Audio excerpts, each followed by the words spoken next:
dangerous.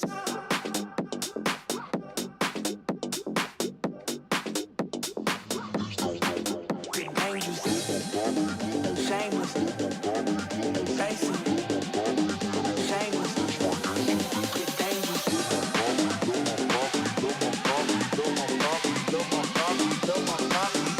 That's my.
Hello everybody! Welcome back to another Microsoft Flight Simulator live stream. I hope you're all doing well. Happy Thursday, my friends. Good to see everybody here. Thanks so much for coming to hang out today. I really do appreciate it. Finally, we've got some decent Orlando scenery. My goodness, I feel like we've been waiting forever. We've had handcrafted Orlando scenery, but we all know that the handcrafted airports in Microsoft Flight Simulator leave a lot to be desired. So here we go. Finally, an MCO. We're going to be flying in and out of MCO today, Orlando. Beautiful airport, flown here, actually here in real life multiple times. So it's good to have a proper rendition of the simulator, of the airport, sorry, in the simulator. Jordan, good to see you. James, good to see you. G-Man Dukes, good to see you. Finnair 320, good to see you. Max Medcraft, welcome. Lone Sparrow, good to see you. Blue Crayon, welcome. My name is Cody, good to see you. Oliver, good to see you. OG, good to see you. Schmarkash. Jesus, that's hard for me to read. Good to see you. Skywings, good to see you. Jonathan, welcome. Miriam, good to see you. Leonard, good to see you. Michael, good to see you. Tyson, welcome. College Dude, good to see you. Mete, good to see you. Huskers, good to see you. Frizio, good to see you. 49 Whiskey, how are you, my friend? Welcome back. Captain Aviation, good to see you. Sharper Travel, welcome. Kango, good to see you. Average Aviator, good to see you. Andreas, good to see you. Soren, good to see you, my friend. Welcome back. Fly Delta, Scoopty, Rob, good to see you, my friend. Hope all is well. 350 Smooth, how are you, my friend? Tyler T, welcome. Ryan Shanahan, Captain Colton, good to see you. Yes, as promised, I mean, like I said, dude, I love Orlando. Tons of flights that we can do and fly in and out of here, especially like the winter ops, like WestJet direct from Ottawa, Toronto, Montreal. So there's a lot of flights that we can do into this airport, so that's just like from the Canadian version of things. But yes, I promised that I would pick it up as soon as they fix the photogrammetry issues. So they have fixed the photogrammetry issues. So here we are. I'm going to take a nice little look at the scenery today. It is nice. Couple things that I've noticed after I purchased it, just kind of using drone camera and flying around. The bridges are still all messed up. I would really think for an airport that is priced at this price point that everything would be modeled. You'll probably end up seeing some of the bridges today, depending on which runways we land and take off from. But yeah, the bridges need some work. Hopefully that's something that they can address. Again, charging the money that they're charging, you would think that all of the modeling and the bridges and everything would have been done correctly, but that's okay. We'll have a look and we'll see what we can do. Hey Cap, do you know how to set the speed on the ATR? Like how to select the speed? Just I can't activate it. Should just be like managed mode. It's kind of like Airbus. I haven't flown the ATR in a while, but like it's just managed mode. So we just sit it there and kind of leave it like that. Yeah. Dan, good to see you, man. Welcome. Mark, good to see you, dude. Booker, good to see you. Captain Grease, good to see you. Bravo Alpha, how are you, my friend? Good to see you. Landon, thank you very much for the $5 donation. Appreciate that, man. Thank you very, very much. That is extremely kind. I think Amy's going to read that out now. Hey Cap. Hello. Hope you are well. I am. Love Orland, my favorite airport, and I want to get the scenery, but I am worried my PC won't be able to handle it. Yeah, I mean, it depends what specs you have, Landon. It is a pretty demanding airport scenery. Not the most demanding, but it definitely is demanding, that's for sure. Blue Crayon celebrating 36 months with his new badge. We spoke about this the other day. Huge enough floaties to you, Blue Crayon. Thank you so much, man, for your support, dude. I appreciate you. 36 months. Incredible, dude. 3 years as a first-class member. I appreciate you, man. Thank you very, very much for your support, dude. Absolutely incredible. Thank you so much, man. Tenured Amoba. Good to see you, my friend. Welcome back. Hope you're doing well. Abba, good to see you. Welcome back. Gap Thrustmaster has come through. Brand new yoke and Boeing throttle. Didn't even need the throttle. Amazing. There you go, Jerome. There you go, my man. Listen, dude, Thrustmaster is definitely a company for the people, man. They do things correctly. They do things right. So, although I guess, you know, in your circumstance, sometimes things can take a little bit longer than you'd like. At the end of the day, they are going to make right on their promises, right? So I'm sorry that you've had issues with your Thrustmaster yoke. I've had mine for the better part of 2 years now. I have no issues with it. I don't think I've ever actually ran into any issues with my Thrustmaster product lineup, but hey, at least you got some new gear and hopefully no issues with this one, man. Yeah. Billy, thanks so much, man. Celebrating 15 months. Says, hey, Cap, look forward to this one. Have a good flight. Thanks so much, man. Appreciate you. And with that, let's go inside and jump into the aircraft. A little bit longer than usual today. I think we're scheduled at about an hour and 15, hour and 20 minutes each way. So let's jump inside the aircraft. We'll get it programmed, ready to rock and roll. Into Raleigh, Durham today. We were going to fly Spirit, but then I noticed that Frontier operates this route. And to be honest with you, I prefer flying Frontier over Spirit. I prefer the livery, and we really don't fly a lot of Frontier. I mean, the last time we flew Frontier was a couple months ago, and we did like Denver to Oklahoma or something like that. So Frontier it is today. I'm sure we'll get in some Spirit maybe this week. If we don't get Spirit in this week, we'll probably end up getting it in within the next couple of weeks. But don't forget, we've got some really cool airports that we're checking out today. Not today, sorry, this week. We've got the new Sacramento by Orbex, and we've got Colorado Springs. I can't remember the developer of Colorado Springs off the top of my head, but those are the two other sceneries that we're checking out this week. So I believe on Saturday we're going to be on Pilot Edge, and then Monday back on VATSIM to wrap up the week here in the US. So, friends, let's do it. Let's jump inside the aircraft. We'll get this bad boy programmed, ready to rock and roll.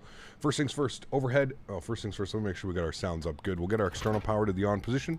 Battery switch 1 and 2 comes on. Beautiful. Let's get our adheres, left side, right side, and center. Great. Continue the flows down here. Crew supply can come on. Nav and logo lights can come on. Master start switch on the APU. Let's go to arm our no smoking to the auto position, arm emergency exits, and we'll go ahead and get the cargo heat to the aft position. Beautiful. Let's come down here. Let's go right to our electronic flight bag. One thing that I have noticed with this airport scenery is, look at this. So in this view, it doesn't look like the jet bridge is connected. But if I go out to this view, it does look like the jet bridge. You're seeing this, right? It is very weird. I noticed this yesterday when I loaded in and took my screenshot of GSX. I don't know what's going on with the jet bridge and why it acts the way that it does. I might be able to just reconnect it through the actual Fenix tablet itself, but that is one bug that I've seen is definitely going on with either the GSX profile. There's only one GSX profile that I'm using, but yeah, I'm not quite sure what's doing it. I can toggle the jetway. I think if I toggle it again, it'll... Yeah, yep. I'll toggle it. We'll see what it does. We'll see if it like actually moves or does anything. I don't know, man. Like I said, it's doing weird things, chat. It's doing weird things. Soren, thanks so much, man, for 17 months. Appreciate you, man. It says, hope all is well. You gave me a cap at the expo as you promised. Did I really? Okay, Soren, I apologize. Like I said, man, I think you realized just how many things were going on and how many people are around.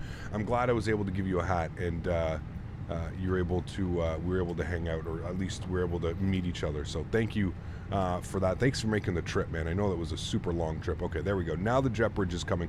Maybe you just have to do it from within the airplane. I don't know, man. GSX is a little bit weird sometimes, right? I think we can all agree on that. Yeah, I was just waiting for it to do its like whole retraction thing, and then it should work. But there we go. Now the passengers are actually walking through the jet bridge, and the jet bridge is connected to the airplane. Wonderful. Okay. Let's come down here. Let's go to our My Flight. We're going to tap and import our flight plan here from SimBrief. Tim, good to see you, man. Welcome back. Are you excited about Microsoft Flight Simulator 2024? Absolutely, man. Yes. If you're not, I don't know if you're a true flight sim enthusiast. I think you have to be excited when we're continuously pushing the boundaries of flight sim, right? I think a lot of us got kind of comfortable with Sorry, like... it's not much, but Hey. happy late B-Day. Thank Sorry, you, man. haven't been able to be here too much. No worries. Trying my best, though. Huge no floaties to you, Camly. I think we're doing Japan next week, by the way, so you may want to be here next week. Pretty sure we're doing Japan next week. I'm 99% sure that's what we're going to be doing, so yeah. What was I touching on there? We were talking about... my brain is not working today, chat. Apologize. Sync, what's up, man? Good to see you, dude. I completely forgot what we were talking about, but... what plane for next week? PMDG, yeah. I'm excited. My bank account isn't. Exactly. Sweet Japan, thank you. We'll make that happen. Yes, 2024. You have to be excited about them pushing the boundaries, right? I think they've done enough to earn our trust and to earn our respect of 2020 with how far it's come since the release. One can only hope that it's like, you know... I think we all got very complacent with the likes of P3D and X-Plane. We kind of were just like, well, this is what we get and this is how it's going to be. And then I think Microsoft has really, truly shown us what is possible if you're willing to invest a lot of time, a lot of effort, and a lot of money into that one. So, yeah. What do you think? It's my first day of streaming that I'm not just going to read that out? You're so stupid, dude. Bye. See you later. Have an exciting flight tomorrow. I'm going to fly the DC-3 from Helsinki to Tampere in Vasa. Nice. Enjoy, man. Enjoy. Do you know any release date of something? No. I don't know any release dates of anything, man, unfortunately, dude. No. Okay, that's all good. Let's go to our mass and balance tab here. Click on that. We'll go ahead and load the aircraft. We'll just go instant. Beautiful. 155 passengers, 2,400 kilograms of cargo, and 7,200 kilograms of fuel. Aircraft is pretty much good to go. As far as loaded, we're just waiting for GSX to do its thing. We're going to go to our knit ref. We're going to do our knit request. We could throw in our call sign today. We are Frontier Flight, so FFT. FFT, what are we? 1192. 1192. We'll go ahead and bug that up. Good. Let's go to our knit B page. Oh my goodness, so many things to clear. Good. Let's go to our knit B page. We'll plug in some information here. So we've got 58.833. 58.8/30.3. Good. We'll go ahead and throw that into there. Wonderful. Block fuel landing gear not... Oh, I must have hit that. There we go. Fuel for today's flight 7.2. is what we're calling that. We'll bug that up there. Beautiful. Looking good. Let's go to our flight plan. Let's see what the weather's doing here today. Dallin celebrating 17 months. Thanks so much, Dallin. Appreciate you as well, man. Huge no floaties. Thank you, thank you, thank you. Says, hey, Cap, loving the streams. Keep up the good work. Thanks so much, man. Appreciate it. Glad you are enjoying it, man. Yeah, yeah. MCO, winds are calm. That's always fun. Let's see what they're doing in real life then, shall we, chat? Whenever the winds are calm, which is oddly weird for Orlando. Something weird going on here, chat. Looks like they are landing on the 17s. Looks like they're departing 17. Is that 17 or 18? Hold on. Pull open our charts here, chat. Looks like they're departing 18 left, arriving 17 left, 17 right. According to... Oh, they're actually arriving on 18 right as well. So they're kind of using all runways, but there's about 5 airplanes lined up departing 18 left. So that's what we're going to do. We're going to go MCO. We're going to go to departures. We're going to plan 18 left, which does work for us because we are on airside... Where are we? We're on airside 1. So definitely makes sense for us for 18 left. So that's perfect. Looks good there. That's set. Okay, 18 left. We are going to be on the... Faith 3 departure. There it is right there. Beautiful. With the VIAP transition. Yes, good. We'll insert that. Wonderful. It looks like it's got a manual. We don't have to clear that out. That's fine. We'll go to RDU. We're going to go to arrivals, and then we'll have a quick little look-see here, see what's going on down there. Thanks again, Dallin. I appreciate you, man, for 17 months. Appreciate you, man. Metar KRDU. It's been a while since we've flown in the rally drone. Kane, good, how are you, my friend? Good to see you, dude. Windy City is real. I flew in today and had 21 knots of gusts blew me around a ton. Damn. Yeah. Winds are variable at 4. Okay. Made it. Finally, how's it going, Del? Good to see you, man. Welcome back. Hope you're doing well. Let's see where they are landing in RDU, because the winds are variable at 4. It looks like they are landing runway. They're landing south as well, kind of southwest. They're landing. So if looks like they're landing on 2 3s. So we're going to take 2-3 right, obviously. So we'll go ILS 2-3 right. Clear you. ILS 2-3 right. Good. And they want us on the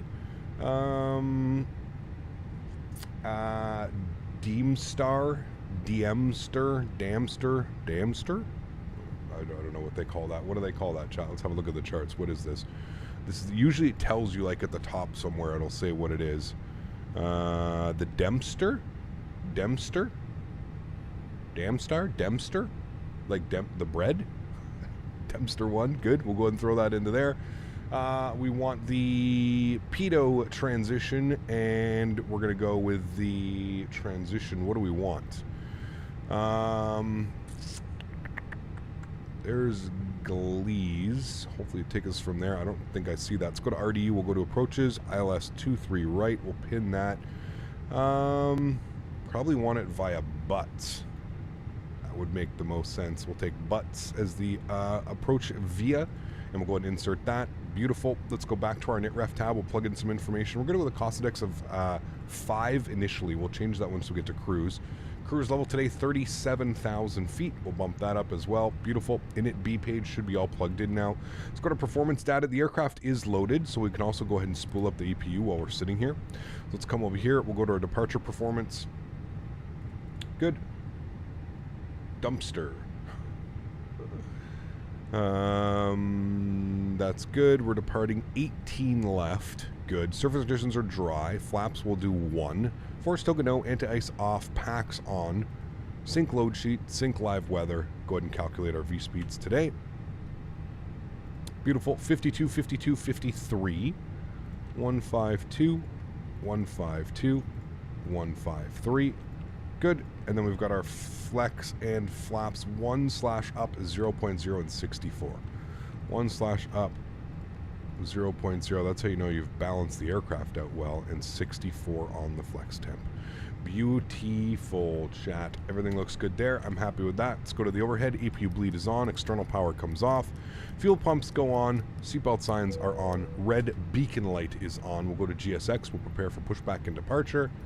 Beautiful. We'll come down here to our Fenix tablet. We'll go back to our Fenix tab, go to our ground services. There goes the jet bridge, and we'll go ahead and remove the chocks and cones and the GPU. And there we go. We're sitting there all nicely, ready to push ourselves back with the APU on. Wonderful. Cool. Hello, Captain. We are ready for pushback. My purchase got declined for my first class membership because I spent money on Big Jet TV channel memberships. That is $24.99 a month, the super class membership level. Wow. I've never even considered going more than $5 a month. I don't think it's really necessary, but hey, to some channels they can do whatever they'd like, right? I feel like that's a little bit excessive.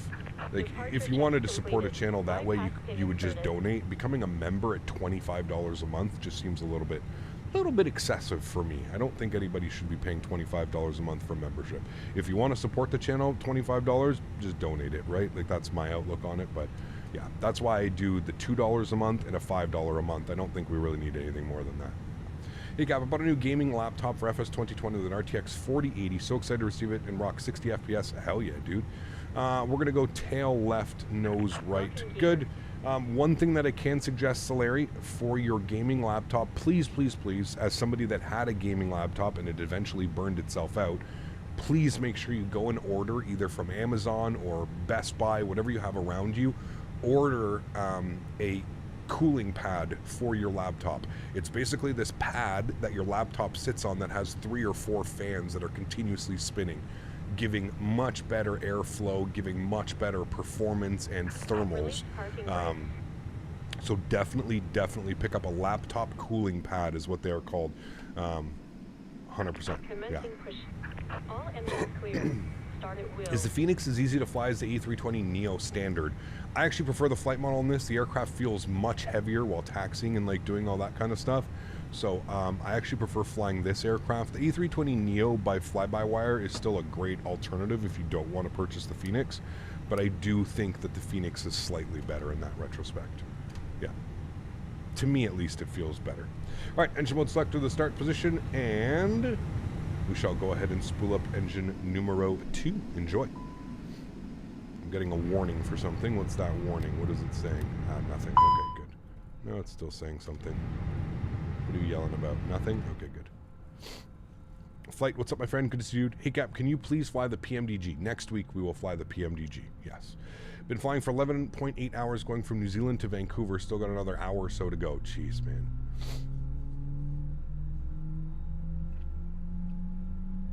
How much costs a good cooling pad? They're not expensive, man. You could pick one up for like $20 or $30. They're really not expensive. Just literally go on Amazon and type on laptop cooling pad. Maybe $20, maybe $30, but you don't need anything crazy. You can literally get the cheapest one because it's literally just 2 fans. That's it, right? So I feel like GSX is, I don't know why that pushback is so loud right now. What's a good cooling pad? Yeah, like I said, it really doesn't. I don't think you can necessarily go wrong with a cooling pad. I think it's having, the terrain is causing GSX to go a little bit crazy. Park brake set. We have a good engine start. We'll spool up number 1. Unlocking gear. Do you have any plans on flying the Mad Dog anytime soon? Not anytime soon, man. Again, it's one of those airplanes. I don't mind flying it. It's just such a dinosaur. It's such a relic, and they're not really flying anymore. So maybe when we get back into doing our like retro ops or something like that, we can have like a look back at it again. But for the time being, I don't have any plans. No. You're gonna get hot brakes now? Probably. That probably is what it was dinging me about earlier. We can always just reset it anyways. It's fine. And is a cooling pad really necessary? I mean, back when I had my gaming laptop, yes, it was, Sólríkt. The thing with gaming laptops, right, is they're so small, there's like barely any room between like the thermals and the cooling, right? So if you're gonna be utilizing a simulator like Microsoft Flight Sim and other you know, programs that use up a lot of resources, I think it's your best interest. Now, is it something that you have to buy right away? I know you just probably spent a lot of money on a laptop, so like maybe it's not something that you need to buy right away, but it's something that I think you should be looking at adding for, you know, within the next coming months if you want your gaming laptop to last as long as it should. I would definitely say hard drives get very hot, CPUs, GPUs, all of those things, man, in laptops, they get very, very hot. So yeah. All right, we got 2 good engines. APU's coming off, APU bleeds coming off, nose light on. Let's go flaps 1, auto brake, RTO max. Good. Ground spoilers armed, predictive wind shear system is on and to auto, and everything else looks good there. There's our pushback tug. He's driving away. I gotta say, you know what, for an airport of this quality and of this size, the performance that I'm getting at this airport is actually very well done. That's one thing that I would like to make a comment on. The texturing is really nice, and to get this type of texturing with this type of performance, I will say that the optimization done at this airport is very nice. Very, very nice, actually. Didn't mean to do that. I fat-fingered that.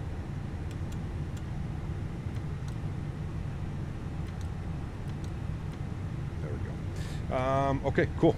Park brake comes off, and as far as our taxi goes, we're up over here. We're going to take Juliet 2, Juliet, and Charlie. Actually, we'll take Juliet 1, Juliet, and Charlie. Hey, Cap, hope you enjoyed your B-Day weekend. I've got about an hour left on my 3:30 Delta flight from JFK to Prague. Very cool. I've been watching you fly 730 and 737, and it's totally helped me learn. Awesome. Very cool. Glad it's been able to help out, man. OBB, departures, ready for takeoff, cool Baby. face. Andre, thanks so much, man, for the $10 donation. I appreciate you. That's incredibly kind. Thank you, thank you, thank you, man. Is my chat frozen again? Because I don't see that coming up. But is anybody's chat frozen? YouTube? You killing us again?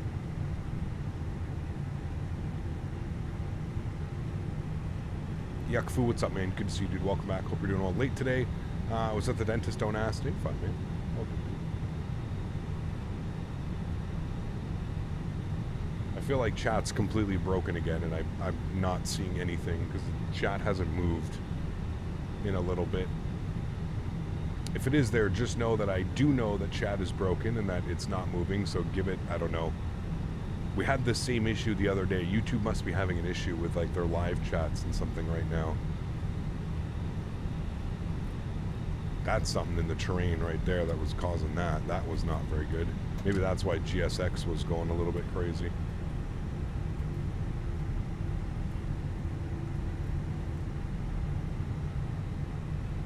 Okay, there we go. Check. Now I'm seeing, I just saw 4 messages. Check at 12:26. Checking. I'm getting all those messages now.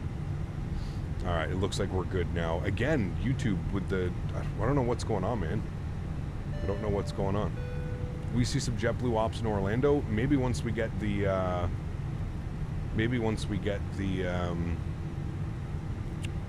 IAE engines, we can definitely have a look at that. Yeah. Joseph, thanks so much, man, for the £2. Appreciate you, dude.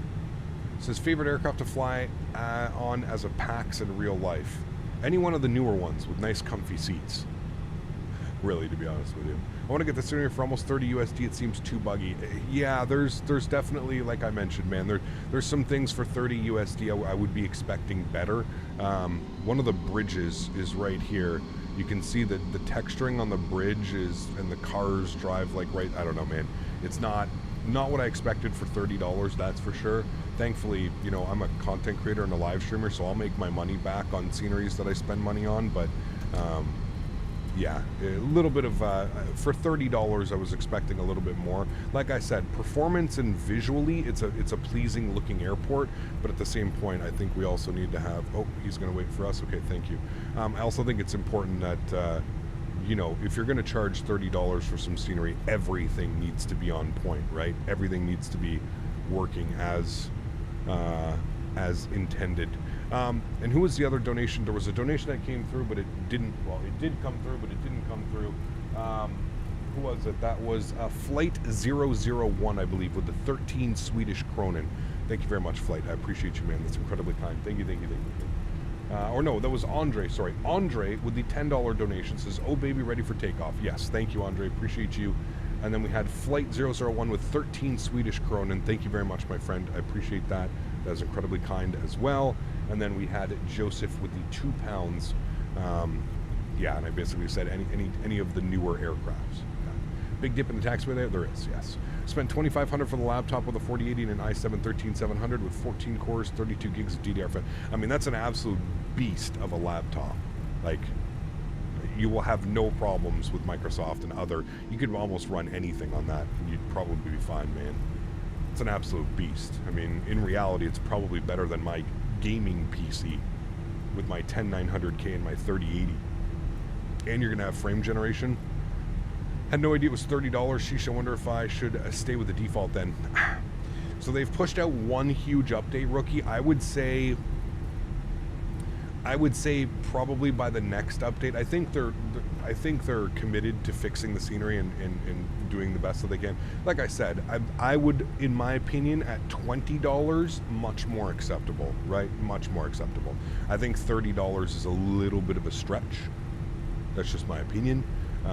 But yeah, I think $30 is a little bit much. I would be more inclined to think $20 is probably $15-20 is probably what the scenery is worth. So.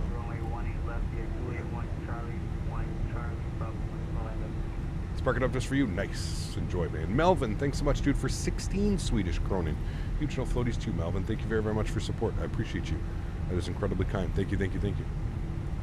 Orlando traffic, Frontier flight 1192, departing 18 left. Orlando. 30 McChickens. Oh, baby. Good to see you, Gavin. Thanks, man. Appreciate you being here. All right, let's do it, chat. Landing lights on, runway turnoffs, strobe lights, wing lights, good. Again, the performance is a huge plus.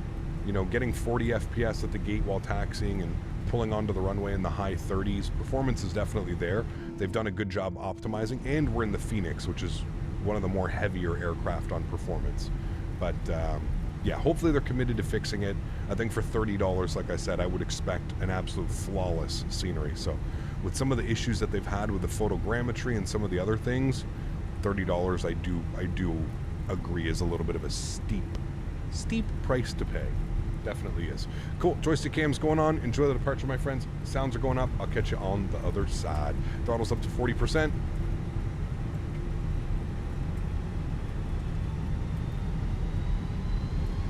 Chrono's on. Let's go. Manflex SRS runway auto thrust blue. Takeoff power set.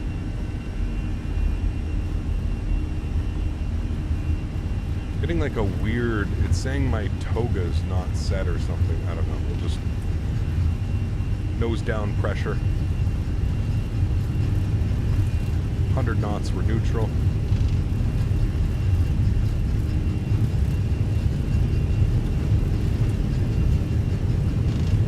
V1 rotate. Positive rate, gears going up.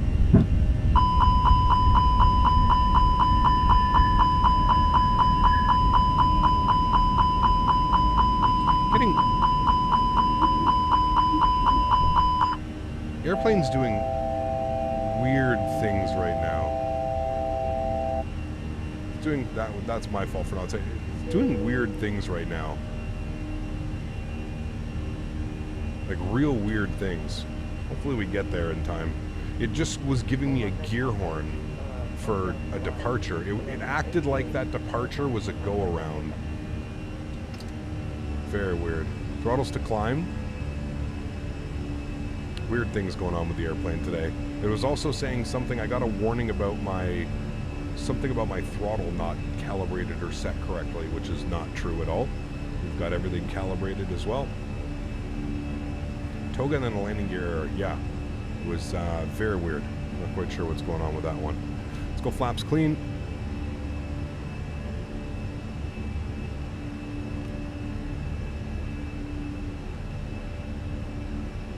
We're going to bug up 37,000 feet, which is our cruise altitude today.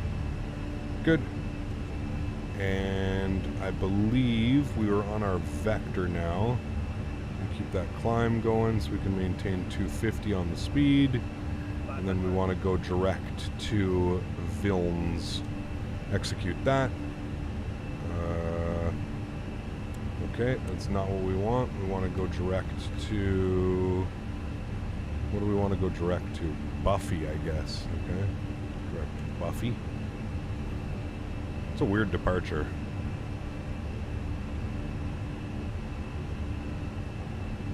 I guess it basically has us going back all around, returning to the airport. Flex was not enunciated. It's an issue with the Fenix with the flex detent. That's weird, man. I've never had that issue. Never had the issue. I just flew this airplane all last week as well and had no issues. So obviously it's something that loaded today it's not happy with. Hopefully we don't have that issue again. I've cleared all the errors, but yeah. Look at that, we're off the ground in less than half an hour. That's what happens when you have no ETC messing about, right? No ETC messing about, we're good to go. It's a weird departure. If you actually look at our departure, I'm going to throw on autopilot now. We're through 7,000 feet. If you look at our departure, it's a little bit weird how that happens. The Faith 3 RNAV. So you can see here it comes out like this. It has us out here, and then Vilnius is where we just were. And then now we're radar vectoring all the way to Buffy. It almost feels like this departure definitely should be departing north. Makes a lot more sense for that departure, but I guess it's just radar vectors out and around. So, hey, there we go. We're good. We're going to pass by the airport. Not quite pass by the airport, but we're passing by. Complete opposite of the Gatwick experience. Yes, exactly. Yeah. I keep getting thrust lever mismatch when I use flex. I don't know. Maybe it's just today, man. It's being a little bit weird. Yeah. All right, Cap, going for some lunch. I'll be back. Need to pick up something while I'm out. I'm good. I'm good, thank you. I had breakfast right before we went live. We're good, man. All you had to do was adjust your throttle to the flex position and just give it a little wiggle. Okay. I mean, it was in the flex position, so I'll remember that for next time. Is MCO worth the money now? I mean, We were kind of just talking about that, to be honest with you. Depends how much you like Orlando. Is it much better than the handcrafted default? Absolutely, yes, by a long shot. Are there still plenty of issues? There's some terrain, weird things going on, and I don't know, man. I think for $15 or $20, it's an instant buy. At $30, it's a little bit of a steep price to pay. I don't think for $30 it's worth it. Not yet. Not yet. Not yet at all. I don't think it's worth the $30. At $20, absolutely. $30, I still think that's way too steep of a price tag. Yeah. 30 USD. There's not too many $30 USD sceneries in Microsoft Flight Sim. Like I said, $15, $20, $19.99, $18.99, something like that, absolutely worth it. Like, just in comparison, I think, what's another airport that just came out that is Salt Lake City? Similarly priced to this one. I think it's Salt Lake City was $26, $27, something like that. Salt Lake City is much better as far as like, visually and terrain and that. Yeah, $30 is, I don't think it's quite there, not yet, no. And what's weird is I don't really know a lot about Taxi2gate. I know that they were a huge FSX and P3D scenery developer, so hopefully they can figure it out. But yeah, for $30, I'm going to have to unfortunately say no, it's probably not worth it. Not in its current state. I still think that there needs to be some updates, some other things going on. Some good things about it, optimization, and visually it's very pleasing to look at. But there's some severe terrain issues going on, especially with the bridges that connect the air sides to the runways and stuff like that. And there seems to be some terrain issues kind of up and down. And as you saw in my taxi, there was like a pretty big, we almost like looked like we fell off a cliff there for a second. So yeah, I don't think it's worth the $30, not in its current state. Orlando traffic, Taxi2gate P3D is outstanding, definitely worth the prices there. Okay. And for my PMDG license that I have on my actual PC, how do I transfer the license to my new gaming laptop? Should be good, Sólríkt. I'm not quite sure how that works. I haven't bought a new computer and tried to like transfer everything, so I have no clue. You should be good because it's a universal installer. Yeah. Is it a pre-release or actually out? No, it's been out for like a month. They initially released it, Will, and you had to turn off photogrammetry. Like you couldn't even fly into the airport using photogrammetry. If you had photogrammetry turned on, which I know a lot of us do, none of the airport buildings would show up. So it's taken them about 3 weeks to fix that issue, and I'm wondering if that's like kind of pushed back the schedule of things, and maybe that's why the airport is in its current state, because they haven't had a lot of time to do fixes and stuff. But no, it's been out for, I'd say, a good month at least, if not longer. What do I think of X-Plane 12? Disappointing in its current state. Disappointing, in my opinion. If you enjoy it and you're enjoying it, I don't think there's anything wrong with that. But my opinion and how I feel about it is that it's very disappointing.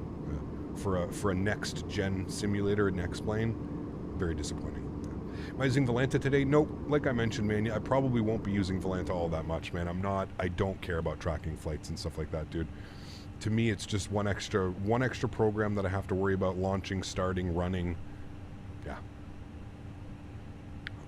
Yo, Cap, is Pilot Edge 24/7? No, Banksy, but they're online like 18 or 19 hours a day. It's pretty crazy how long they're online. I think they do 3 shifts a day. So, yeah.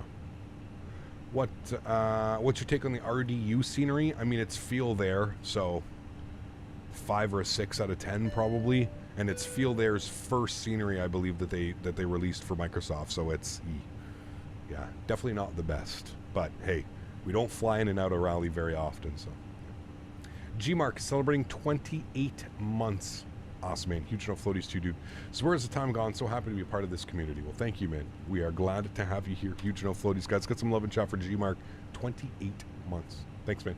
Might be a little late, Cap, but I think what happened due to the high temp humidity, the A320 wanted you to go to throttles toga, so it never did the takeoff phase. Happened to me before. Interesting. Because, I mean, you would think if that was the case, Neil, it could be the case. I'm not discrediting you at all. You would think that when you would set up your departure performance that it would give you the numbers here, right?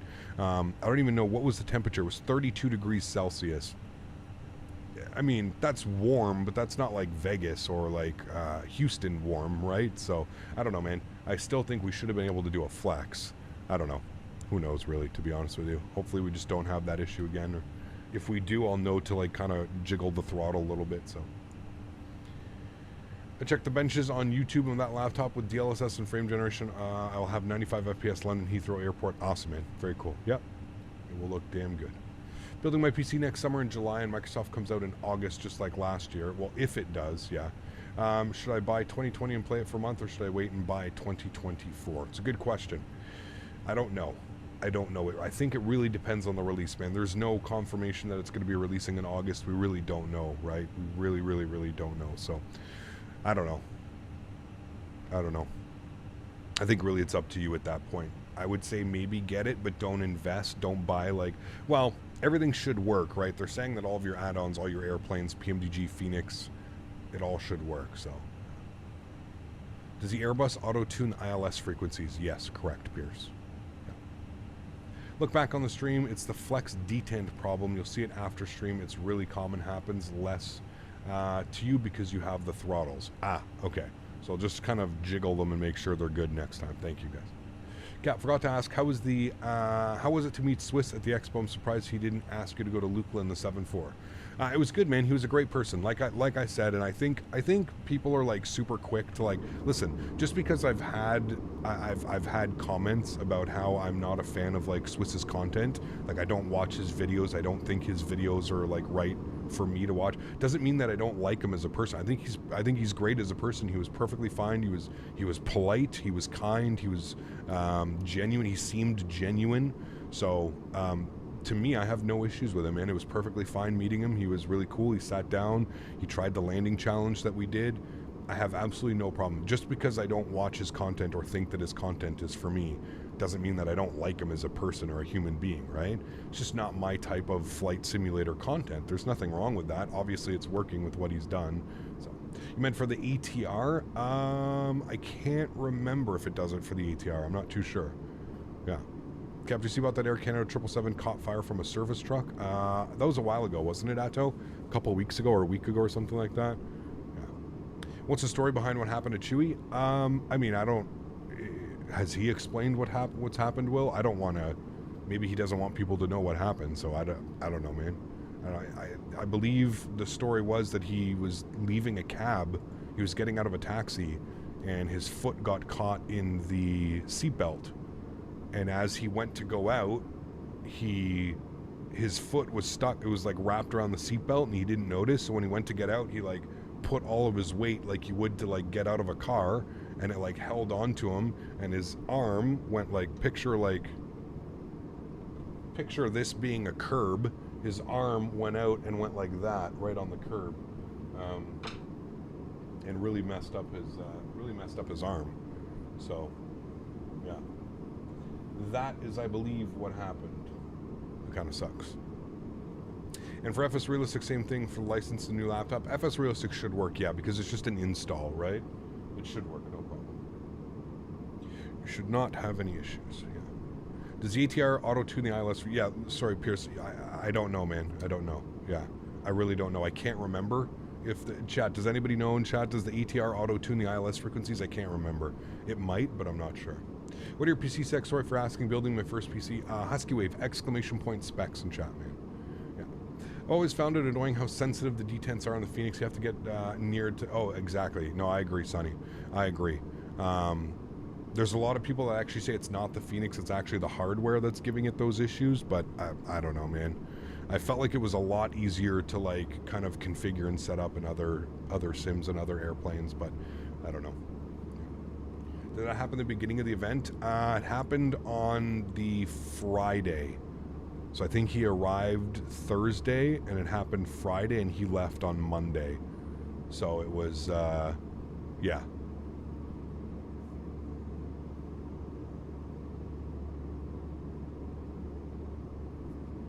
Does Volanta automatically track your landing data? I believe so, yes.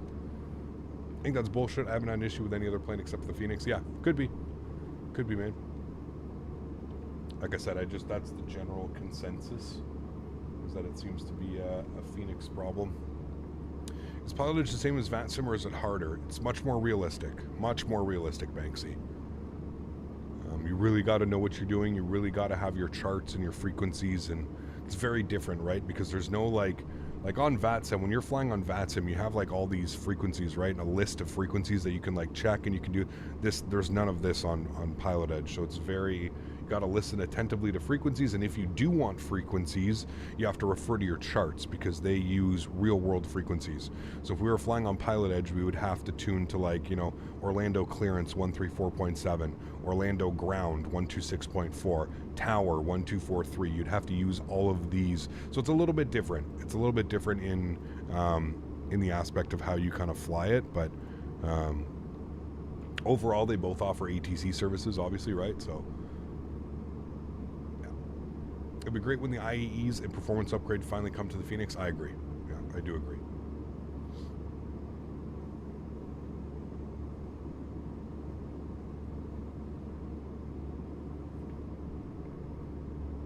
And I'm excited to fly on Pilot Edge this weekend. Hopefully we can have a little bit more traffic on the network. Hiccup, do you have a Flight Radar 2.4 subscription? I do. I have the silver subscription, yes. Monsieur Jarvis, good to see you, dude. How are you? You don't have frame generation on your PC? No, I have a 3000 series Solaria. Those are only available on 4000 series. And I'm a huge advocate of not upgrading my graphics card every time there's a new one out. It's just too expensive, man. I mean, I paid like 60, what did I pay? 1400? Yeah, 1400 and change for my 3080. A 4080, I think now is still over like $2,000, something like that. So, getting your blood boiling already? I think it'll be a better experience this weekend. Well, we'll see, man. You know what, Will? If it's not this weekend and we end up getting the same controller for the entire flight and we don't hear more traffic, then maybe I'll have to start listening to you. But I think it's going to be a busier experience. We'll see. We'll see. Did I miss the MCO tour, or will you do it after the return flight? We'll do it after the return flight, Andre. Yeah. With GSX, it can be a little bit weird when you're running GSX and doing things, so. Phoenix better hurry up with the IE since FS Labs is about to enter the fray. Yeah, I mean, yeah, I don't know. I mean, I really thought Phoenix was going to be bringing an A321 to the market, but at this point, I really don't know. I really don't know.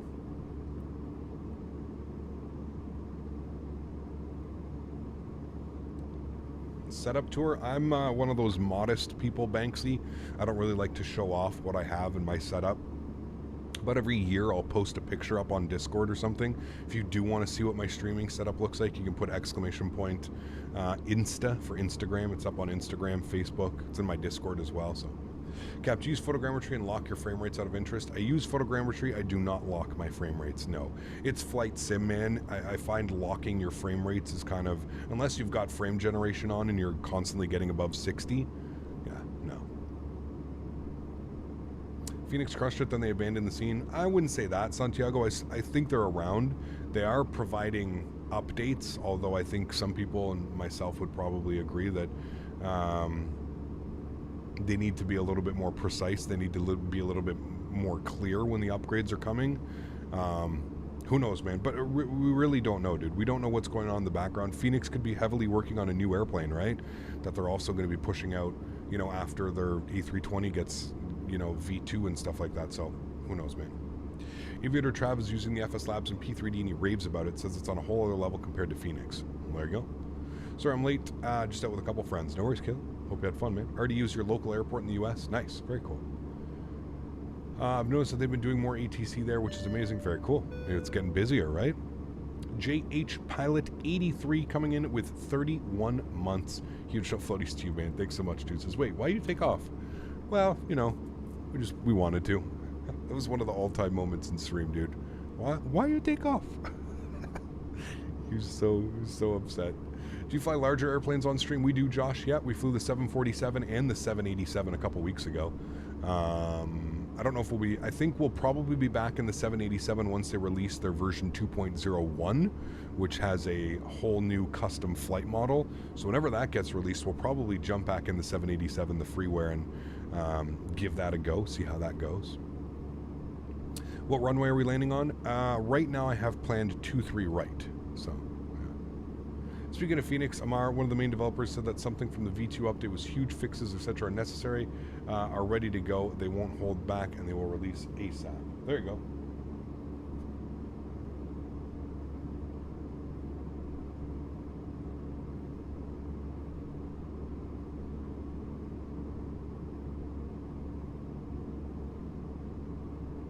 Give me a second, guys. My grandma's texting. How cool is that when your grandma starts texting you, chat? I told my entire family, because they always try and call me, but they call me like when I'm live streaming and stuff, and I'm like, guys, just send me a text message. If you can, send me a text message. Plan for 2-3 left. 2-3 left is extremely short, man. Up in RDU. It's like 7,000 feet. I'd much rather take the longer option of the runway. I guess you're right. They did land 2-3 left. You are right. And they park, where the hell did he park? What the hell is this? Where are they parking? Why aren't any of these showing where they parked? Jesus.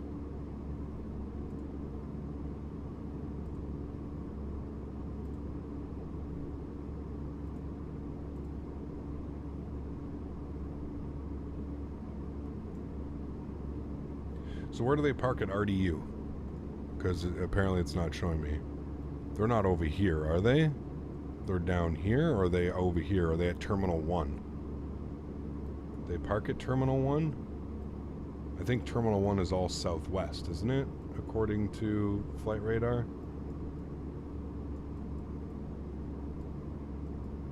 That's GA stuff. They do park at Terminal 1? They went to Terminal 2 today. Okay, they're not at Terminal 1. Okay. Should be a big few weeks now. EHAM has officially started testing, and the Bass Accelerated Simulator date, Pyrig EMA, will release the next few days. Nice. Very cool. They might have switched to Terminal 2. They definitely switched to Terminal 2. I'm looking at it here. They're not at Terminal 1. Terminal 1 is filled with Southwest airplanes. So they're definitely not at Terminal 1. I believe that's probably the Southwest only.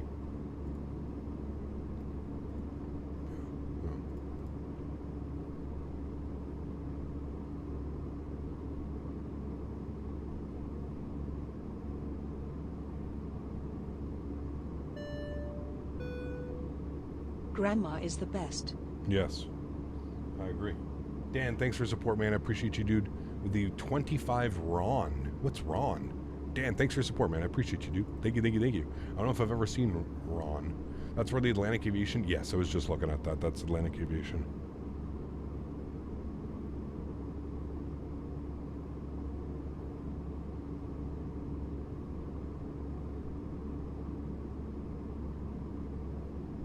Give me a sec, guys.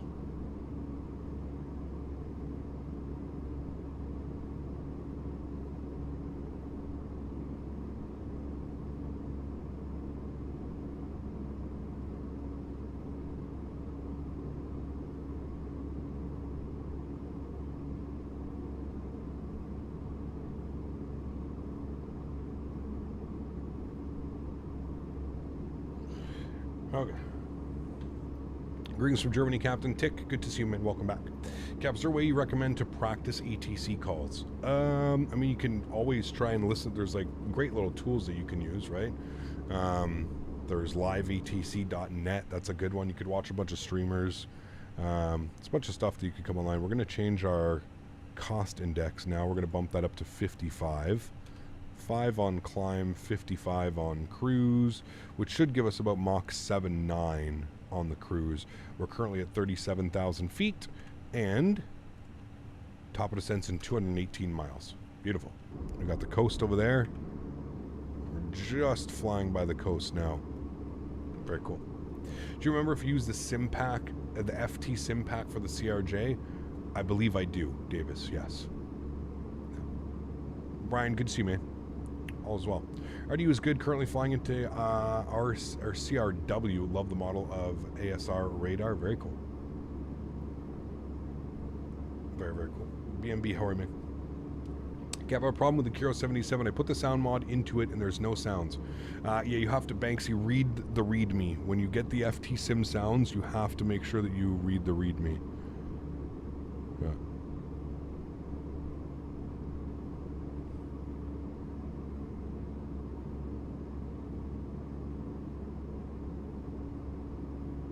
Yeah, make sure you read the README. There's instructions, there's certain things that you have to do. I know the instructions are not always the best, but you really gotta like kind of sit down and read them, otherwise they won't fix. Yeah, there's Banksy, especially for the 787, there's files that need to be deleted. You have to read the README. Yeah. Terminal 2, Delta 13's flight arrival gate. Thank you, Squid. Cap, how often do you stream on the Xbox? On Xbox? Never. I don't own an Xbox.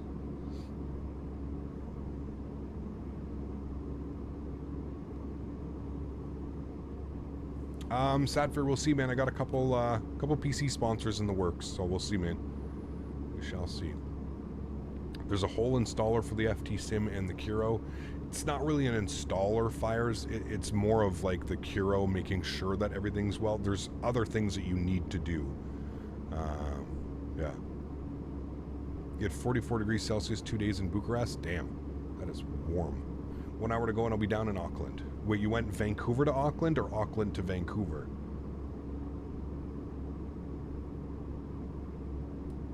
Davis, nice. Currently have a 12700K with a 2060 Super upgrading to a 6950 XT. Nice.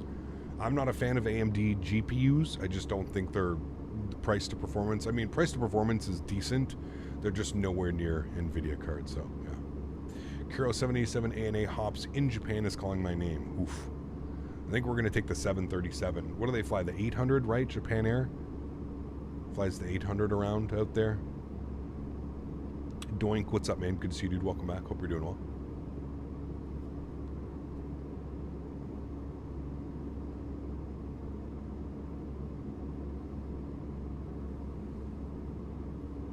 You're going to be on a 777-300 ER for the first time in a month. Very cool. I don't think I've ever been on a 777. Chat, by the way, remember how I told you guys that I had to call Air Canada because the flights that they had me going to for World Flight? Well, I got all my flights fixed. I'm flying on a MAX 8 from Ottawa to Vancouver, and then another MAX 8 from Vancouver to San Francisco, and then San Francisco over to Ontario on an Embraer 175 new winglets, it's what it called on the United website. So pretty cool. I get to fly into San Francisco. Always wanted to do that. I've shot the San Francisco approach probably, well, I don't know, 100 times in the simulator, if not. So really, really, really cool.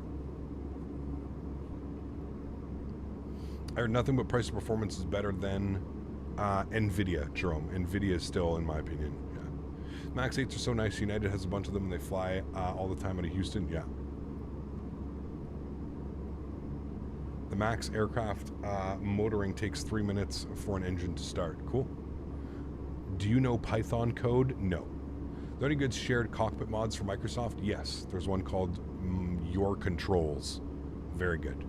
E175 kind of sucks, but it'll be short. Yeah, it's only an hour. It's an hour and 5-minute flight from San Francisco, so I don't really mind. It's better than a Dash 8, Jarvis. It's better than, I mean, for seating, it's better than a Dash 8, and it's better than a CRJ 200. So, you know, I saw the E175 new winglets. I got a nice wing view as well towards the back of the plane. On the Embraer flight, so it should be cool. I should get some nice views of those new wing tips and stuff. So FS Labs is coming. What did they say? They are coming. Yeah, Kevin, if you're here, I saw you mention earlier. I don't know if I said hello. Good to see you, man. Flown on several MAX 8 for some reason. I get the biggest headache from the pressurized cabin on that particular plane. Interesting, because it's got a lower. It's one of the newer cabin models from Boeing, so it actually has lower. It's weird. Yeah.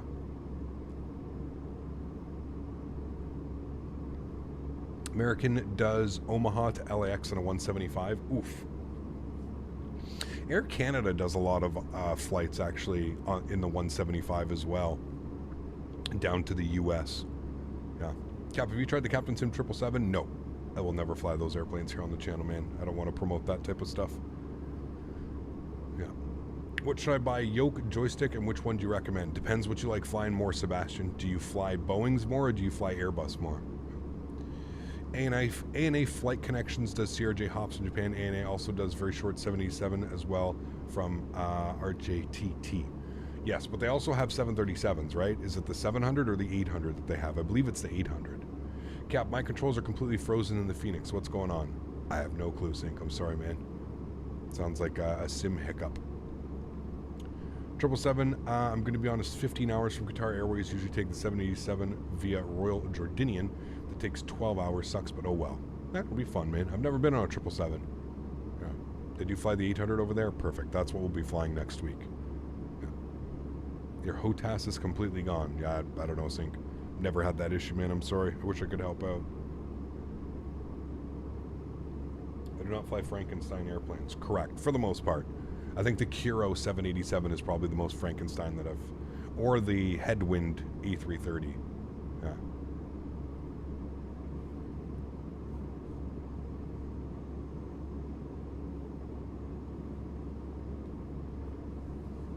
Yeah, I think the 777 is pretty much the only modern, and even it's not really that modern, that I haven't been on. I've been on a 7.6, a 330, A220, 319, 320, 321, Q400, Embraers. The 777, I've been on the 787s. The 777 seems to be like one of the only ones I haven't been on. Yeah. The T7 is the Cadillac of the skies. More so than the 7.8. Really? Oof, I don't know, man. And a 350. Haven't been on a 7.5. Haven't been on a 350. Correct. So the three airplanes I haven't been on, 7.5, 350, 777.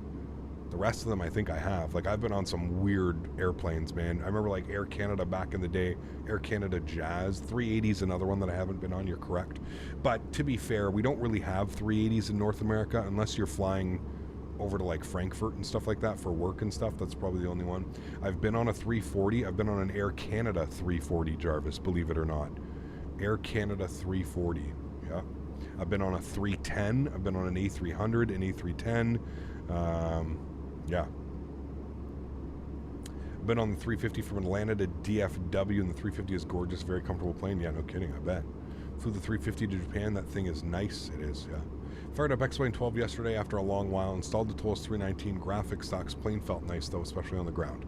Yeah, I would completely agree with that statement, Santiago. Graphics are absolutely terrible. Airplanes, third-party airplanes are still good. Yeah. Are airlines still operating the 310? There's a couple of them, but not in North America and Europe, I don't believe. No. A220, I flew that with Swiss. Yeah, I've been on the A220. Beautiful airplane, man. Yeah, I love the sounds. Mr. Rydog, all the way from Italiano. I saw some of your pictures. Looks like a great time, man. Hopefully you're having fun, Rydog. First plane I was ever on, a Beechcraft 1900D. I remember when Air Ontario was flying those, Stephen. Air Ontario with the 1900Ds. I don't think I ever was on one. I think the smallest commercial airplane I've ever been on was a Dash 8 Q100. I believe that's like the smallest commercial type airplane. I don't think I've ever been on like on an Embraer 135 or anything like that, a Caravan. No. But on a Cessna 172, an A320, 737, and a 74. Very cool. Yeah, 74 is another one I've never been on. Actually, I might have been on a 747, but I don't remember because I was super young. But I did fly when I was like 3 years old, 2 or 3 years old. My entire family went over to Germany. We have family over there, so. Skyway Airlines for you is a regional in the Midwestern Express. Very cool. Never been on a 787 or a 350 IRL. Are they really that silent? You can definitely tell they're much quieter. That's for sure.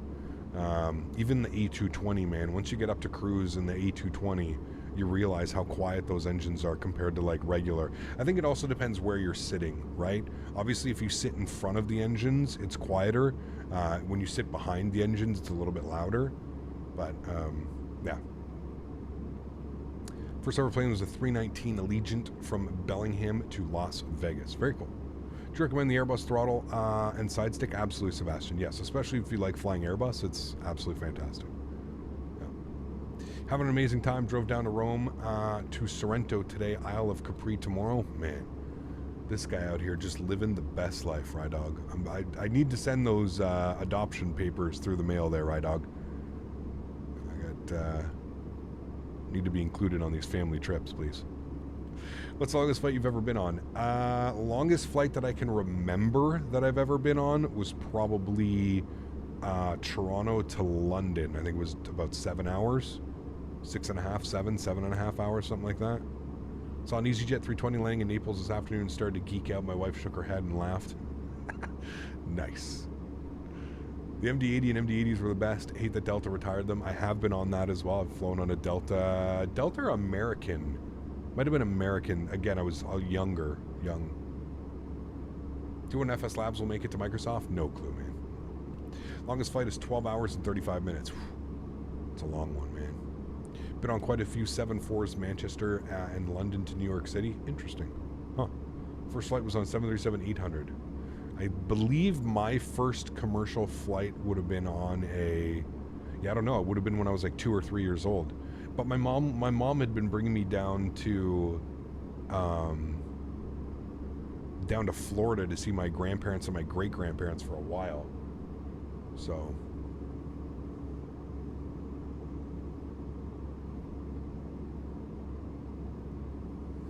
Correct, you've used, but we flew into London. So it was Toronto to London, and then it was like a big tour of like Europe kind of for a week. It was after graduation. Longest flight is 6 hours. There you go. Nothing wrong with that. I'm getting the Airbus TCA side stick and throttle this weekend. Very nice. Very, very nice. I don't know why, but I'm scared to go on the MAX planes for the previous incidents. I know, honestly, man, it's... You know, whenever somebody tells me that they're scared or they're nervous about flying on the MAX airplane, I just have to say this. It is probably the most safe airplane to fly on because it's the most criticized and the most critiqued.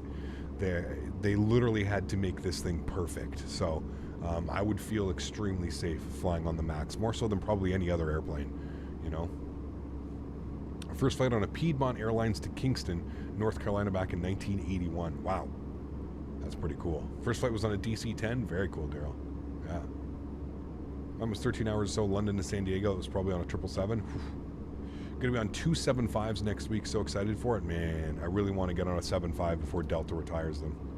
Just purchased Thrustmaster Airbus Officer Pack, and God, it's amazing. My landings are so much better than over my Logitech stick. Thinking of getting the throttle add-on and the rudder pedals. Do it, man. You won't regret it, man. I can confirm that. You will not regret. Too steep of a path ahead. Airplane's doing weird things, man. Weird things. Like, we're 111 miles from our descent, and it's yelling too steep of path ahead. What? Like, why? What's going on today, man? You okay, airplane? Everything okay? You good? You want to talk about it? Longest flight was around 6 hours on a 737-800. There you go. My first flight was a hot air balloon JFK to LAX. Nice. FSX days. Would you like to experience a Ryanair flight? I mean... Listen, dude, I think Ryanair is perfectly fine for a low-cost carrier. I don't think there's any issues. Flew from Frankfurt to Sao Paulo, 13 hours. Oof, that's a long one. First flight was a Thomas Cook A321. There you go. I think yours was a DC-9. Oof. Damn, dude. Did you ever get to fly on the BAE 146s, Jarvis, when Air Canada Jazz had them? I got to fly on them a lot, surprisingly. First flight was on a Fokker 28. Wow, very cool. Airplane's having a bad day today. He is, yes.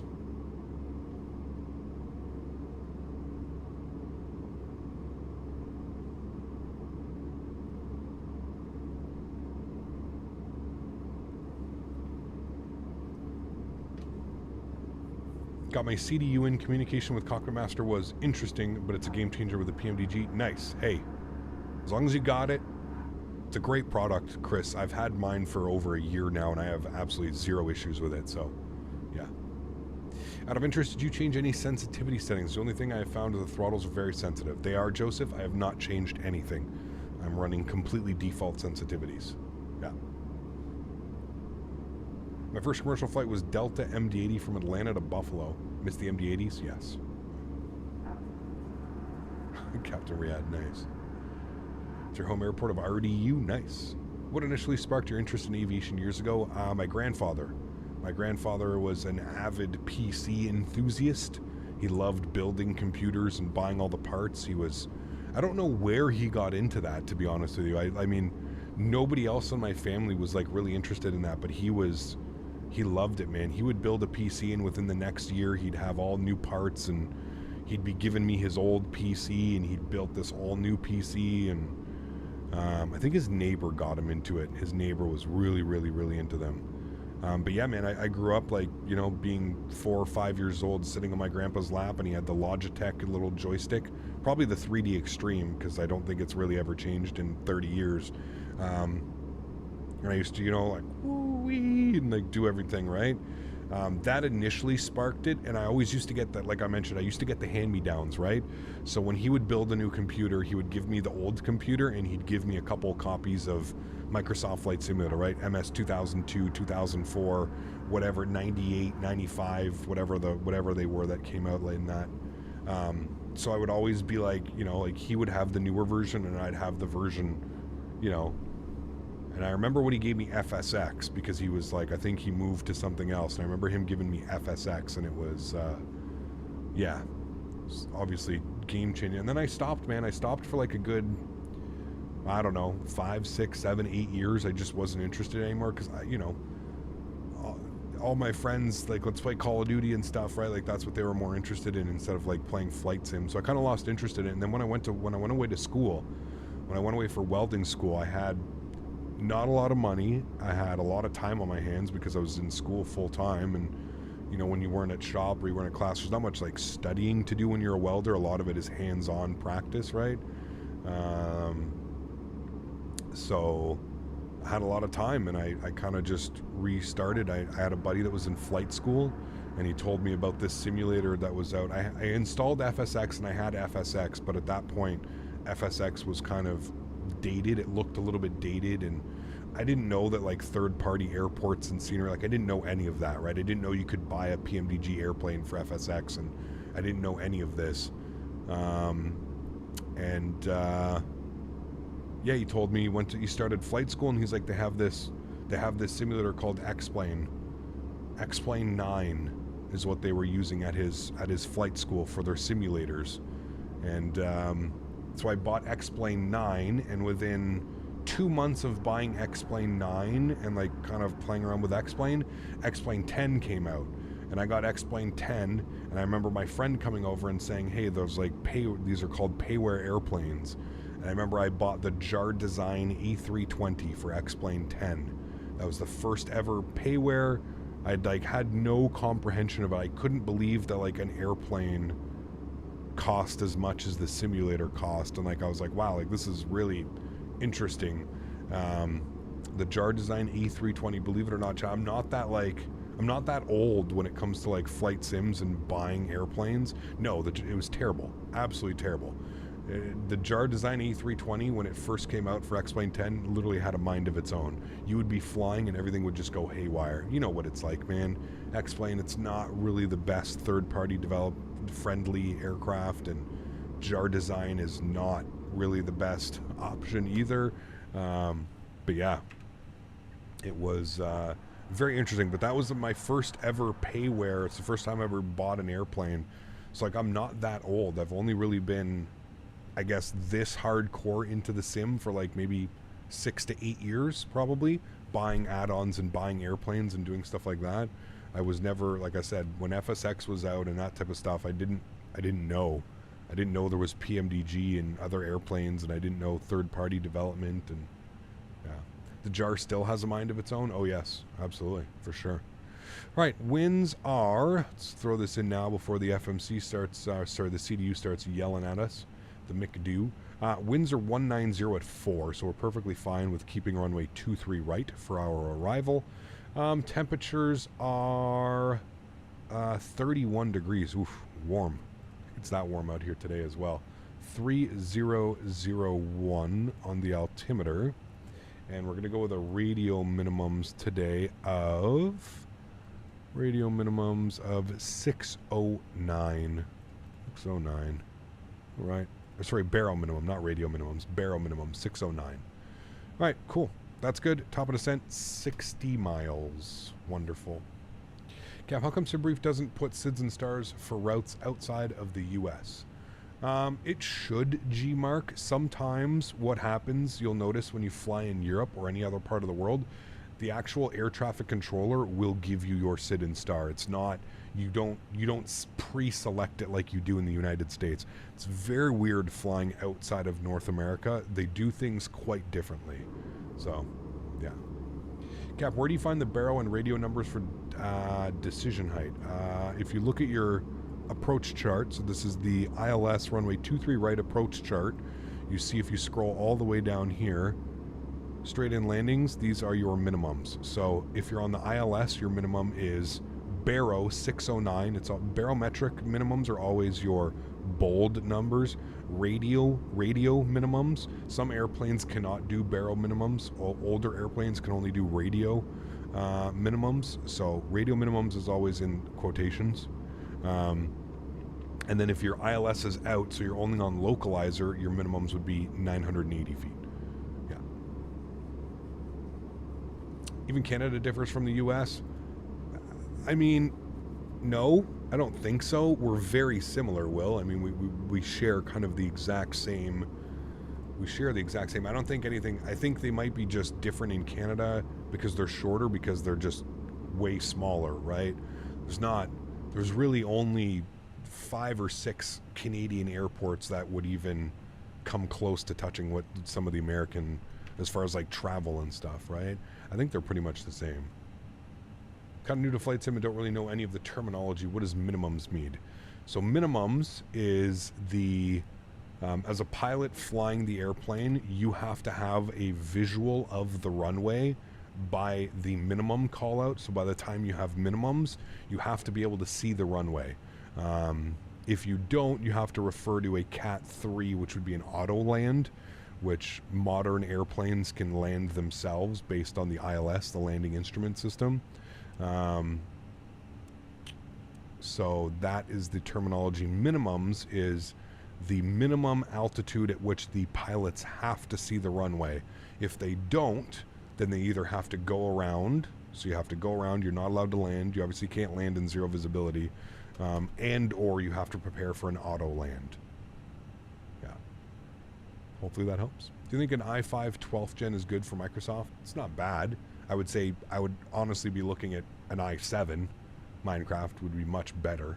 Yeah. Today I saw someone streaming X-Plane 12 and I was shocked how outdated it is. Yeah, it's very, very, very... It's a very tired simulator. Yes, I do agree. It's very bleak. It's a very bleak future for X-Plane, unfortunately, I think. Yeah. Minimum altitude is also the minimum for when pilot has to be cleared to land. Correct. Usually you're cleared much longer. IFR clearance in Canada doesn't include initial climb altitude and departure frequencies on the initial clearance like it does in the US. I'm pretty sure it does, Will. If you listen to like any... Maybe not on VATSIM, Will, like if that's what you're... but I mean, every time I've been flying real life, or if I listen to like ATC out of Canada, it's usually they have all that in there as well. Initial climb, 5,000, departure frequency. I've taken clearances in Les's airplane, Les O'Reilly here in chat, and it's always cleared to Toronto via the, you know, whatever one, climb via SID, initial altitude, departure frequency. Yeah. Just flew out of Toronto. It was different than all that the US clearances I've gotten. Are you talking real life or in the simulator, Will? What is the best ground service add-on for X-Plane 12? The best ground service add-on? Do they even have one? I don't know if they have one. Cap's initial X-Plane stream can be summed up into hundreds of audible ums. Yes. Yeah, see, that's in the sim. Well, it's a completely different experience, right? That could just be the way that Toronto FIR does the way that they do it. Out of Toronto, I've always it's always like the Verco 6 departure, squawk, something. Maybe, I don't know, man. It depends. Like, every FIR is going to be completely different, right? There are no initial climb altitudes in Canada. I confirm it's all a SID, which most SIDs, for instance, in Montreal and Ottawa, are runway heading with an altitude restriction like 5,000 feet. There you go. So, like I said, I think it's the same. It's just the way that Canadian airports are designed and our SIDs and stars, right? They're a lot less. It's a lot less busy, right? So they don't have to rely on a ton of automated information, if you will. I think in Canada it's a lot more relaxed because it's just, like I said, minus Vancouver, Calgary, Toronto, Montreal. Really, that's it. The 4 big hubs in Canada. It's pretty lackadaisical when it comes to like ETC. I'm always amazed, man, when I fly with less and like you actually like hear it and you hear the flares and Air Canada and Delta and American and you hear all the airlines flying around. It's just so like, it's so relaxed in Canada, and it's not like one instruction after another after another after another. It's you have multiple seconds, if not minutes, between conversations that are going on, right? So yeah. Main difference between Canada and the US is the tower clears you to switch to departure after takeoff while you're still on the ground, as opposed to the US where they hand you off to departure in the air. There you go. I think it's just, again, because Canada uses terminal. They use like terminal status.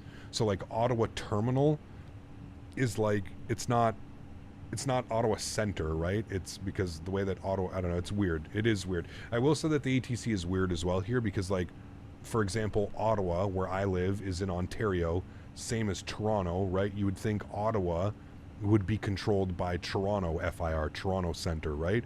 It's not. Ottawa is controlled by Montreal. So when you depart Ottawa, when you go over to departure frequency or center, you're actually talking to somebody that's sitting in a building in Montreal that has you on his radar scope, right? You're not speaking really to anybody in Ottawa or into Toronto. It's weird. It's very weird how it's done in Canada. I think they do that based on just because of how French Ottawa is. I think that's the main reason, is because of how bilingual. I'm pretty sure that's the only reason that Ottawa is controlled by Montreal, and because of its proximity to Montreal, right? It's very close to Montreal. You're talking 150 miles, not even. So, okay. Initial descent. What do we need? 6,000 feet, 210 knots at Glees. 6,000 feet. We're 2 miles from descent. I'm going to descend now. And there she goes. Airplane is now descending into Raleigh, Durham. Beautiful. Some nice clouds off our wings over there. Boston Center guys are in a building in northern NH, New Haven. Whatever works. Yeah, exactly. Yeah. I'm actually coming to Toronto soon. Very cool. How can you get multiplayer on Microsoft Flight Sim? Well, there's a couple different multiplayers that you can get. There's VATSIM, which is the network that I'm on. There's IVAO. There's Pilot Edge, and there's like native. There's also FS Cloud, and there's native multiplayer support. So it really depends what you're looking for. How do you modify a missed approach? Modify a missed approach. I don't know. Usually you would fly it based on the approach, no? New Hampshire, got you. Does X-Plane have better physics than Microsoft? I don't know. That's in my opinion, man, the better physics is a myth. I think it comes down to how much you're willing to tweak your control sensitivities. I can confirm that there's multiple airplanes that fly extremely similar, if not the exact same, in multiple simulators. So it really depends how you modify your controls. If you think that something feels too light, add some response curves. If you think something has too much reactivity, remove the reactivity. At the end of the day, we're sitting and we're flying on a $100 joystick in a home-based simulator. I don't think we're ever truly going to get the, truly going to get the feeling of, does one feel better? and I also think that I also feel that it's also very, everybody is going to have a different opinion, and everybody's going to have a different taste of what they feel like it. I've never personally flown an A320, so who am I to tell you if an A320 flies better in X-Plane or Microsoft Flight Sim? I don't know, man. I really don't like the whole flight model debate. I honestly think it's absolutely ridiculous. If you're looking for a true to one flight model, then go buy a $250,000 FAA rated simulator and then use that. You know what I mean? Like with these home-based simulators, I don't ever think you're going to. I think in both instances, in my opinion, each simulator has its strength. I think X-Plane in certain scenarios, in certain situations, the airplanes maybe feel heavier or they feel more balloony, which is what I've experienced when I've gone to real-world simulators and stuff like that and tried that type of stuff. Microsoft, for example, in my opinion, does certain things better in certain airplanes. In my opinion, flying Airbus in this Microsoft Flight Simulator feels better. I think that the Fenix flies better than the Tolus and those types of airplanes, but that's just my opinion, man. That doesn't mean that I'm right or that I'm wrong. It's just an opinion, and that's kind of how I feel the whole flight model debate is, man. It's, yeah. Because when I get an EGCC, the missed approach waypoints and then to a manual. So if you have missed approach waypoints and then to a manual, that's pretty normal. That means that you would expect radar vectors from ATC. You know what I mean? Overspeed? No, we're not overspeeding. I feel like the winds in Microsoft are not that very realistic.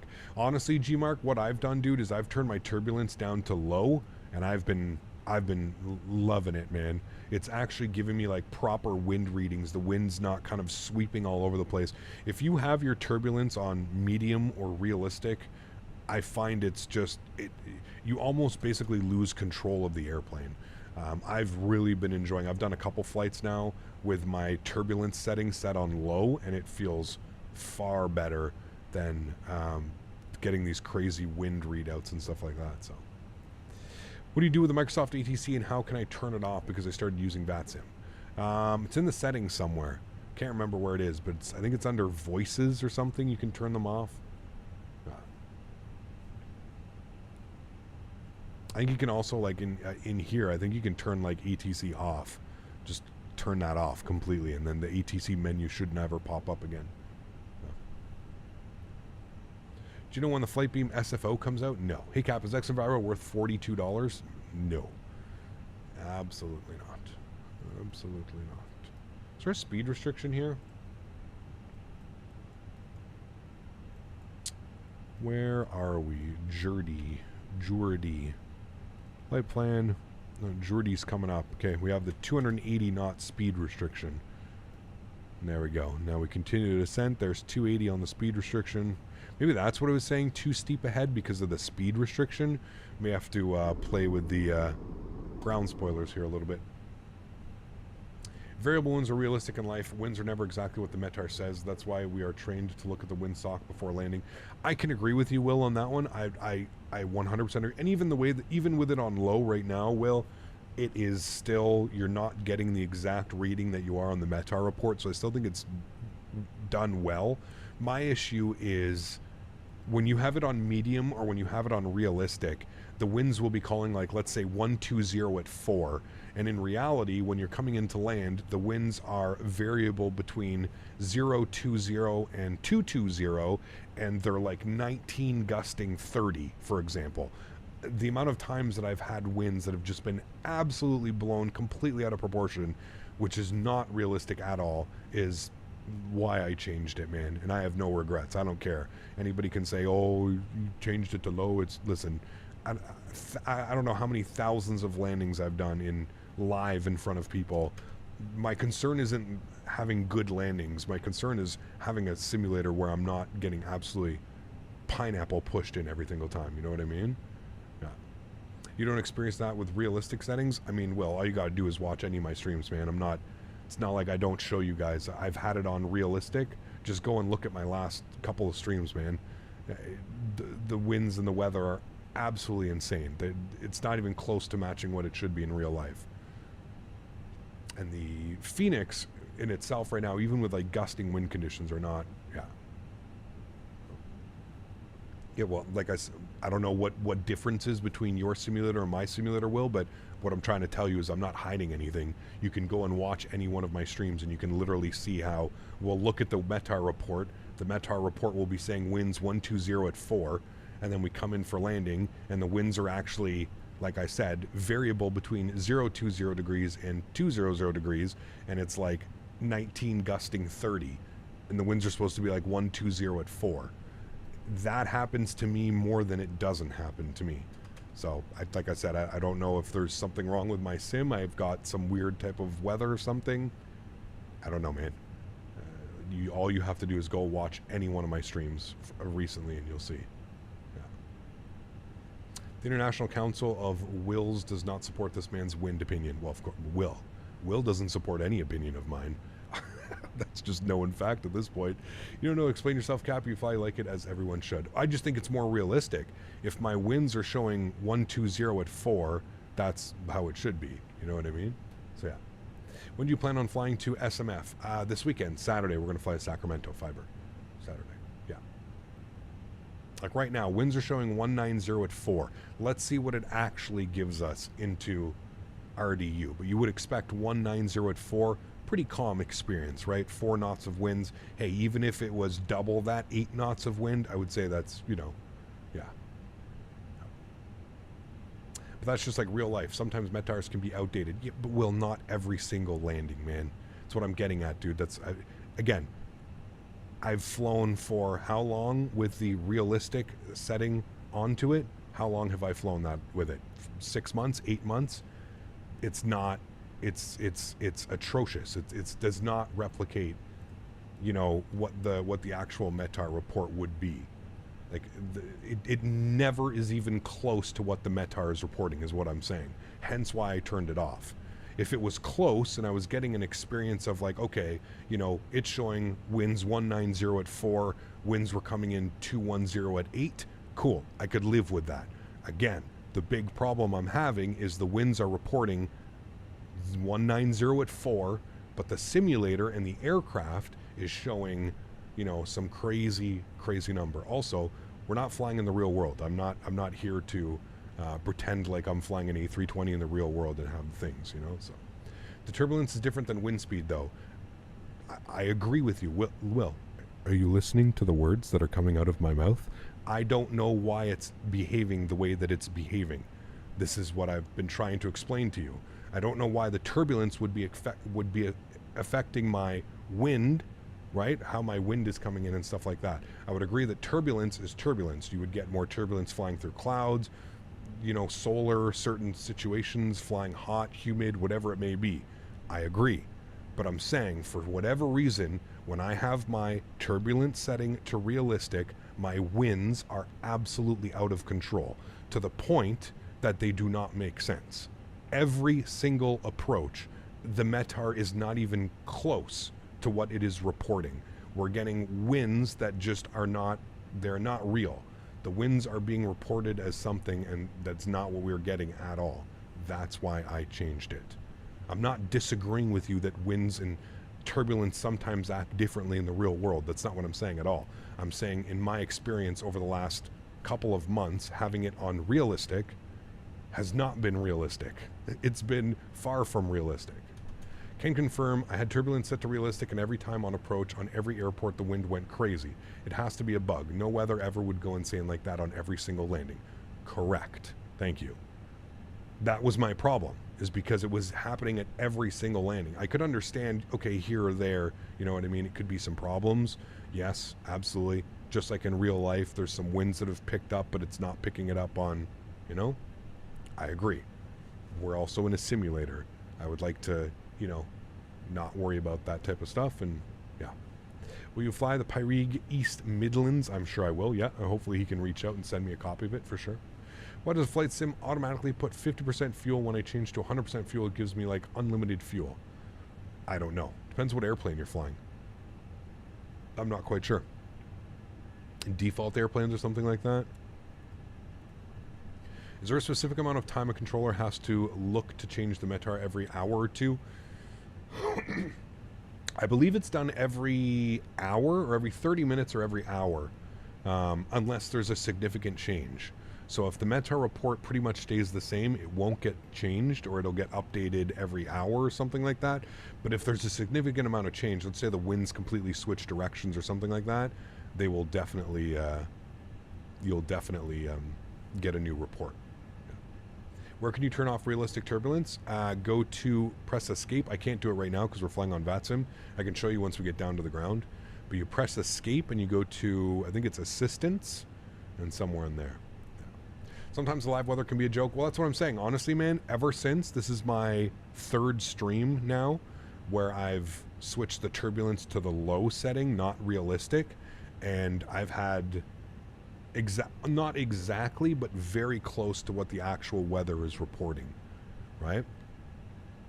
Like if you have it on realistic, the entire time you're descending, it's constantly moving. You can see here it's moving and it's manipulating it a little bit, but it's only doing it, you know, by a couple degrees. Whereas if this was on realistic right now, these numbers, you've seen it. Like I said, all you have to do is go back and like put up one of my older streams. I go to my channel right now, put it up and show you how bad it was. Spec Life, my man, thank you, dude. Appreciate you. Huge No Floaties, thanks so much for your support, man. Welcome to the green team as a business class member. Appreciate it, man. Thank you, thank you, thank you, thank you. I'm trying to think here. What was the last good stream that we had live where the winds were just absolutely pineapple pushing? Oh, yeah, here. Perfect. Let's go here. Watch this. Look at the... Where are we going here? You guys remember when we were flying into Brazil? Look at this. Perfect example. Look at the winds right here on short final. That's a 30-degree difference, and the winds are constantly gusting. And I believe the winds were supposed to be like 100 or 330 at 10 or something like that. Look at that. And I'm even saying, oh my lord, chat. These were supposed to be calm winds when we were flying into here and we checked the Mentha report. Look at those winds just all over the place, man. Constantly gusting, pushing, pulling. I can understand that in real life circumstances, yes. But for the Mentha report to report something insanely low, and then that, it's crazy, man. Spec Life, thanks so much. Sharper Travel, thank you as well for your business class membership. My friends, welcome aboard, guys. Can we get some huge no floaties in chat, guys, for our newest 2 members? Thank you, thank you, thank you, man. Can we take a moment to appreciate your graphics? Thank you, Bryce. From 0 to 10, how good was the MCO scenery? Giving it about a 6.5, 7, Diego. Lots of room for improvement. Lots of room for improvement, so I'm hoping that it does get improved. But I'd say about a 6.5, 7. Probably 6.5. I think 7 is a little bit too nice. 6.5, there's still some issues with the terrain. It's not really well blended and meshed. Terrain needs some work, and the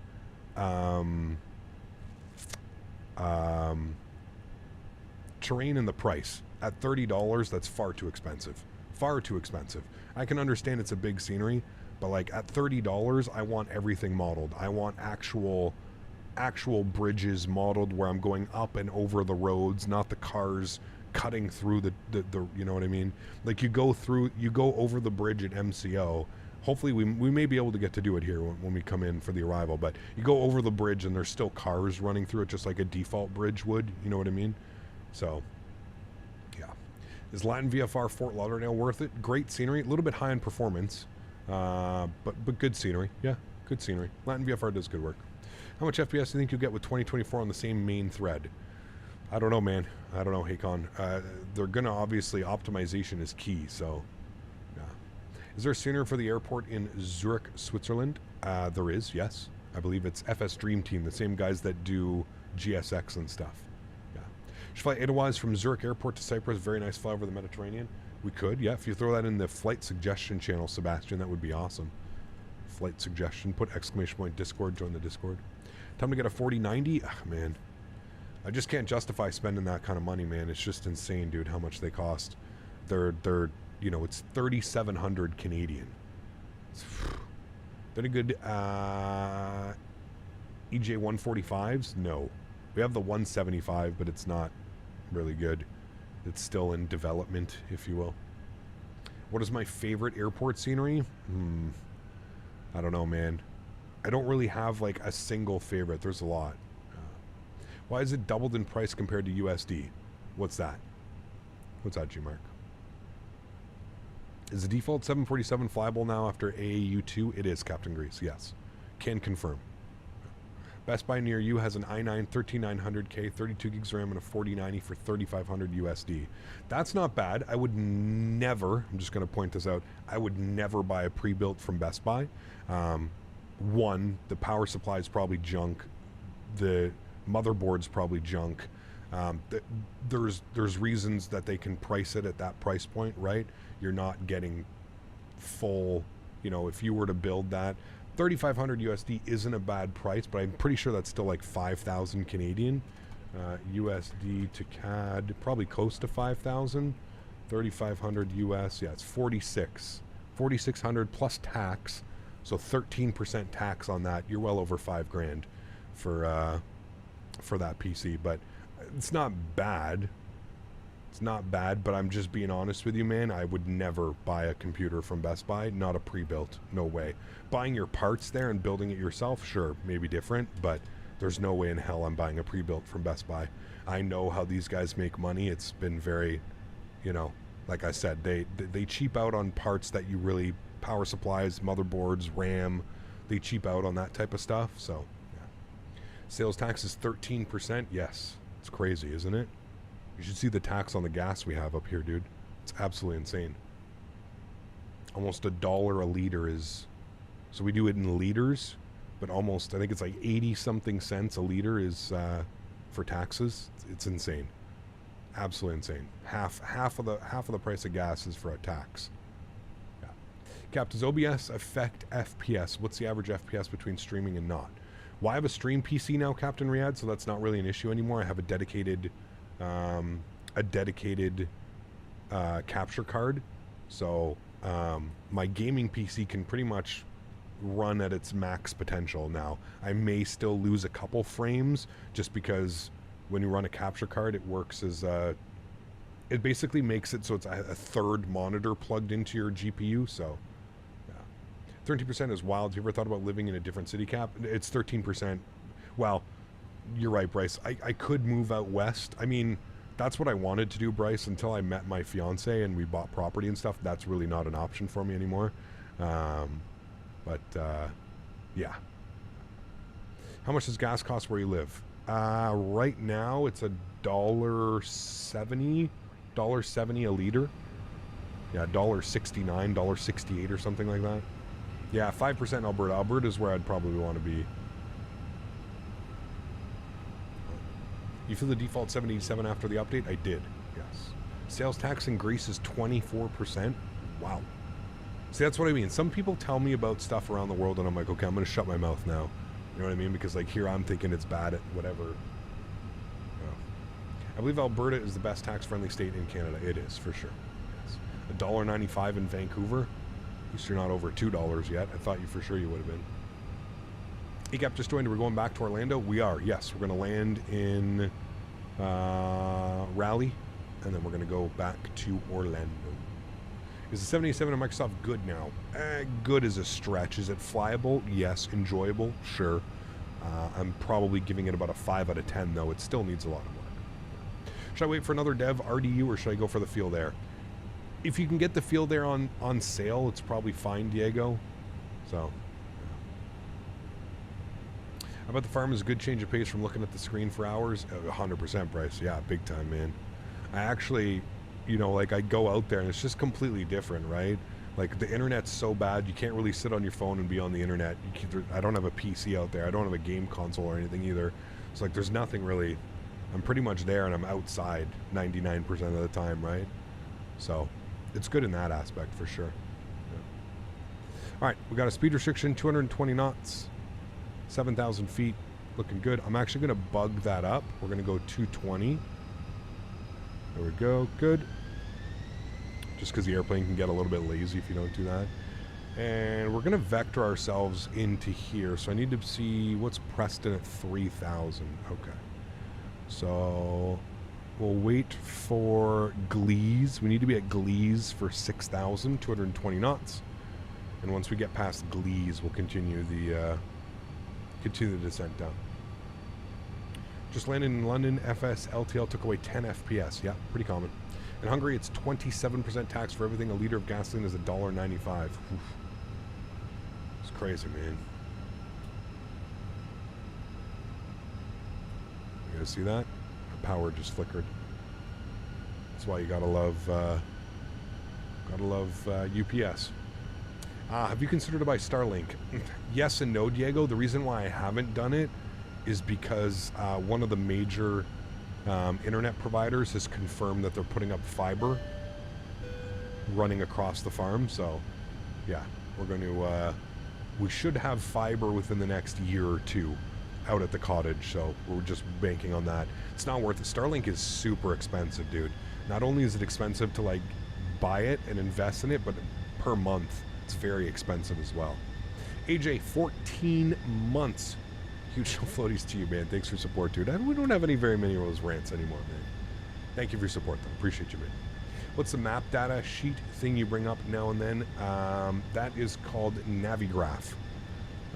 Essential if you want to fly on like a network or something like that. Very essential.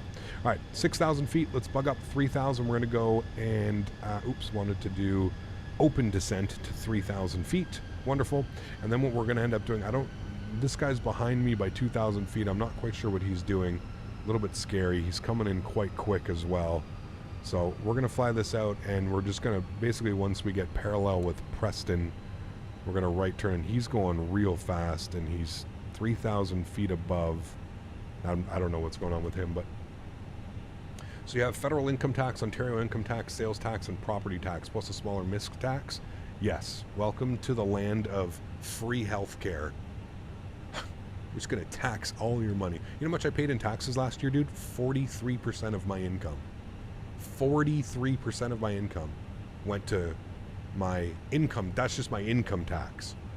I pay roughly $3,600 property tax for the farm, which is actually reasonably, considering that's 36 acres and I'm only paying $3,600 a year. It's pretty good, but it's because it's zoned agriculture.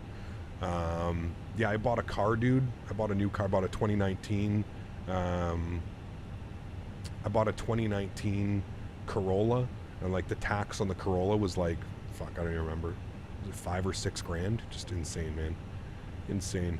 We want to go direct to, there it is, Preston or Preston. We'll go direct there now. We'll go ahead and get our landing system on. You can see we're coming up to profile now, so that's good. Sweet. Sent you a Discord message. Oh boy. Can't wait to read that one, Will.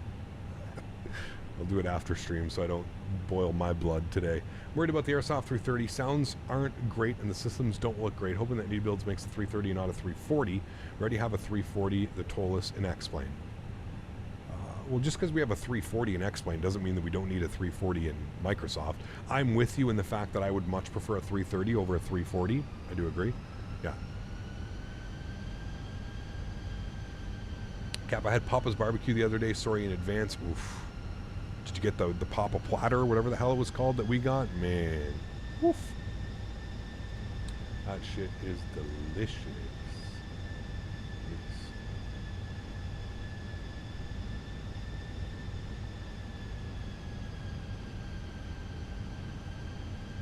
Yes. A330-300 would be nice to see. Maybe. C28. That Premier Figure Skater heard you talking about the taxes and gave you a warning flicker. Taxes to feed the growing government will never stop. Yes, I know. It's crazy, isn't it? Thank you for your chart, Will. I still don't think they're accurate, but that's just my opinion, Will. Again, yet again, we have another difference of opinion, Will. Big surprise there.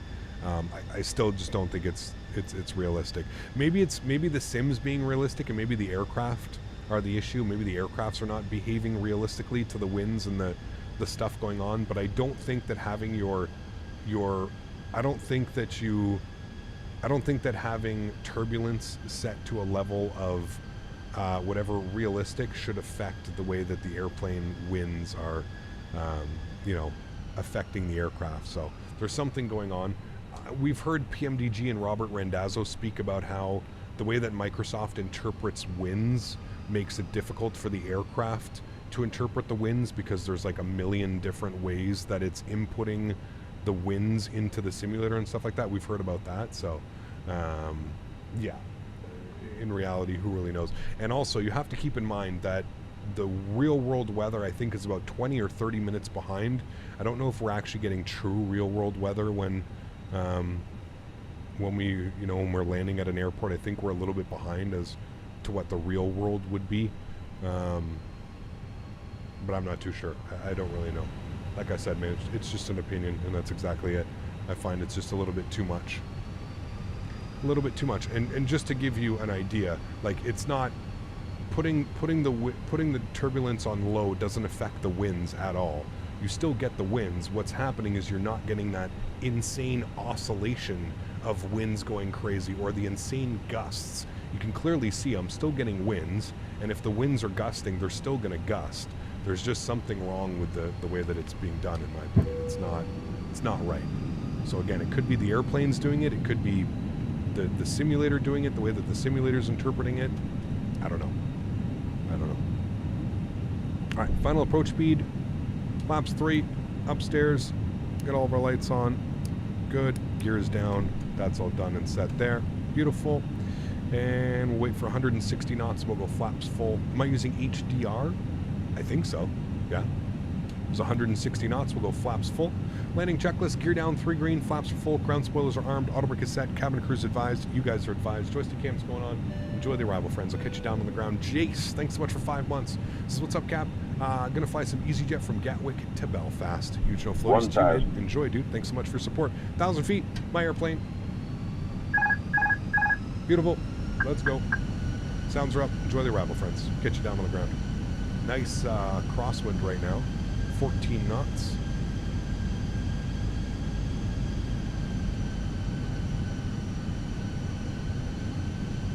Speak French? Bonjour.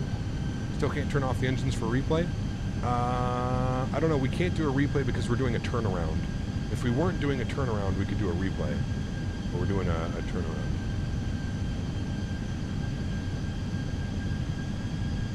$500. Check.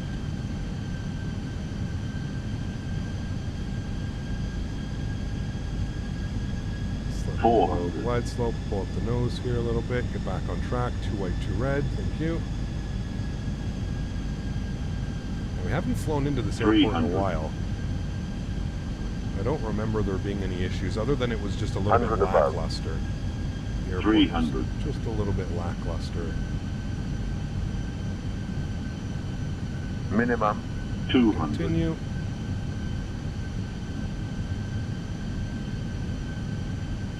$100. 50, 40, 30, 20. Retard. 5. Reversers, nose down gently. Decelerating.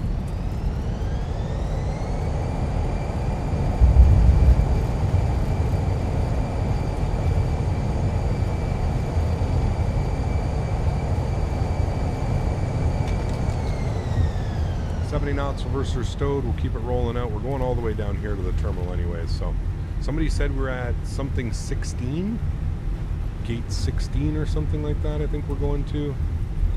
I don't know. Get on to the brakes. You guys back up into the flight deck.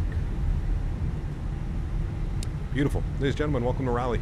1 hour and 23 minutes. We're 3 minutes late, chat. Terminal 2, Delta 13. Thank you. Delta 13.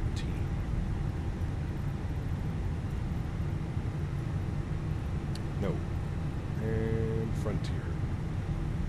Alright. Looks like we're going in right there. Delta 13. Can we go in this way? We'll go in this way. And Delta 13 should be...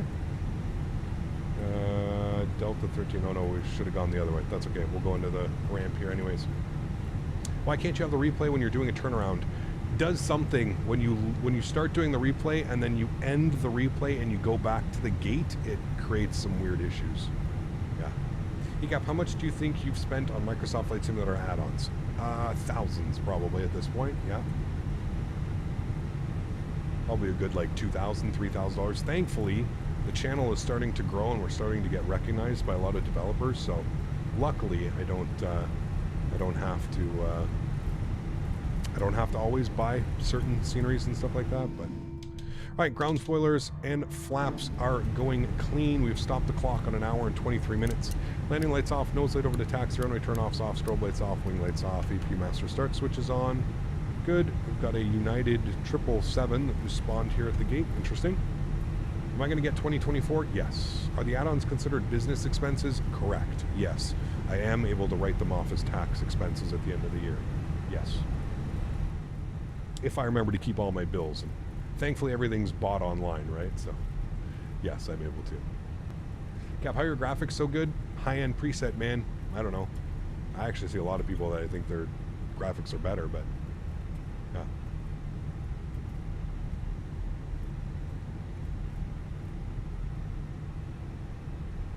All right, we're going all the way around here to gate. What do we say we're going to? Bravo, Delta. What did I say? Fuck. Delta 7? Delta 12. Delta 12. Looking for an accountant? No, I already have one. Delta 12 all the way around there. I didn't have a good one at the beginning, but I do have a good one now. You seen how I man? I'm pretty sure. Did I say Delta 13? Oh yeah, Delta 13. Thank you, chat. Delta 13 and I passed it? Oh shit, I did. Okay, let's go to Delta 12. Whoopsies. Sorry, chat. Very, very normal for a company to give us a change like that. No problem. For some reason, I was so fixated on Delta 12. I was for sure thought we were going to Delta 12. Yeah. Visuals is less than turbulence in low turbulence mode. Visual is there less. What's that, Minecraft? Sorry? I don't understand the question.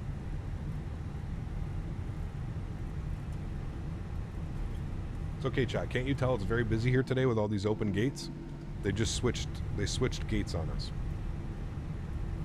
How are your instruments so crisp on 1080p and on a 100 render scale? Why am I going 15 million knots? Oh, because I was going down a hill. There's like a hill right there or something.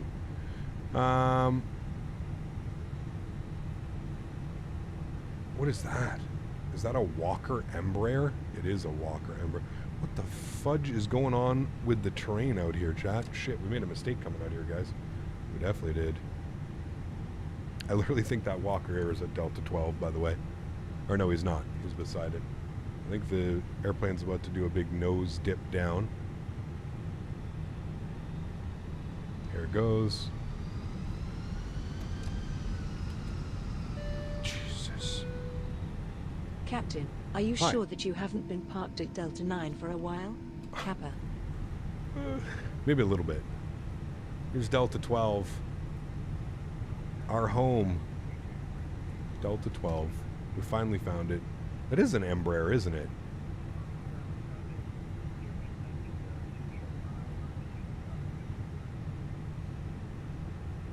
C28, thanks for support, man. I appreciate you, dude. Do you have rudder pedals as well, or just a side stick? Out of interest, rudder access on the joystick is still good in my opinion anyways. I have rudder pedals, yes. Are we going to have a dance? I don't think so. I can't even get us to the goddamn gate. It's so hilly back here. Maybe nobody parks back here. This is why they make it look like this. No parking back here today. I think our marshaller is... I even have a GSX profile for this airport. Pretty sure our marshaller is in the building, chat. Cannot see him at all. We're also parking uphill, so I'm constantly having to make small adjustments on the throttle to move us forward slightly.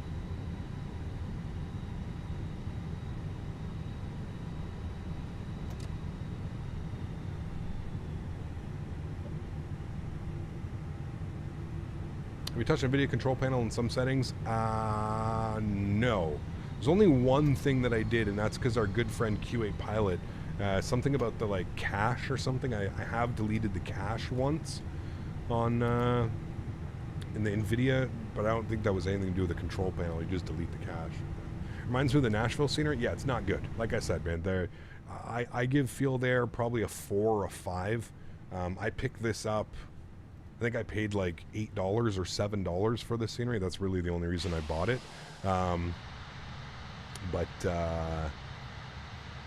Yeah, not definitely not the best scenery. I would actually put it right up there with actually some of the worst payware scenery. There's freeware quality that is better than this payware quality. Do you know what I mean? I don't know. I'm not a big fan of Feel There scenery, as you guys know. It kind of is unfortunate that sometimes these are the only airports that we can get, you know. We want to fly into certain places, but APU is on, APU bleed is on, engine number 1 is off, engine number 2 is off, beacon light is off, seatbelt sign is off. Ladies and gentlemen, welcome down to Rally Durham. It's been a while since we've been here, guys. I think we all know why. It does not do justice. The scenery does not do this airport justice. We'll just keep it at that. We'll go and request deboarding. Latin VFR does good scenery, but bad planes. Yeah, I mean, the Latin VFR planes, they're more designed for... they're more designed for the Xbox. That's like what they've kind of gone by, is like they develop their airplanes based on Xbox, not on PC. So I don't know. I don't know if I believe it, but yeah. I don't know if I believe it, but I can tell you that they're not very good planes. That's for sure. All right, let me get our flight plan in here for the return flight. Passengers are deboarding now. Wonderful. Should be good right about there. Good. Let's go with an A320. Pardon me. Phoenix. We've got 154 passengers going down to Orlando with us today. Turn this down. I can get some tunes bumping as well.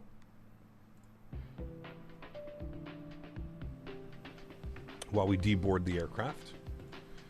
Gonna pre-file on some networks.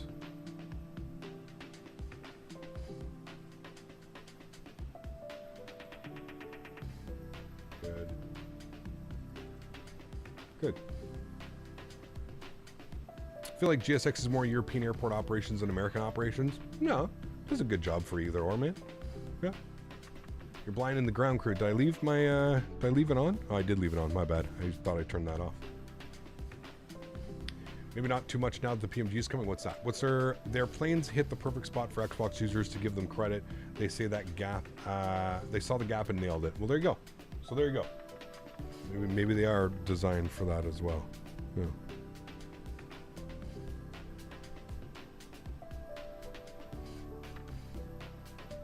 Grandma sent me $200 for my birthday, chat. Don't spend it all in one spot. Oh, Grandma's the best. Wish they added wing walkers. They have them, James. They have them, man. Pretty sure they do. You probably just have to turn them on. GSX, GSX settings, enable airport walkers. Yeah, they're right there. Wait. No, it's not that one. Wait, is it? This GSX profile might have defined as airport walkers, which are passengers walking around not related to the boarding, deboarding. Oh, okay. Nope, not that one. I thought there was like somebody that walks as maybe not wing walkers, but I don't know. I always see one. I always see them. GSX is great in Europe because a lot of the glass jetways you can see the passengers. True. Yeah. What's the best feature of GSX? Probably the realistic loading and unloading, giving you a little bit more of a sense of like an actual turnaround. Before, like, if I'm being honest with you, if we didn't have GSX, I would already have the new flight plan in and we'd be getting ready to push back. So like GSX gives it a little bit, kind of slows everything down a little bit, gives us a little bit more time to breathe, gives us a little bit more time to like file and send off flight plans and do all that fun stuff. So yeah. Speaking of which, we need to disconnect and reconnect with our new call sign. We are going to be 1187, I believe, for this route. Yes, 1187 is us. Bear with me. We'll go over to here to the stream PC. Sim2K Pro gave us a 122 on the landing. What did landing rate monitor give us? 115. Pretty close. Pretty close to one another.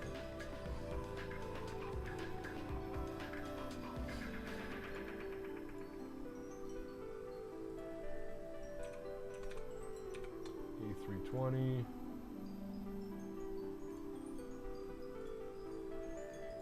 Good. New call sign should be up for us there. Wonderful. Sweet. Also hope to get a new Kansas City scenery for the new terminal. That's very pretty. There you go. Final landing in Auckland from Vancouver. 13-hour flight in the books. You're crazy, dude. It's wild, man. Back to aircraft types. We have flown IRL. Flite 24 offers a feature where you can log your flights, including aircraft types as an AC, which I've logged all my flights for the past 10 years. Very cool. I didn't even know that was an option. Yeah. Could you do some Norway ops soon? Maybe. Maybe. We just flew. We were up in Scandinavia. We flew to Copenhagen and the Stockholm Arlanda. Something you've done 5, 10+ hour flights this past week, dude. That's too much, man. Too much. Nice, Del. Very nice.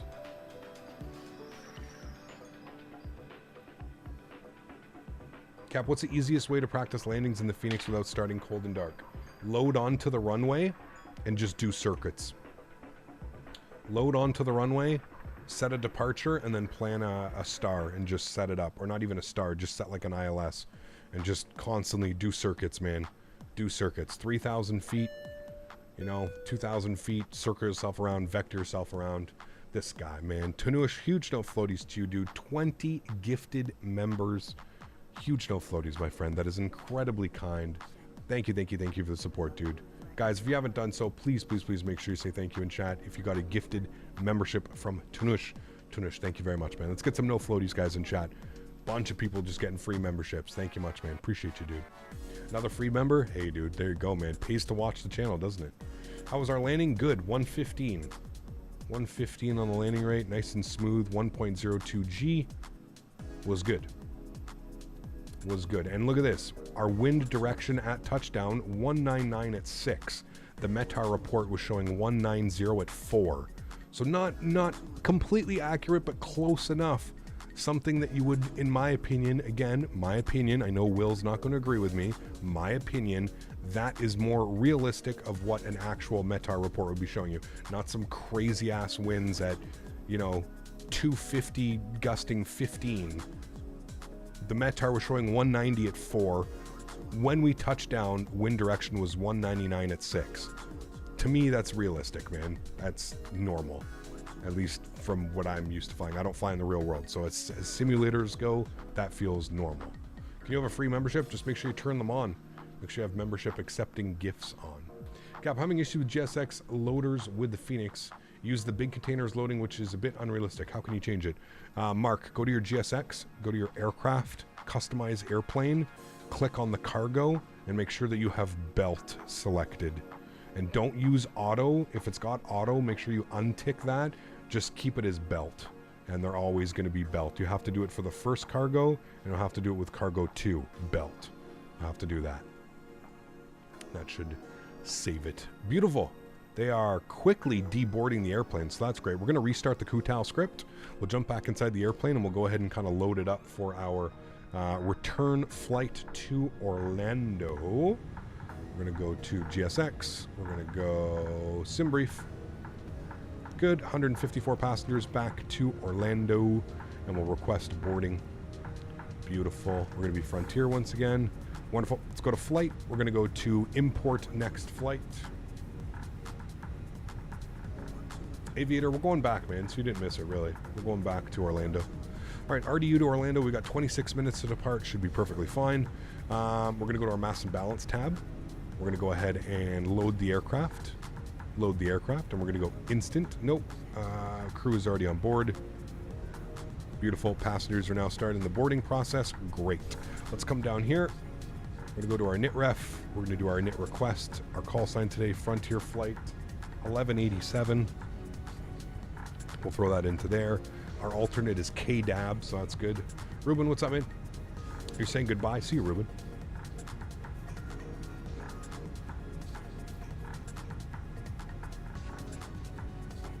Do you use Rex Weather Force? I do not. No, I don't think you need any of that, Genordi. Nah, it's not very good, man. Additionally, does GSX have issues with the fly-by-wire? I don't think so, Mark.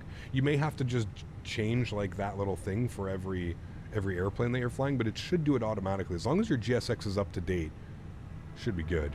All right, let's plug in some numbers here. We've got 0 fuel weight CG 58.7 and 31.7. 58.7 slash 31.7. Good, we'll throw that up into there. Block fuel for today's flight, 6,000. We'll call it 6.1 because we're at 60.6. 6.1 is good. We'll go to our flight plans, RDU, departures. We're going to plan 23 right for the departure today. We are going to be on, according to SimBrief, the Rosbo 5 departure. Rosbo 5, good. I don't think there's any transition. Nope, we'll go ahead and insert that. We'll go to MCO. We're going to go to arrivals. I don't know what the weather is doing in MCO right now, so I'll have a quick little look and see what's happening. Potato, just chill, man. Nobody has control over gifted memberships. We cannot choose who the gifted memberships go to. So just stop the conversation right there, man. Just stop. You either get one or you don't. We have no control over who gets the gifted memberships. You have to hang out and chat to get the gifted memberships. It's that simple, man. All right, so stop fighting. Just everybody, chill out, man. You guys choose the stupidest things to fight about. Just know how things work if you're gonna start fighting with one another. Cap, when is the flight to Italy? Suggests Turin. We've been there before. I don't know when we're gonna be in Italy, to be honest with you, but yeah. All right, RDU, that's good. We're going over here, 23 right, that's good. And then for the arrivals, we can probably do 17 left. Doesn't make sense. I guess 18 right, but I kind of want to go over the bridges, chat. I want to go over the bridges. Whatever, I guess we'll land 17 left. It probably makes the most sense anyways. ILS 17 left. We're going to be on the GTOUT 1 arrival. GTOUT 1, good. We're going to take the Leopard transition and the approach vias. We'll open up our approach charts today. The GTOUT 1 takes us out to Banya. And then from Banya, we're going to go to approaches. We're going to plan 17 left. Pin that. And we want to take it via, there's Banya. I guess we'll take it via Hervey. Is Hervey an option? It is. Good. We'll do that. And we'll insert that. Beautiful. Cool. Everything's set up there. I'm happy with that. Let's go back to our init ref tab. Cost index, we're going to go initially 5. We're looking for a cruise level of 360. 36,000 feet for the return flight. Wonderful. Let's come over here. Let's go to our departure performance. Grab some information here. RDU, we're departing on 23 right. Servititions are dry. Flaps 1, no, off, on, correct. Sync load sheet, sync live weather. Go ahead and calculate our V-speeds today. Wonderful. 45, 45, 47. Performance, 145, 145, 147. Flaps will be 1/ down 03 and 68. Down 03, and then our flex temp today is 68. Let's go and bug that up. Beautiful. Everything looks good. We're ready for departure. Aircraft is loading up. Shouldn't be too much longer to get out of here, chat.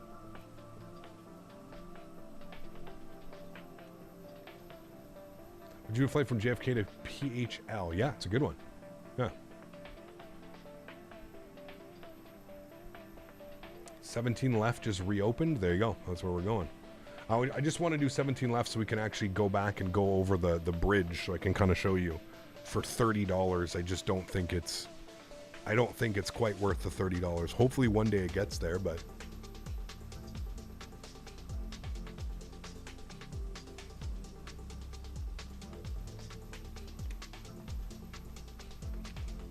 You still using stock settings? Yes, I am. Yeah.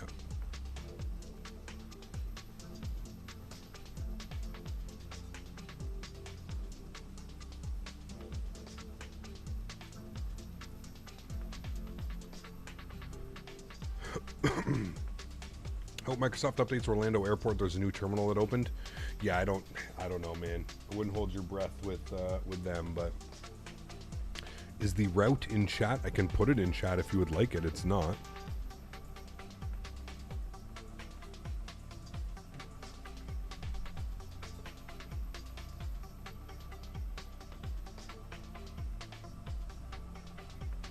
Here's the routing. You like the wolf on the tail? Yes. One of my favorite ones, actually. Missed the first leg, but here for the second. Nice. Welcome back, YouTube new.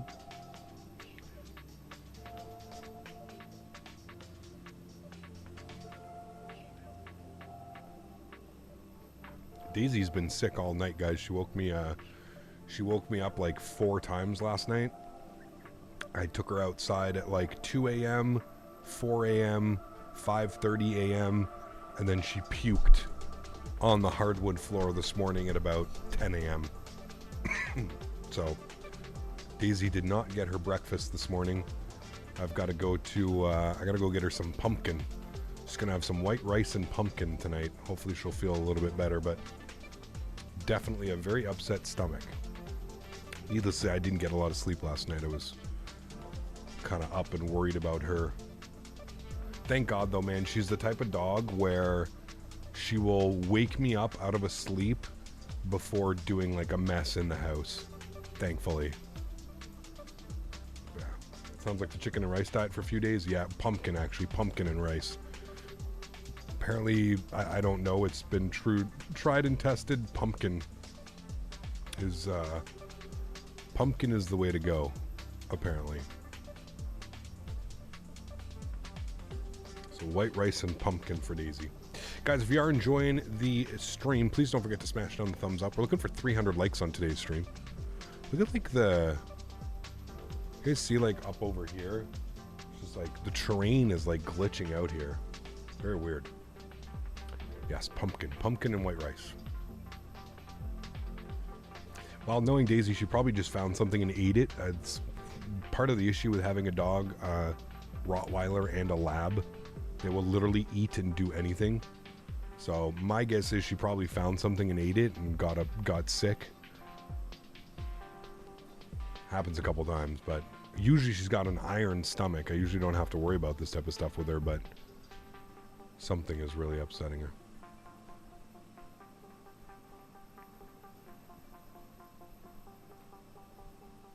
Pumpkin and rice works wonders for Daisy as well. Frenchies love the pumpkin. Yes, they do. Yeah. I'll have to look that up about the times my black lab just about eaten anything, like literal poop and get sick. Yep, 100%, man.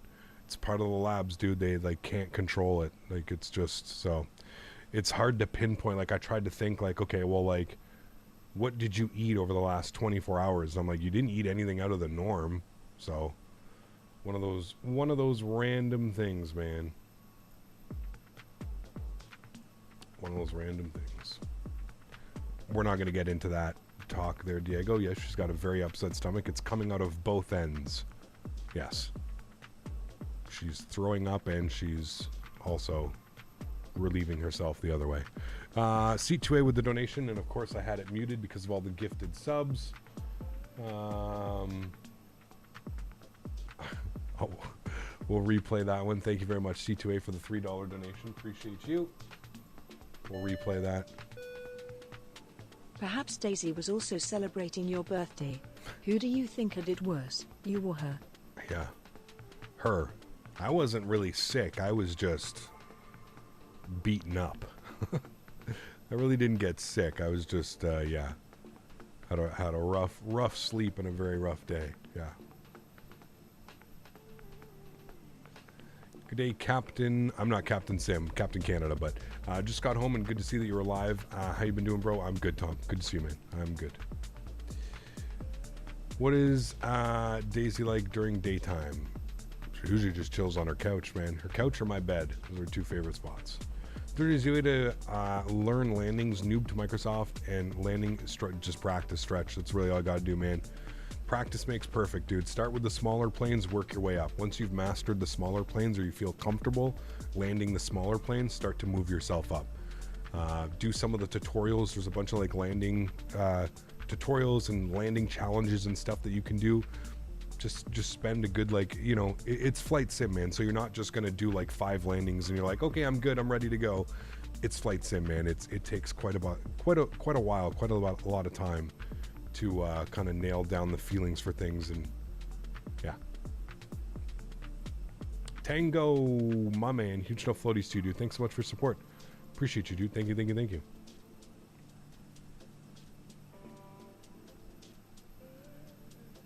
Very cool. I'm glad you are enjoying some music, man. Is there a proposal to the girlfriend in the near future? I already proposed. Yeah, she's the fiance Hey now. CPT, Yeah. how you doing? Good. Just heard a new band for me, which is from the 90s called Dark and Nocturne Slaughter Cult. The singer is a lady. It's an interesting name. Thank you for the 2,500 Costa Rican. Really appreciate you, Tango. Huge no floaties, man. Thank you, dude. Very interesting name.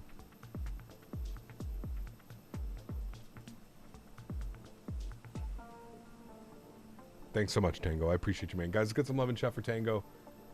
Thanks so much, my friend. Appreciate you, dude.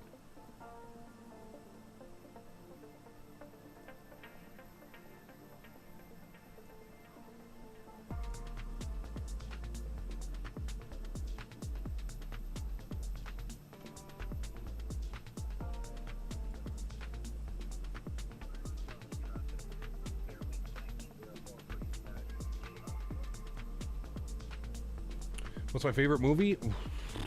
I don't think I can just choose one, man. There's too many. Too many, man. Live stream the wedding? No.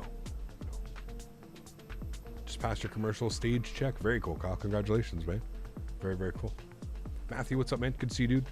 All is well today. A little bit tired. Was up all night with Daisy. She's not feeling well. She was multiple trips outside last night, so we're here, man. We're surviving. Valley, what's up, man? Good to see you. Welcome aboard. Hope you're doing well. Do you like the band Train? One of their songs is Drops of Jupiter. No. I mean, it's not a bad song, but I don't really. Wedding live stream would be crazy. Yeah, that won't happen. Sorry, guys. So worry, guys. That won't happen.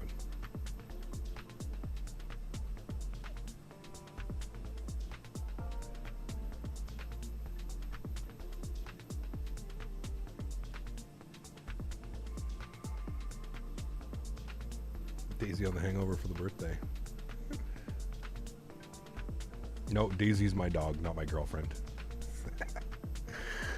Oh, man. I believe so, Atto, yes.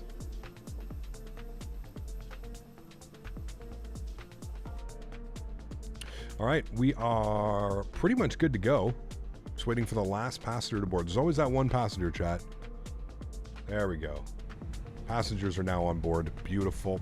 Let's go back up top here. We'll go to GSX. We'll prepare for pushback and departure. Beautiful. We'll come down here to the electronic flight bag. Go to the Fenix tab. Go to ground services. We'll remove the chocks and cones. We'll remove the GPU. Beautiful. Sounds can go back up. Great. Music's about to end as well. Perfect time for the departure. All right. We're ready for pushback, she says. Good. Go to our make do menu. Go to ATSU, AOC, received messages. Gonna have our arrival message. Good. Preliminary load sheet, accept, and our final load sheet, which we'll accept as well. 154 plus 6 today, chat, on the passenger count. Beautiful. Great, cool. Accepted, done, no more messages. Beautiful. We're ready to go. TCAS is showing 2,000 squawking. Initial climb will just bug up to 10,000. Pretty normal, I think. What is initial climb, actually, if we have a look-see here? Jets 6,000. Okay, we'll bug up to 6,000. We're going to go facing southwest on the apron. Yes. No. God damn it. I didn't mean to do that. GSX. Pretty sure I just broke it. My bad, chat. I hit the wrong button. Just going to restart the Kutal script here.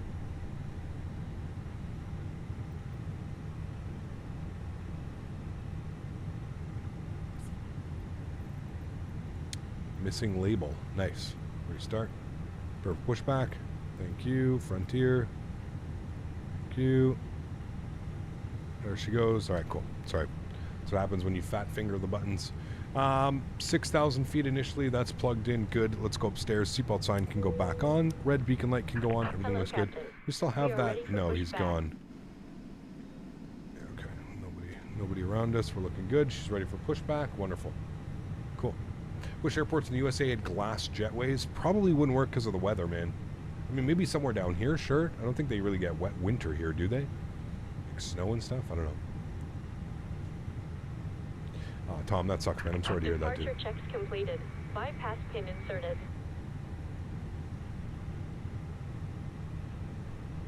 Can we get the Daisy cam back? We can. We can try now that I've got the extra webcam because I bought this new camera, right?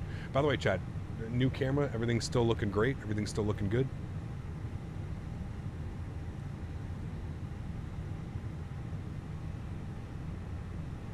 Okay, I'm considering getting a PC. How much do you think it would cost to get similar specs to yours? Could probably build my PC now for probably close to like 3,000 US. 3,500, something like that. Do you know when PMDG deliveries are coming to Xbox? I have no clue. No. You'll have to go to the PMDG website, Abraham. If you go to pmdg.com, they have a forum section to their website. You can ask questions. They post all kinds of things. Yeah. Didn't even notice the new cam looks good. Yeah, I mean, for me, the big thing is the frame difference, right? The other cameras were doing some weird frame cameras, and the frames were really bad. So for me, being at like 60 FPS, I think it's really nice. Yeah. No worries, Shan. Thanks for having us, mate. So happy PMG came to Xbox. I mean, it's great news, dude. Yeah. All right, sounds are going up. Let's go ahead and spool up engine number 2. Look at that, pushing back at the exact same time. Nice. Now, it's supposed to push us back southwest. We'll see which way this works. It should go tail to the left.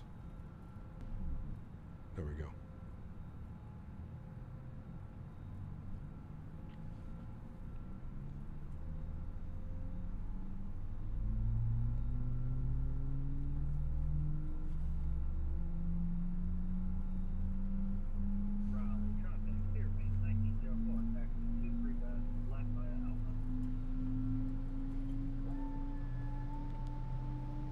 PMDG deliveries for Xbox might be released today or tomorrow.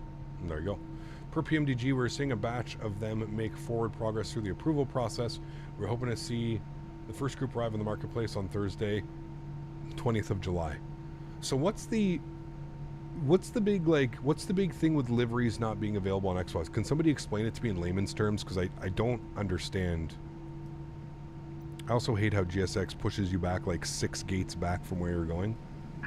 Set parking brakes. Park brake set. Cockpit to ground. We have a good Spool up engine number start. 1. You can disconnect.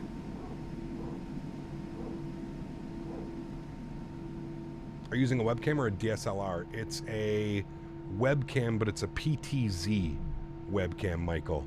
So it's a 4K gimbal. You can put !cam. I think I put a link to it. So it's a PTZ camera. So it's a 4K camera, and it uses its own encoder, which is the real reason I ended up getting it, was because it uses its own encoder, which means that it's separate from like using OBS encoding. You know what I mean? So like it's not stuck to using whatever like OBS allows it to do. I can control that it uses like H.264, for example, for encoding, or NVIDIA's NVENC for encoding. That was the major reason that I got it, because essentially it's not quite a DSLR, but like as far as like webcams go, and as far, I'm not interested in a DSLR, man. I would have to then get another capture card and all that stuff, so I'm not really interested in doing that. To me, this is perfectly fine. USB-C plug-in, ready to go. There are also some technical reasons involving containers so they could provide for Xbox users, which is now solved. Those were that's the reason for all the delay. It's so weird. Yeah. Xbox Marketplace has a minimum price setting for PMDG want to provide deliveries free of charge, so they have to charge for them even if they don't want to. They can't put anything for free on Xbox they're not used to. Okay, I guess. But how come the airplane didn't ship with liveries? Is that because it's still considered free? Is that why you can't ship with liveries or something like that? Flaps 1, speed brakes armed, auto brake over to max RTO, trim setting down 0.3, beautiful. Thank you, Mark. Appreciate it, man. The amount of space it would take would be astronomical. For what, a DSLR? Oh, for the Xbox. Got you. Look at this premium airport, payware airport. Love when I get terrain that looks like this at my premium airport. Man, love it.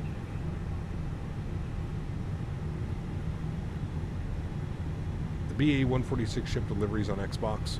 Yeah. The scenery is shit. Yeah, it's not very good. Yeah, I don't suggest buying it. Like I said, if you can get it on sale like I did for like a couple bucks, yeah, but otherwise it's not worth it. Yeah. Hell, that's almost handcrafted good. Yeah. Watch out. Get your shock absorbers ready. Oh my. Yeah, just got to get over these little humps and bumps here. No problem. Nothing to see here, chat. They decided to provide the plane right away so that they could start flying it even though deliveries would take longer. Huh. Interesting. I mean, look at that. Look at this gap right here, dude. You'd actually break your airplane if you tried to go over that. Look at that. You'd legitimately break your airplane. Hey, Phil there. What are you doing? What are you doing out here? It's embarrassing. This is a payware scenery, dude. This is one of your first airports, too. How does it look like this? This is what I mean, man. Companies have absolutely no shame anymore, dude. Like, they'll just put garbage out and it's just like, ah, fuck it. We can't fix it. Who cares? Sell it. It's crazy, man. Cap, what do you think of the MD-11 for Microsoft Flight Sim? The one that's available now is not good.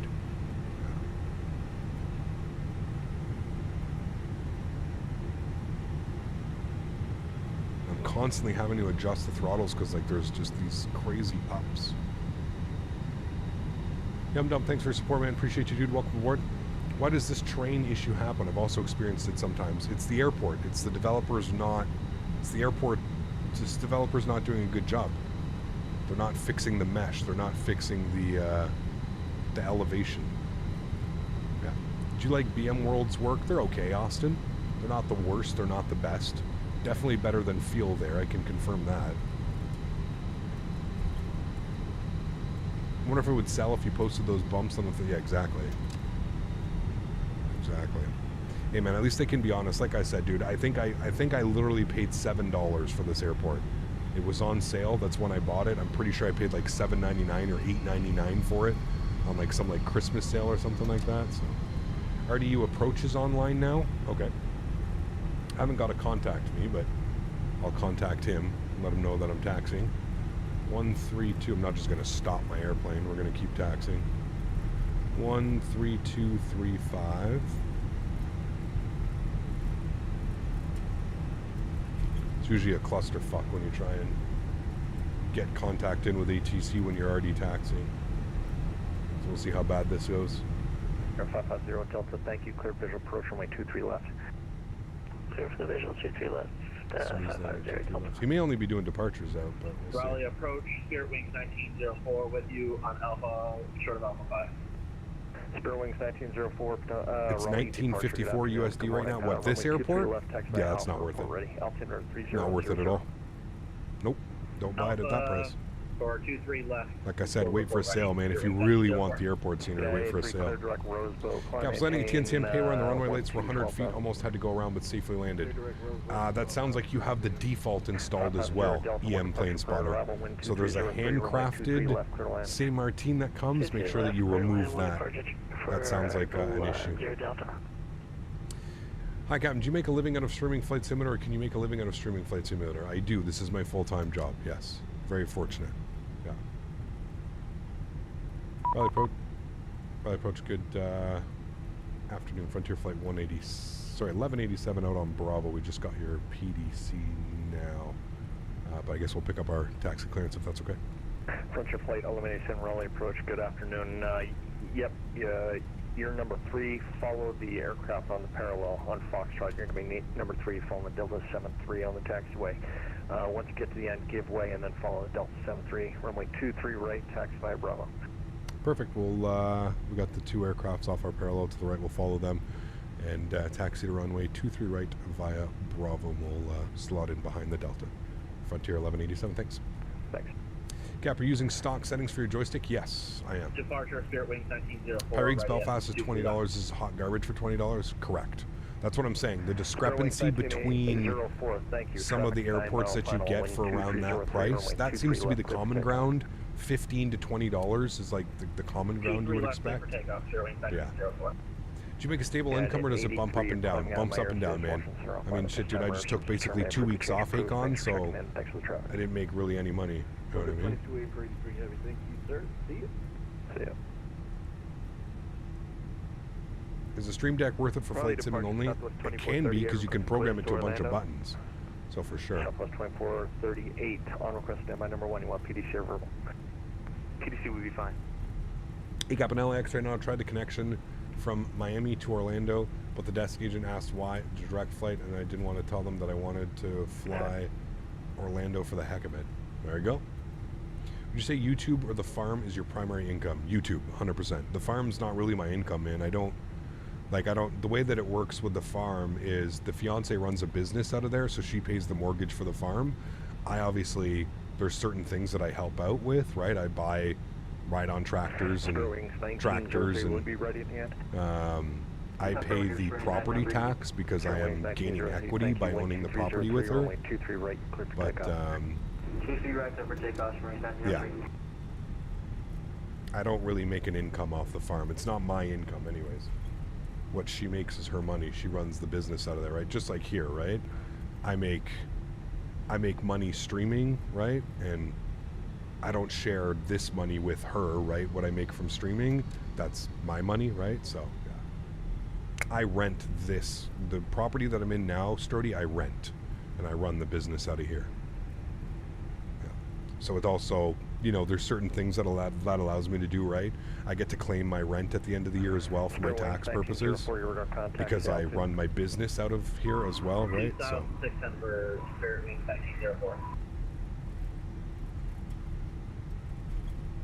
Sure, Wings 1904, thank you. Could I stream more every week? I find 4 is the perfect amount for me, Acon. I used to do 5, and I found I don't know, man, the extra day,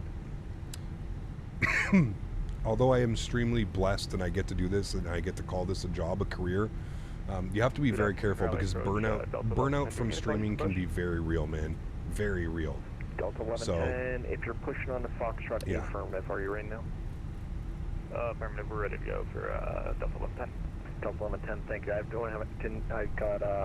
I'm still plugging in here, so no ATIS is available at this time yet. There'll be Alpha, altimeter 300, push on a Fox. Hope Oswald just finished an Aerostar project from last year. Now I'm working on another Aerostar project that was abandoned, but now is revived by a new owner. Very cool.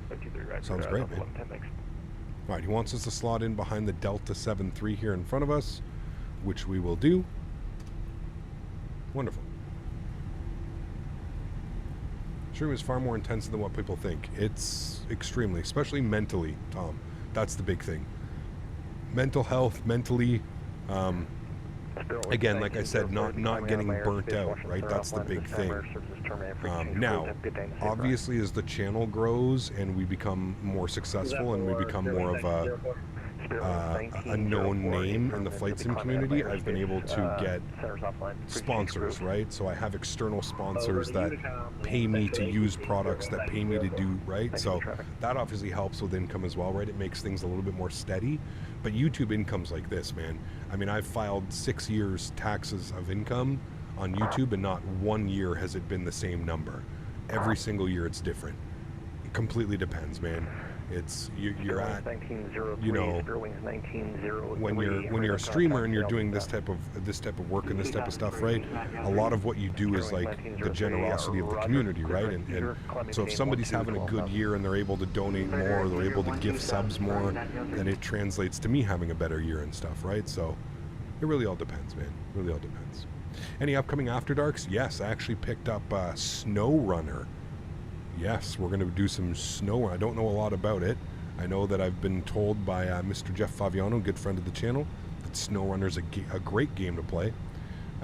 So I picked up SnowRunner. It was on sale on the Steam Summer Sale. I actually think it's still on sale. I saw. But yeah, we're going to do some snow running. Right Alpha 3, right We're going to use our Thrustmaster X-Swap Pro controller. Remain the frequency. Thanks for flying, Rolling. Alpha Juliet, choose a ramp, 0 Delta. Snow running is good. I still get stuck. Flight 1187 behind the departing 737, runway 23 right. I'll line up and wait. Behind the departing Delta, line up and wait, runway 23 right. Frontier 1187. All right, strobe lights, wing lights, landing lights. Let's go. He is departing, so we're good to go. Let's line ourselves up. Tax percentage should be pretty similar, right? Kind of is, Austin. Yes. Over the last 2 years with external contracts, it's actually bumped me up in tax brackets. So I was paying high 30s for a long time, but with these new external contracts with Thrustmaster and AnyBuilds and a couple other companies, it's bumped me up tax brackets. So I'm now paying, like I mentioned before, 40. I forget what it is, 46, 45, 43, something like that percent. So, yeah.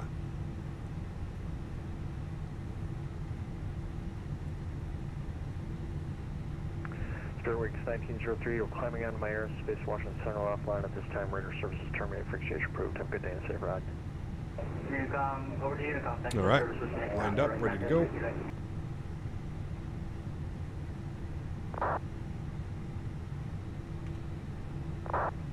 Why is the turbulence so bad at Microsoft like it barely happens? I don't know. I don't know, man. Are you a pilot in real life? No. And Delta 1110, we're ready to go. Delta 1110, thank you. Runway 23 right, taxi by, can you make Tango 3?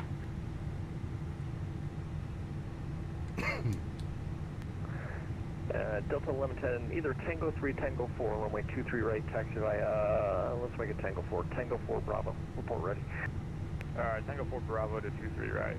There you go, yeah. Awesome, man. Glad it helped you. Frontier Flight 1187, wind 2303, runway 23 right, clear for takeoff. 23 right, cleared for takeoff. Frontier 1187, thanks. Alright, let's do it. Throttle's up to 50%. Sounds are going up. Enjoy the departure, my friends. Catch you all on the other side. Lights are on. Everything's set. ECAM memo, no blue. Looking great. Chrono is on. Let's get it. Man Flex 68 SRS runway auto thrust blue. Takeoff power set. Nose down pressure on the stick. Airspeed's live.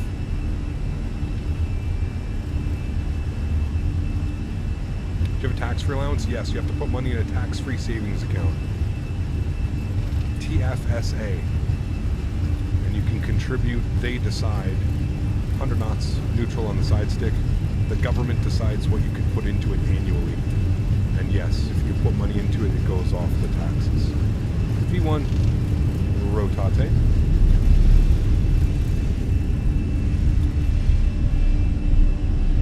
Positive rate, gear up.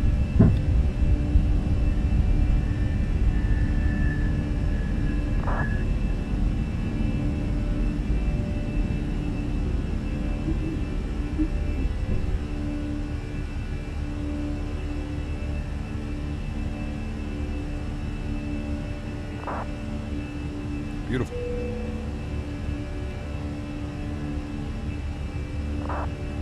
Frontier Flight 1187, your radar contact, the altitude. Passing through 1,800, Frontier 1187. Frontier 1187, thank you. Clear direct eager, climb maintain 1212 now.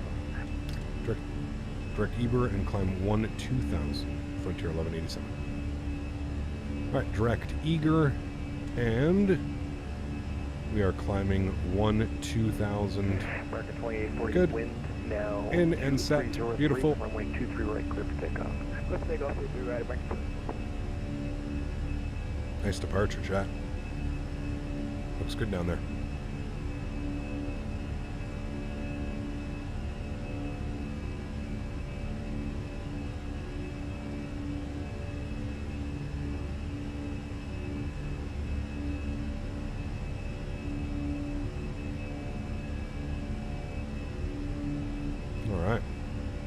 Beautiful.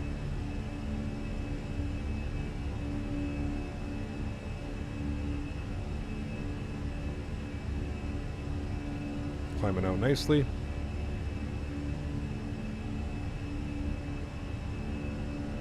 go autopilot on. Bring you back into the flight deck.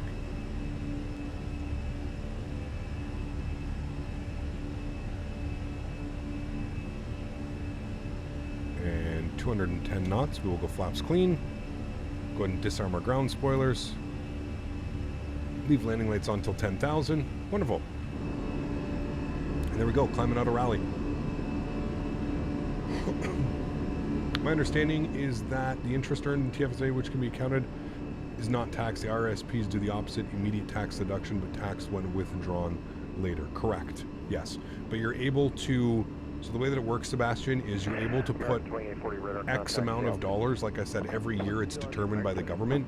You're allowed to put X amount of dollars into a tax-free savings account, which in return you can claim off your taxes.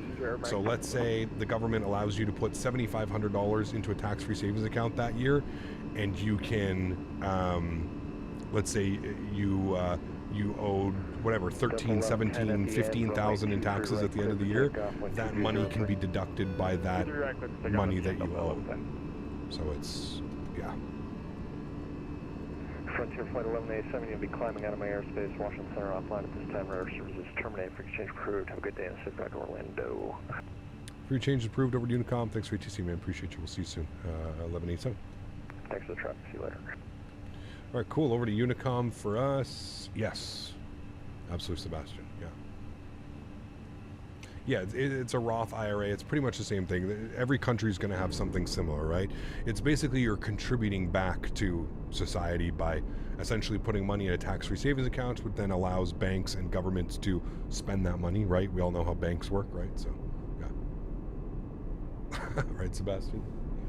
Hey, man, it's okay, dude. I really, you know what's crazy, man? And I truly, truly, truly mean this. I think it's crazy that we don't learn as a country that is so heavily, like, we have taxes for everything. You would think that it would be like we would learn it throughout, you know, throughout our schooling, right? Maybe not elementary school, but like at some point in high school, you think that there would be a mandatory course or like a mandatory something that was tied into it that would teach us about all of these things, right? How to, you know, because if you think about it, man, you know, you can essentially, you're basically saving $7,500 or $5,000 or $10,000, whatever they decide that you can put away, right? It's crazy, man. It's crazy, right? It's, yeah. TFSA is non-deductible, tax-free growth. RSP is tax-deductible. Exactly. Correct. Always thought this is, what the hell does an education life skill? I'm telling you, man, it blows my mind that we don't learn about this stuff in school. That this isn't like a mandatory course for, you're probably right, Sebastian. I'm probably explaining it terribly, but listen, this is exactly why you hire an accountant if you're self-employed. You make your own. This is exactly why you hire an accountant and you let your accountant deal with the things. Like I said, really the only things that I do is I keep track of everything, right? I get a receipt from the rental company that I rent my condo from. You just provide all your receipts for everything, provide everything that you need, and you let the professionals do it because, yeah, to me it honestly blows my mind that, yeah, exactly, sizzling popcorn, exactly. An accountant likes sizzling popcorn.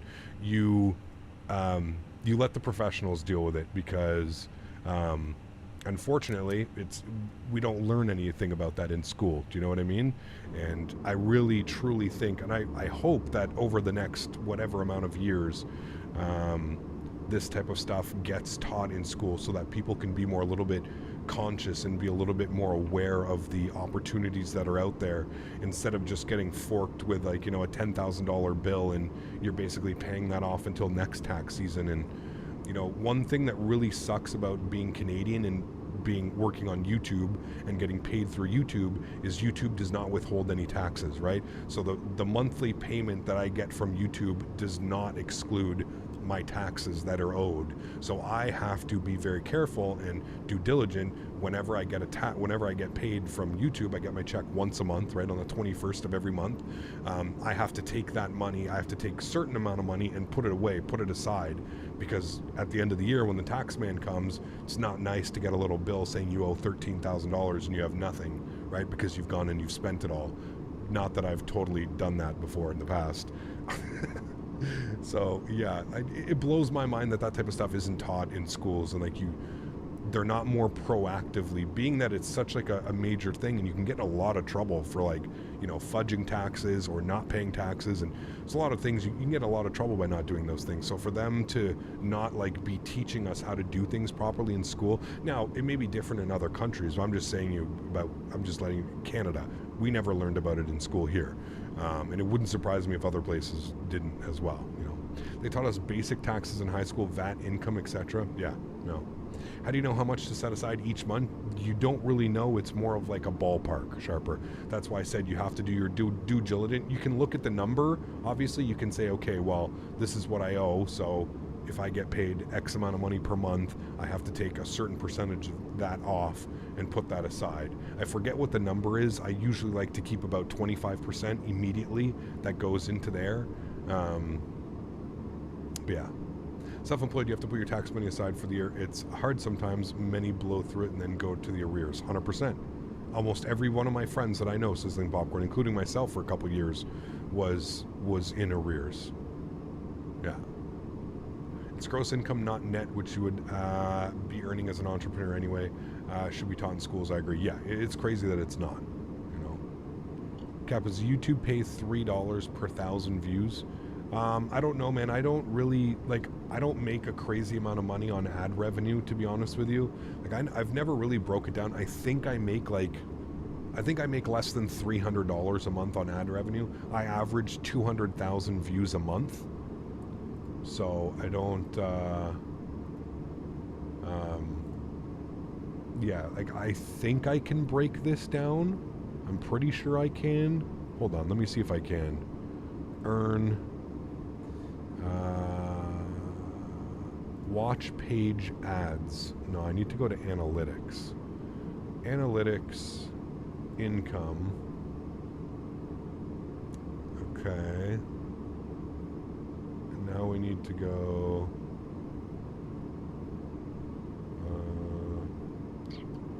We need to go. The last 28 days, yes.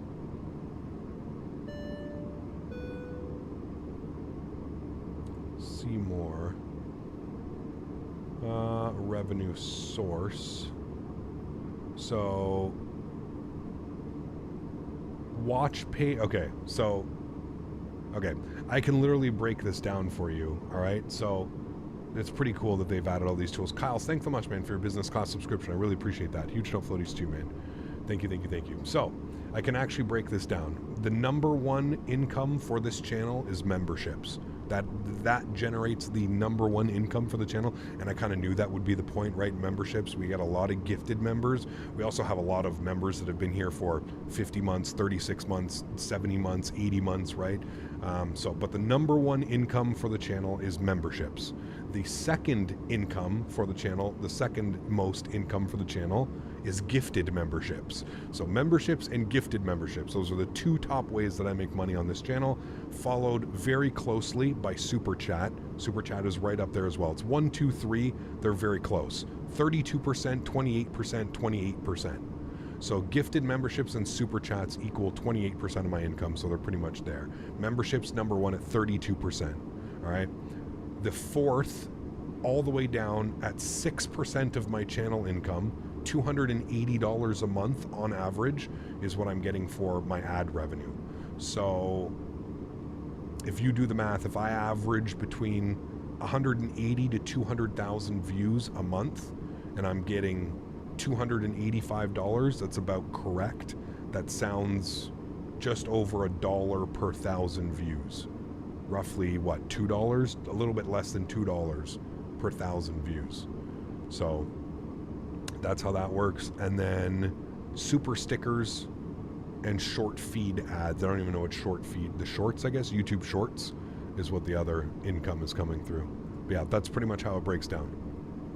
Yeah. That is pretty much how it breaks down. That is not the real Swiss01. That's an imposter, so don't pay attention to him. You know what we like to do with those around here. Somebody that likes to pretend to be somebody else. No, thank you. Kyle, thanks for your support, man. I appreciate you, dude. Huge no floaties, man. Thank you, thank you, thank you. Robert gifting 10 members to the channel as well. Huge no floaties to you, Robert. Thank you very, very much. That's incredibly kind. I really do appreciate that, man. Guys, let's get some love and chat for Robert gifting 10 members. Thank you very much, man. Really do appreciate you, dude. Thank you, thank you, thank you, man. How do sponsorships stack up in the lineup?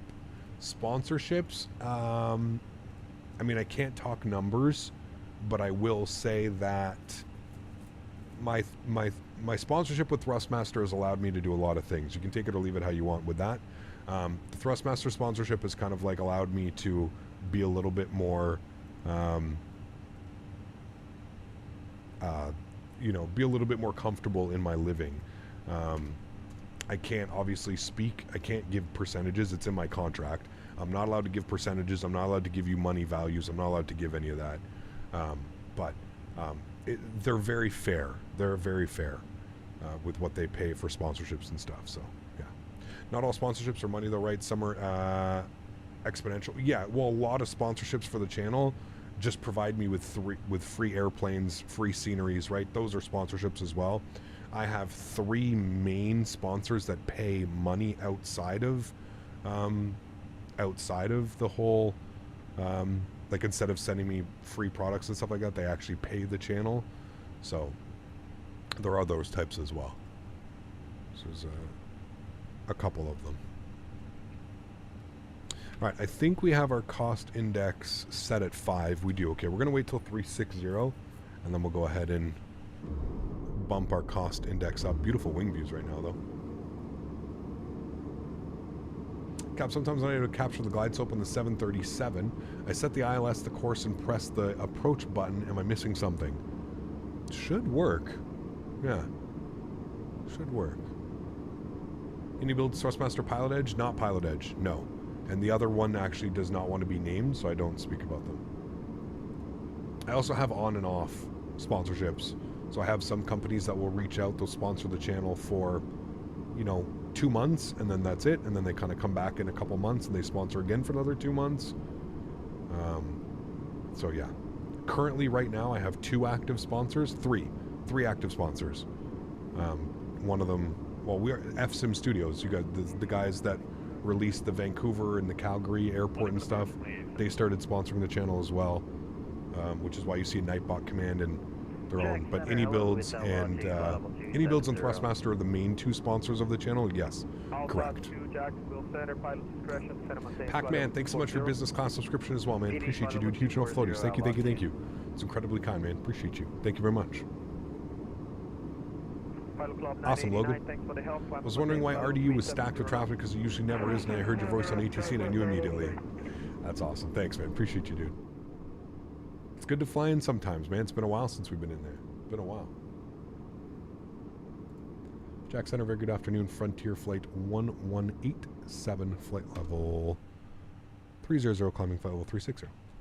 Frontier 1187, Jack, squawk 1034. 1034. 1034. Good. Squawk for him. We'll show him a little ident there, a little flash. Good. Cap, for the TCA Boeing edition, use Frontier 1 throttle quadrant. Radar contact 15 northeast of Florence. Climb maintain flight level 360. Climb maintain 360. Thanks, Frontier 1187. Kind of cool that someone sponsors without wanting to be named. Yeah, well, it's just more of like a, yeah, I don't know, tax purposes. Who really knows, man, at the end of the day, dude. You know, I recently reached out to one, I'm not going to name names. I recently reached out to one scenery developer, and I asked them, if they wanted to sponsor the channel, basically send me scenery, and I would review the airports, and I would fly into the airports, and hopefully that would generate sale for them and stuff like that. And he's just like, I can't, man. He's like, those stupid Canadian taxes are after me. He's just like, I'd love to support the channel, but I just can't do it. I started laughing, man. I was like, oh, dude, at least I'm not the only one. Not the only one who hates the Canadian tax system. But yeah, I just use 1 throttle quadrant most of the time. Have you ever been sponsored by Laminar Research? No, never. Oh, surprisingly, I've been on a few Reddit threads that seem to think that I'm sponsored by Microsoft and I get paid by Microsoft to use this sim over X-Plane. I can wholeheartedly tell you I've never been sponsored by Microsoft, and I've never been sponsored by Laminar Research. No. The opinions that I have are completely of that, my opinions.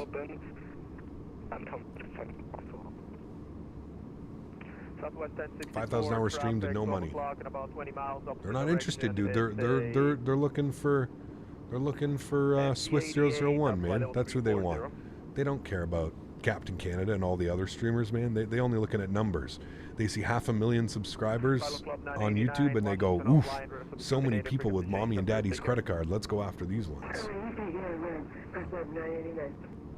You ever thought about quitting vaping? Well, I don't vape anymore. This is medicine. So it's not nicotine or anything. I don't nicotine vape anymore. 11000 now for Outlaw 2. Jacksonville Center, American 2172, holding short runway 18. Of course, Sharper. American 2172, fly runway heading, runway 18, clear for takeoff. Now, does Jacksonville cover all of... American 2172. Does Jack Center cover... I can't remember if Jack Center covers Jacksonville Center, good afternoon. Orlando. 3090, I think he does. Golf on Golf 1 at Orlando with the weather taxi. He is. Southwest 3090, runway 17 right, taxi via Hotel 1. Yeah, okay, he does. Damn. 17 right via That's a big airspace, dude. Holy. It's stretching. It's good for you. The one thing we do agree on, Will, blows my mind that you stretch and you still give me such a hard time. I think it's right on the edge of the airspace. It is, yeah. How did you quit vaping? I really want to stop. I just stopped. Just stopped, man. Hey, Cap, didn't you get a new, not too long ago? What's that? A new what? MCO is divided by Jax and Miami centers. Gotcha. Jax covers MCO and Miami covers Tampa. That's right. That's what it is. It's like really weird because they're right on the line, right, of one another, basically. Yeah, if you look, yeah. That's right. It's weird.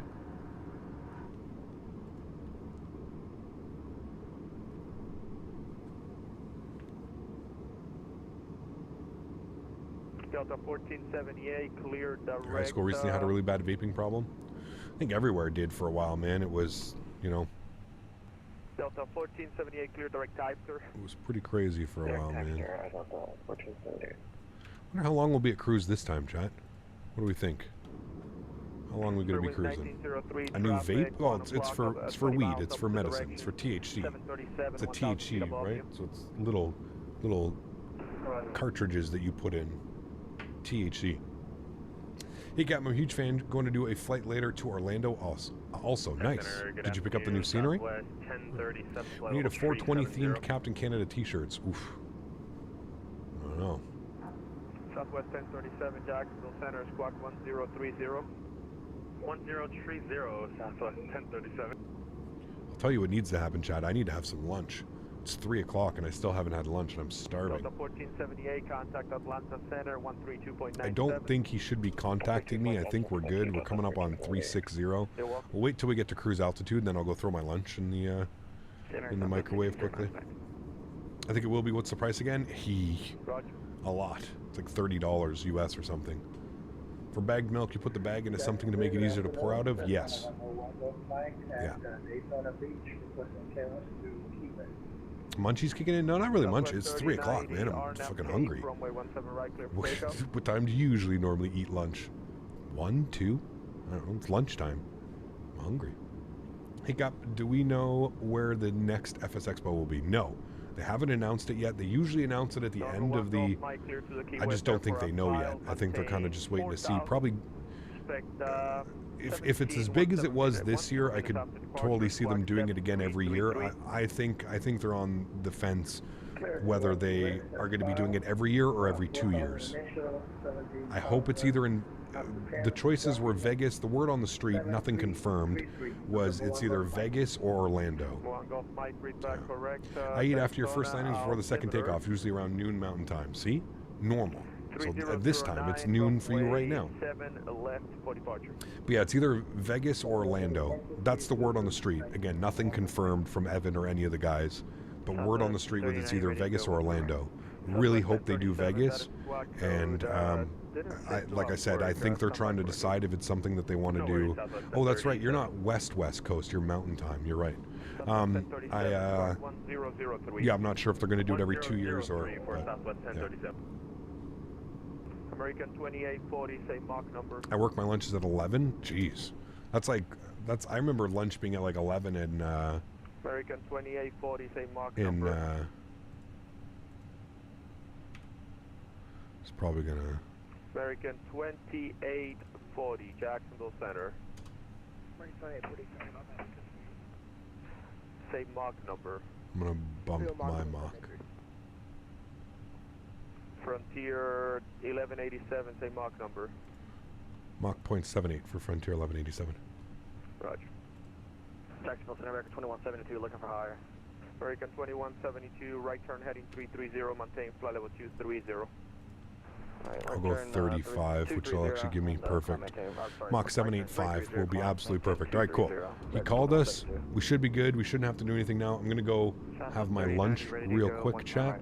So bear with me here. I'll put some tunes on for you guys. American 2172. Actually, let's make that flight level 240. Up to 240, American 2172. Southwest 3090, RNAP to We should be good. Cape, runway 17 Put on right some clear music. for takeoff. 17 right clear for takeoff, RNAP Cape, Southwest 3090. Southfield side, Tomjet 754, could you check in takeoff? Tomjet 754, one more time. All right. Bear with me here for a sec, guys. I will be right back. Given that I control Melbourne, why would you go to Unicom? Okay,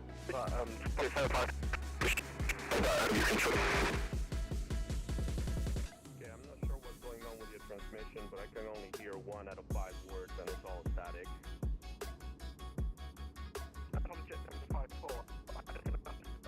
You did control Melbourne, my apologies there. That's okay.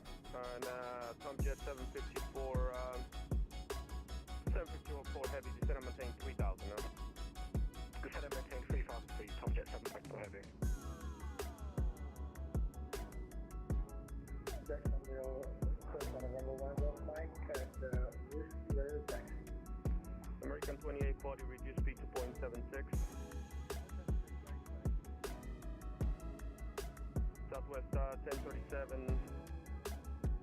Don't have another 37, go ahead. Trade Southwest 1037, there you are.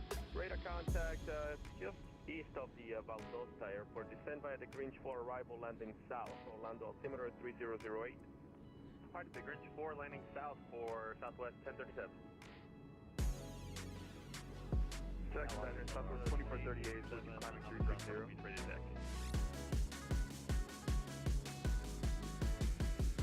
Right, one other time, please. Who's the Southwest calling climbing?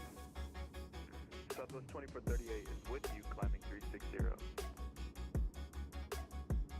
Southwest 2438, Jack, squawk 1030. 1030, Southwest 2438.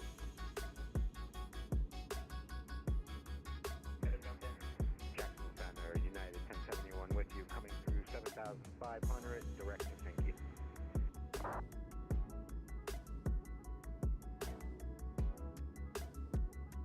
Southwest 3090, radar contact, turn left heading 090, maintain 16,000.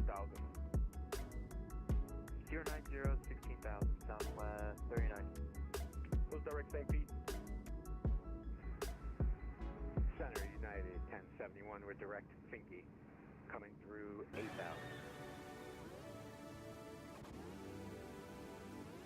Southwest, United 1071, Jack, radar contact off reported, squawk 1067. 1067, United 1071. Jackson American 2077, 15.5 for 230, coming from Charlotte.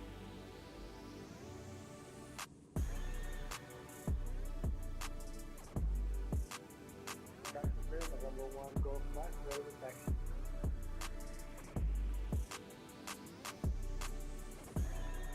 Number 1 Golf Mike, let's see. Runway 7, left taxi via Whiskey November. 7 left, via Whiskey November 1, Golf Mike.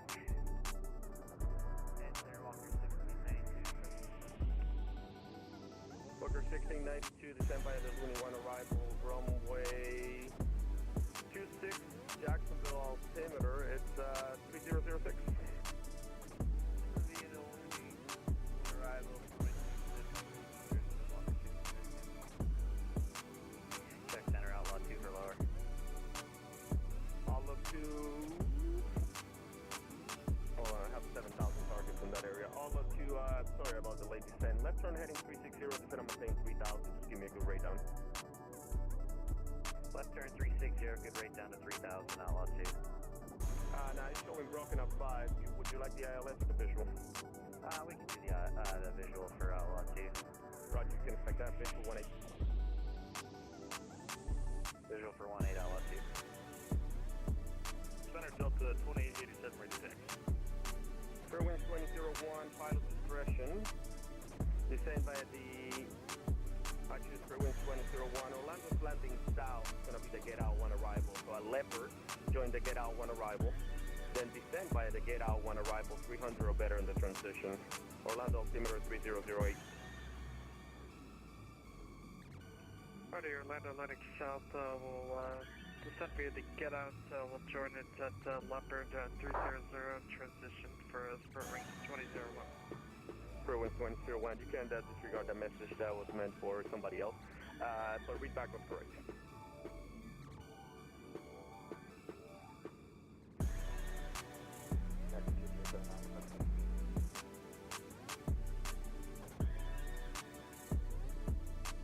United 83, a pilot discretion, descend via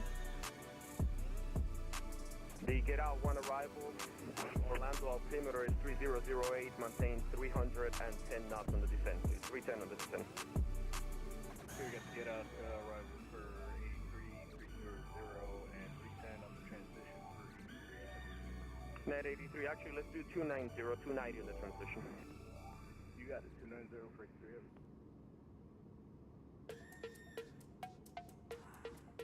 Jacksonville Center, Sky Crystal 43 Zulu, 20 northeast of Lakeland, 4,500, VFR flight following to Orlando executive. No, absolutely not. Just call me before you make it to Orlando, please, and I'll get you in. Copy. Jacksonville Center, American 2077, flight level 230, coming from Charlotte. American 2077, Jackson, climb maintain flight level 360. 360, American 2077.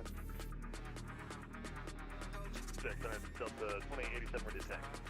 Guys, if you're on the ground waiting for taxi or clearance, give me a second. I have a whole group of people going into Orlando. It's just going to take a second for me to get you moving.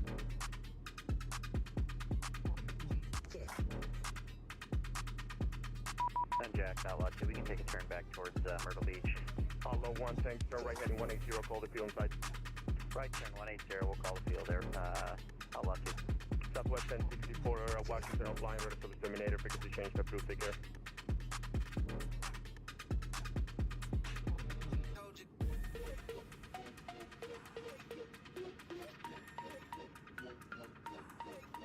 Left for United 774. Negative. American 2172, clear direct Oxy. Direct Oxy, American 2172.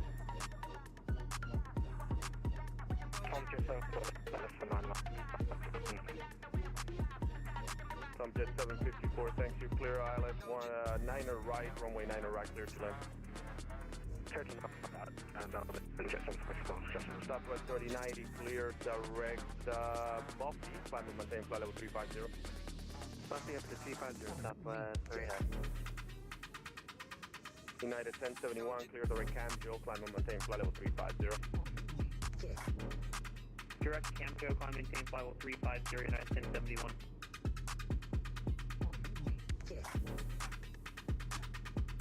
Tech Center, Commander 269, kill Mike, request. Stand by. Alright, who was on the ground calling for clearance earlier?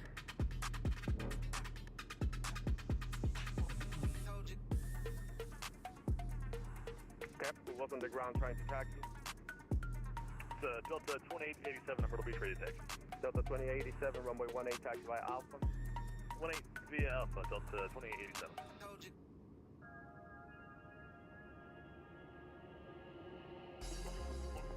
Remember, 53 Bravo request, vehicle clearance with flight following to Campo. at Jacksonville.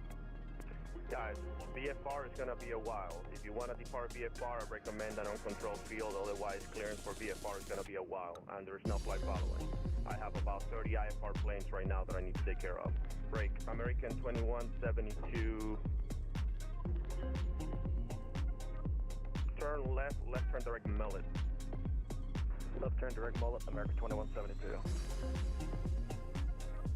American 2354. 17,000, level 23, direct ICOM. American 2354, Jack, climb maintain, flight level 280. 280, American 2354. Spirit winds 1904, pilot discretion. Descent via the gate out, one arrival. 300 knots or better on the descent. The Orlando altimeter 3008.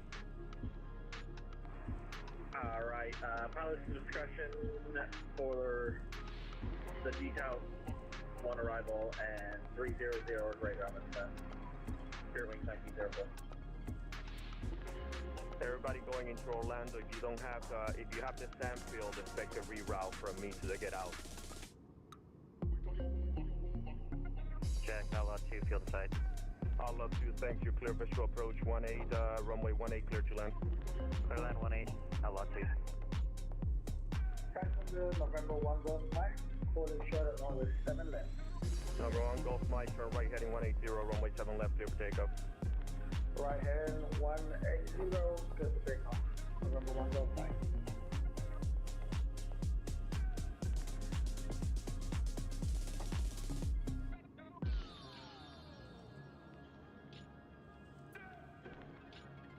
Delta 1894, turn 20 degrees right for traffic.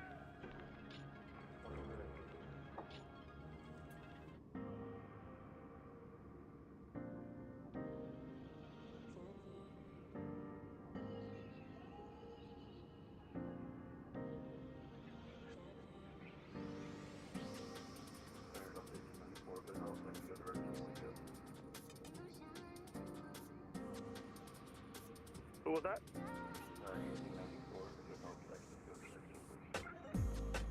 Spell that for me. Oh, sorry, a little slower than that.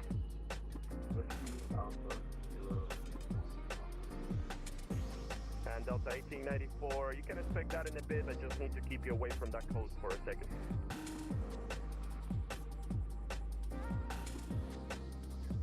Just waiting for a United to get below you, and then I'll be able to get you in there.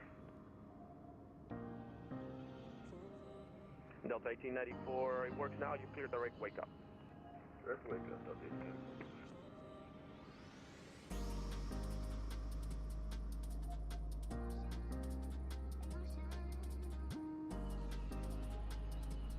1894. Alrighty, chat. Thanks for that. Much better now. Beautiful clouds out there. 101 miles till top of descent. I think it's definitely shorter on the way back. Right, look here, we have like a little bit of a 19 knot tailwind, quartering tailwind. I got contacted? No, that was someone sending me a DM.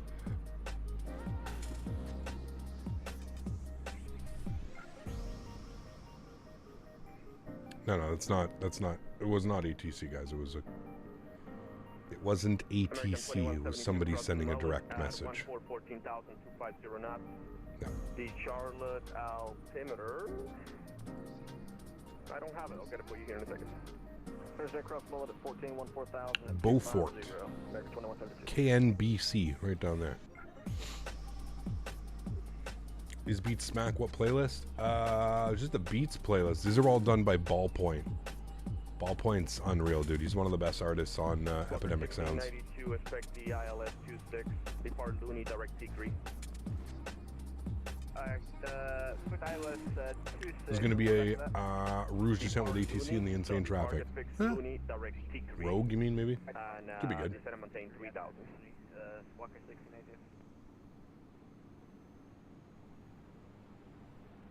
Definitely some nice weather build-up, though. Didn't look like this on the way down. What's the weather doing in Orlando? Still variable at 4?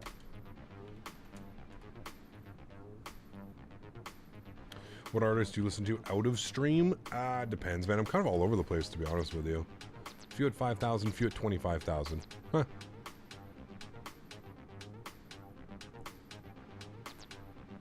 Jacksonville, November 1 Golf Mike, crossing 1,800, heading 180. Number 1 Golf Mike, radar contact. You heard of Dave the Diver? Nope. I have not. 12,000 direct Myra.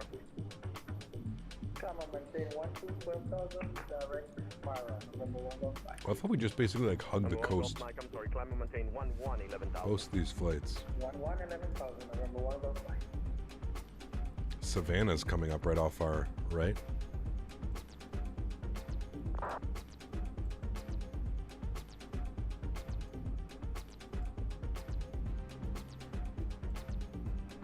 Spring winds 2077, descend by the Grinch 4, landing south, altimeter 3008. Descend via the Grinch 4, landing to the south, Wings 27. I have a Spotify list, Zalman, and it's like so much random music. Chester, Santa 2754, thanks for your service and goodbye. Yep. Jacksonville, Outlaw 2 is clear, Bravo 2, taxi into the FBO. Outlaw 2, taxi to the FBO by a Bravo. FBO via Bravo, thanks for your help. Outlaw 2. Have a good one. You too. How do you like the MCO? Is it worth the $25? No. To be honest with you, I thought it was 30. What the hell did I pay for it? American 2172, contact Atlanta Center 132.907. Atlanta Center 132.907. Appreciate the help. American 2172. Anytime.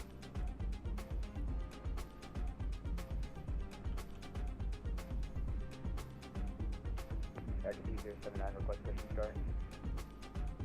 Who? American 2079. American 2079, are you pushing onto Juliet?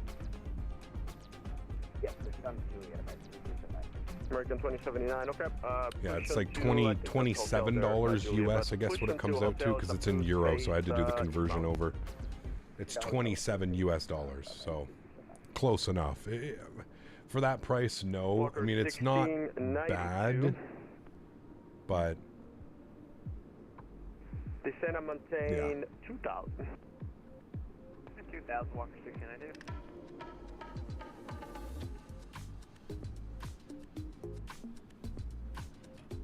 Number 1 Golf Mike, contact Orlando approach on 124.8. 124.8, take us to ATC, November 1 Golf Mike. See ya. Bye.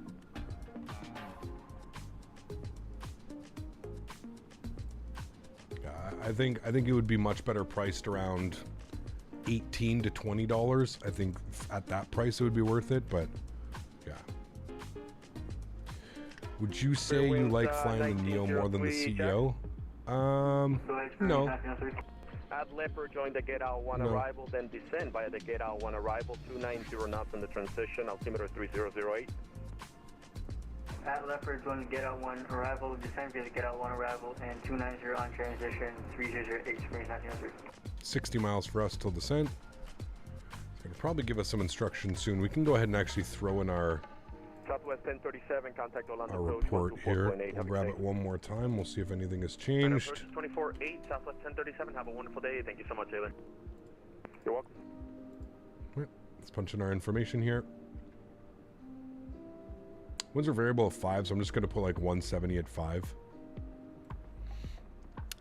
Temperatures are 35 degrees. Oof. Hot in Orlando. QNH is 3008. Good. And we need some barrel minimums. Hopefully we get 1.7 left. I don't know what they're going to plan, but 1.7 left seems to make the most sense. 1.7 left or 1.7 right. Our minimum's 290. American 2354, cross police at 11,000. Savannah, altimeter 3004. We'll see what they give us. Cross police, We shall see what they give us.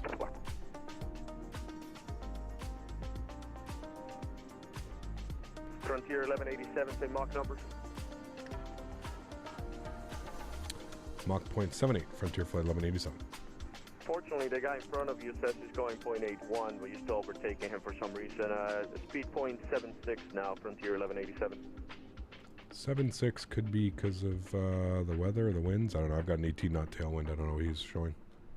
Well, he's above you, so he should have normally something stronger than you. That's just not happening. I would agree. Yeah, weird. On the game, what console can you play it on? This you can play it on Xbox. Who's not checking in? I'm sorry. Delta 597. Delta 597. Name Dan. Mr. Mopar, how are you, dude? Hey, Mr. Mopar, I did not remind you this morning. Did you have? Did you speak to the big boss man today, Mr. Mopar? I was going to send you a message after stream because I was thinking about it. People are landing on the 18s. Okay. American Aviator, how are you, my friend? Definitely hotter than heck here in Orlando today. 35 is, yeah, oof.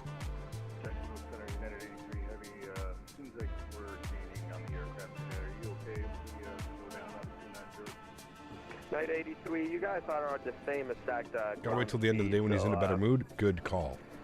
Very good call. For me, but you can comply with the speed on the rivals now. Very good call. Is it X-Plane? No, Microsoft Flight Simulator.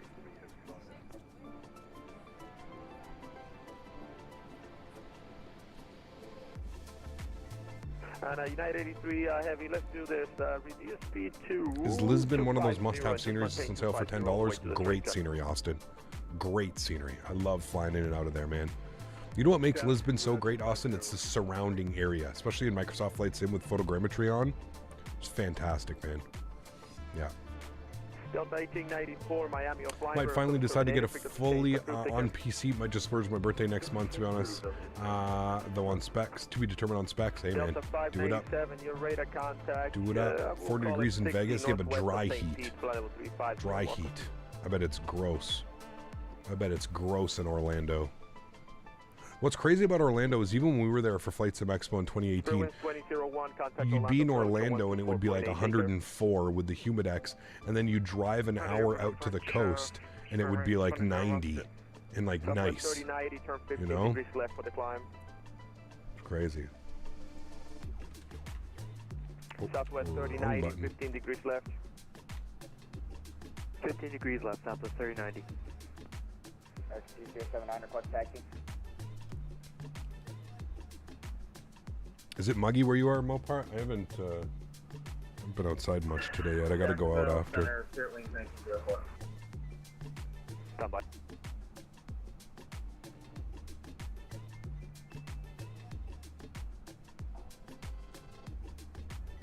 Feels like 30. Yeah. Not very nice. Like wearing an invisible raincoat all day. Eesh. I know exactly what you're talking about. No bueno. You can thank the lake effect for that, Mr. Mopar. Watching from Phoenix, Arizona. It's crazy hot. I believe that, yeah. Let's see, Jack's wind is... What's going on, Cap? Listening while working but watching. You got me wanting to start streaming again. Looking to pick up a looking to pick it up possibly this week. Awesome, man. Wish you all the best, dude. Wish you all the best, man. Have fun with it. Kevin's here. What do you got? 28 today in Vancouver? Ooh, that's hot for you guys. Taxi 26 by Hotel Alpha Charlie. American 2 map.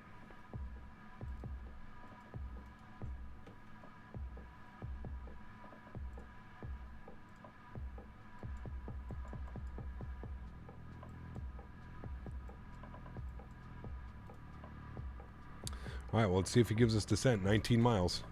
What we're scheduled for.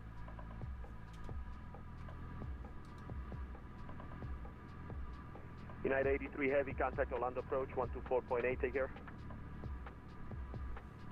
24.8 for Yep. Southwest 1609, Miami Flying, ready to terminator, pick up the change to Did you fly with photogrammetry on? Yes, of course. Absolutely. That's what makes this simulator so great. Is being able to have the photogrammetry on and fly over a city and look down and see actual buildings, houses, you know. Nice day to go to work. Hell yeah, I got air conditioning on that bad boy. Where are you going today? Are you out to here today? Well, not here, but Ontario? Check Center, Comanche 269 Kilo Mike, IFR request. You ask where about in Canada you are? I live in Ottawa. Pick up my Papa Biofar to Capital of Foxtrot Canada. Mike Yankee. I'm at 8,000, about, we'll call it 15 to the west of Jacksonville. Number 269 Kilo Mike, Jacksonville Center, squawk 2747. Have you ever considered flying from the right seat? Well, 2747. there's been a lot of talk about this, but because I am Captain Canada, I feel like I have to fly from the left seat. If I was First Officer Canada, which I may get demoted to one day, you never know. First Officer Canada, we would fly from this side, right? So it's just, you know, we're not FO Canada. I'd have to do a complete rebrand. Yeah. Whoever that was, I didn't understand a single word. I do not enable the rolling cache. Rolling cache is off. Frontier 1187, a pilot's discretion, descend by the gate out 1 arrival. Orlando altimeter is 3008, maintain 280 knots in the descent. When ready, get out 1, and we'll maintain 280 in the descent. Frontier 1187. Okay, 7,000 at Banya. I think we're ready for descent. What are we? 4 miles from descent. We can start it now. Yeah, and we'd have to rebrand Daisy, exactly. 269 Kilo Mike, you are radar contact. We'll call it 30 north to west. It's asking me to set manage speed, so I'm going to do that now. Altimeter is We'll kind of just leave it there. You're cleared to the Pagefield Airport via direct Ocala. That's Oscar Charlie Foxtrot. Call it a line check. There you go. Maintain 8,000. Milk Run. We're cleared to Foxtrot Mike Vancouver, Yankee, Calgary, direct Vancouver, Ocala, Edmonton, that is Vancouver. filed. Maintain 8,000 for Kilo Mike. Man. Did you look out the little window? Can you plan to do a shared cockpit flight live? Yes, we will. Well, especially like leading up to World Flight, for probably the month before World Flight, we will definitely be doing tons of shared flights, man. Yeah. About a month and a half out of World Flight. You give me a Czech Airman Canada instead? Oof. I don't know. I have to rebrand too. Or call it a line check, like you said. Are you actually a pilot? No. And Daisy's in the right seat, exactly. She seems to be feeling a little bit better. I had my lunch and she came wandering on over and wanted some of my chicken, so looks like she's feeling a little bit better. I'm still gonna go to the store and get her some gonna get her some pumpkin and stuff. You'll do that shared cockpit? No, I'll do it with people that are actually there that I'm gonna be flying with and training with. Those are the people that I'll... Yep, Southwest 2438, descend via the get out 1 arrival. Orlando altimeter 3008, do all my 300 practice better with. in the descent. Descend via the get out 1 arrival. When I need to. 2438, maintain There you go. 300 better. Alright, he wants 280. American 2077, pilot 280. discretion, descend via the get There's out 1 280. arrival. Orlando altimeter 3008, do not exceed. Back from the shops, what have I missed? Not much, Tom. We just started our descent. Started our descent down into Orlando. He's got us descending via the Get Out 1, which puts us at Banya. We just got to maintain those speed restrictions. 280, 250, 210. MCO approach vectoring flight 18 right. Okay. I may ask for 17 left. I don't think I'll have an issue getting me in on 17 left, but we'll see. Just tell him I want to do a little showcase of the scenery. We'll see what he says. What version of MCO am I using? Exclamation point scenery in chat. I'm using the Taxi2gate updated scenery for it. Yeah. Spirit Winds 2077. All right, let's go. Auto brake low. Ground spoilers armed. Put you guys on. And I think that's it. We're looking good. 2077. Thank you for your help. Great job. 17 right is IRL based on your approach. There you go. 17 right is more for departures? Yes, totally believe that. Hey Cap, just received my new PC on Monday. It's amazing. I'm having 60 FPS with graphics at max. PMDG and pay receiving. I'm so happy now. Awesome. Very, very cool. That sounds great, dude. I'm glad. Everybody deserves that in their flight sim career. That's for sure, man.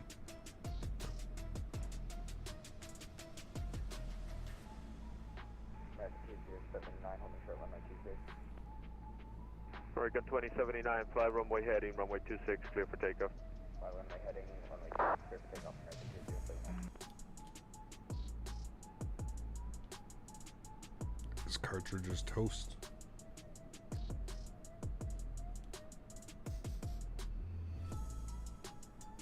be right behind you and he wants you descending at 300 or more. I don't know. Maybe we have better separation than the guy in front of me. It sounded like the guy in front of us was unrealistically stupid. Good to see you, my friend. Welcome back. Hope you're doing well. Have you tried CBN for sleep? 54, expected visual runway 28. Expected visual runway 28, American 2354. American 2354, turn left heading 150. Left 150, American 2354. Did I start it this morning? What? Me? Microphone is probably muted. Can you hear me now from American 2354? I heard you all the time. Oh, Jesus. I was like, no. Oh, right. No. Silly boy. Jacksonville Center, Delta 319 silly. You at 36,800. Imagine dusting a gram cart in like 3 hours, 3.5 hours. Jesus, dude. Then I would say I'd have a problem. Unreally Stupid coming in with 5 months. Thanks, dude. Appreciate you. We're going to pause the music here, chat, now that we're on our descent. Get fully involved here in the departure, the sounds, sorry, the arrival. Unreally Stupid, 5 months. Thanks, man. Appreciate you, dude. Says, 5 months. How's the MCO scenery? It's not bad. It's not bad. I think I'm going to give it a, what did I say, 6.5, 7? It's not bad. I think it's priced too high. That's just my personal opinion. Texturing is nice. They just need to work out some of the issues with the terrain, man. 2079, radar contact, direct KMCO, climb and maintain flight level 290. I'm maybe give it a 7, maybe. 6.5, 7. I'm in between there. American 2079, Jax. American 2354, right turn heading 170, descend and maintain 8,000. Right heading 20 down to what was altitude for American 2354? 8,000. 8,000. American 2079, Jacksonville. Yeah, my sim stutters on approach while the sim loads in the airport. Advice: turn some settings down, Kevin. You've got some things set too high and it's having to catch up. 2079, 2079er. Cap, you got a favorite scenery which is a good performance, price, and look ratio? Yeah, there's a lot, to be honest with you, Neil. I mean, being Canadian, one of my favorite sceneries is Fly Tampa Toronto. I think you get decent performance, price is good, and the ratio, the look ratio is real nice. But there's a bunch, man. There's so many, dude. Any builds Oklahoma. Is there a specific there's, reason you're flying that route? San Diego. That route was assigned to me via the CTC. So that's because you filed it. Is there a reason why you filed it? So that route takes you south of Orlando and then back north into Orlando. That's normally a weather avoidance route, hence why I'm asking if there is a specific reason why you filed that. Delta 319 negative. Okay, I'll have a reroute for you in about 30 miles once you jump back into my airspace, just to keep you on a more straight route there. Sounds like SimBrief gave somebody a weird flight plan. American 2079, Jacksonville Center. Nah, man, SimBrief does that sometimes, dude. It's not even out of like our control. Yeah. American 2079. Not sure why you were not on this frequency. Sent your clearance to set you clear to 3,000. Flight Tampa Vegas still one of my favorites. Yeah, Flight Tampa Vegas, amazing scenery. Yeah, I agree. So, Any Builds Vegas, great scenery as well. Sorry, Any Builds LAX. Sorry, great scenery. Please.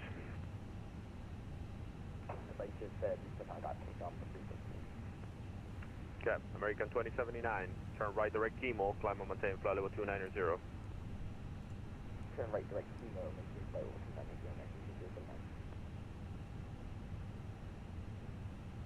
American 2354, right turn heading 180 now. 180, American 20. We're on Charlie checking in at 9,000 feet. Heavy A346. Like Any Builds London Stansted, that's good performance. It is, yeah. It's great scenery as well. I agree. This is what I expect flying into Orlando. Nice light layer of clouds, a little bit of bumps through here.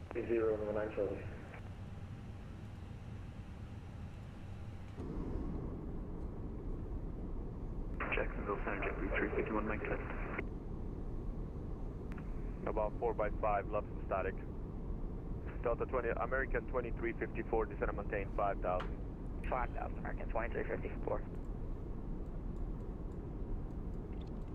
Alright, still no speed restrictions, or sorry, still 280 until we reach Baby, big B. 354, 10 more degrees to the right. Alright, 10 more to the right, American. Thinking about earlier what your sponsors think about the medicine. Is it an issue, or do they don't care as you live in Canada? Yeah, I mean, a lot of them probably don't care, man.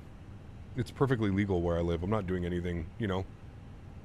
It sucks that we live in a world where it's illegal in some places still, but for me, it's, you know, and even previously before, like, it became legalized here, I always had a medical card, so. And Jacksonville Center, this is November 2. I feel like it just comes with the package, no, Tom?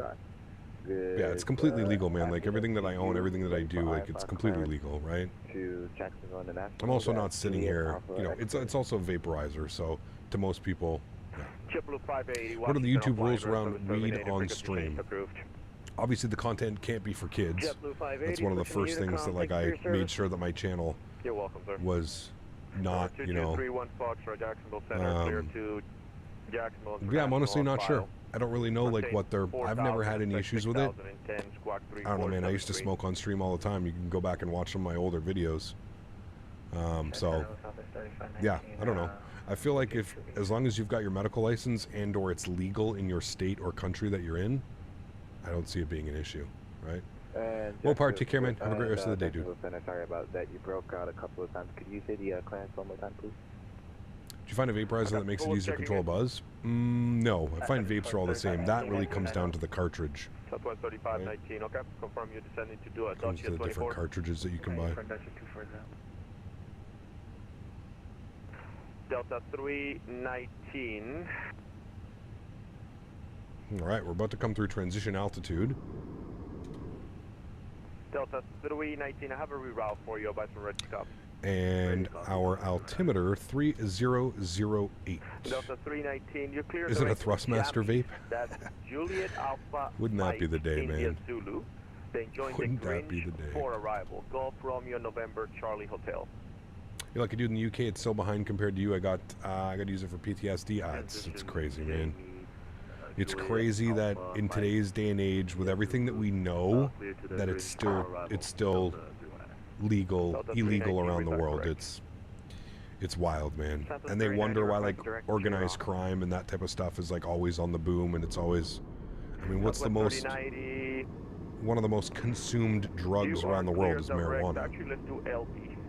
The fact that countries and politicians aren't willing to just legalize it and regulate it, it's the same that they do with cigarettes, alcohol, everything else. It's just, it's silly, man. It's silly, it's lazy, it's, yeah. Pilot Erin, how are my friend? Good to see you. Southwest 595, flight level 360. Hey, Cam, where do you get your Barrow info for the performance? I have a bot in here, Remy, but if you're running Navigraph, you can go to your flights, and you can click on your, you can go to airports, and you can click on the airport, and you go to information, you go to weather, and you can actually get live information here as well. It's pretty cool. But there's a bunch of websites, like whatever you're flying into, you could go, you can, you know, just Google, like, Mentha, or, you know. 1053, Delta 1245. Tom, the virtual joint, past the virtual joint. Long-term supporter. Can we change the subject? Illegal here in the UK, and I see why. I see what it's done to people who get addicted and what it does to mental states. No, I agree, Lee. I mean, you have to be, you know, just like anything, man, just like alcohol, just like tobacco, any other drug, caffeine, whatever it may be. There are definitely risks with it, 100%, man. I'm not saying, you know, I'm not advocating that it's for everybody. I'm just thinking, I'm just more so saying that I think we should have our own, we should be able to make the choice if we want to consume it or not, is what I'm saying. The fact that we can buy cigarettes that kill us, the fact that we can buy alcohol, which in my opinion, and I think everybody's going to agree with me, is far worse than any marijuana or any plant is going to do. The fact that both of those are made legal and regulated, but marijuana's not, is where I see the issue, right? I totally agree with you that it's not for everybody. It can definitely affect people in completely different ways, but so do everything else, right? So do cigarettes, so do alcohol, so do all the other drugs that are made legal around the world. It's crazy how slacking a lot of countries are. I'm not saying start handing it out to everybody, kids, teenagers, but, you know, if you make it legal for people of age, you know, that should in return help, you know, the whole black market side of things. And that's more my aspect. What I was looking at it was, no matter what, if somebody wants to smoke weed, they're going to find weed, right? Like, it's there's ways around it. So if you can provide good, clean, proper weed that's not laced, that doesn't have chemicals in it, is grown naturally, properly, done correct, wouldn't that be the better option than to just spend all this money fighting it and really not doing anything? How many billions of dollars a year are wasted on trying to get weed? And it's so silly, so silly. Think about where that money can be put into resources like people that do have problems, you know? So, where does it stop? Should we legalize heroin and let people choose? It's a tough line. Well, no, I think you're choosing to have an extremely... First of all, marijuana is nowhere close to what heroin is, right? There's no real... Can you get addicted to marijuana? That's debatable. Is it habit forming? Sure. But I don't think you can throw marijuana and heroin in the same sentence and say, well, should we legalize heroin then?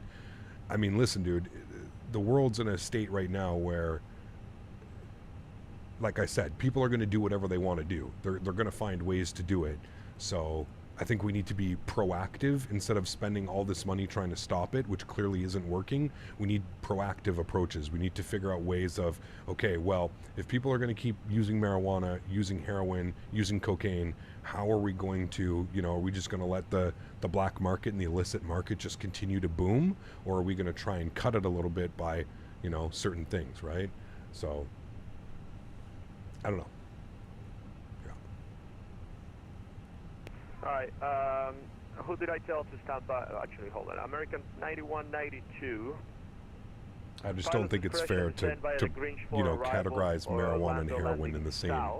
I completely understand what you're saying, Lee. Trust me, I'm not trying to be argumentative. I understand what you're saying, but I also think that putting marijuana and heroin in the same sentence, that's not correct, right? More people die every year from cigarettes, tobacco,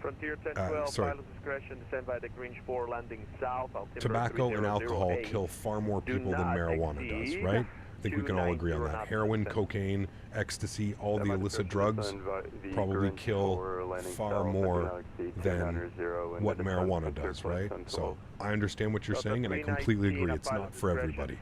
But with your aspect of like, well, we can't make all drugs legal, so why make marijuana legal? Well, it's been proven over the last 20 years or so, especially since it's been made legal in a lot of states and a lot of countries, that marijuana in moderation is, you know, basically, there's really nothing, you know, sure there are some side effects and everything's going to affect somebody differently, but the overall impact is minimal compared to cigarettes, alcohol, other illicit drugs, right? Delta 422, Jack's log.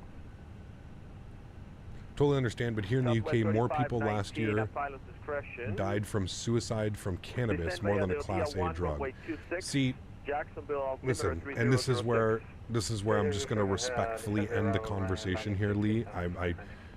That seems like a statistic that is just put out there for people to believe that cannabis is far worse than it is. I'm sorry, but I do not believe for 1 second that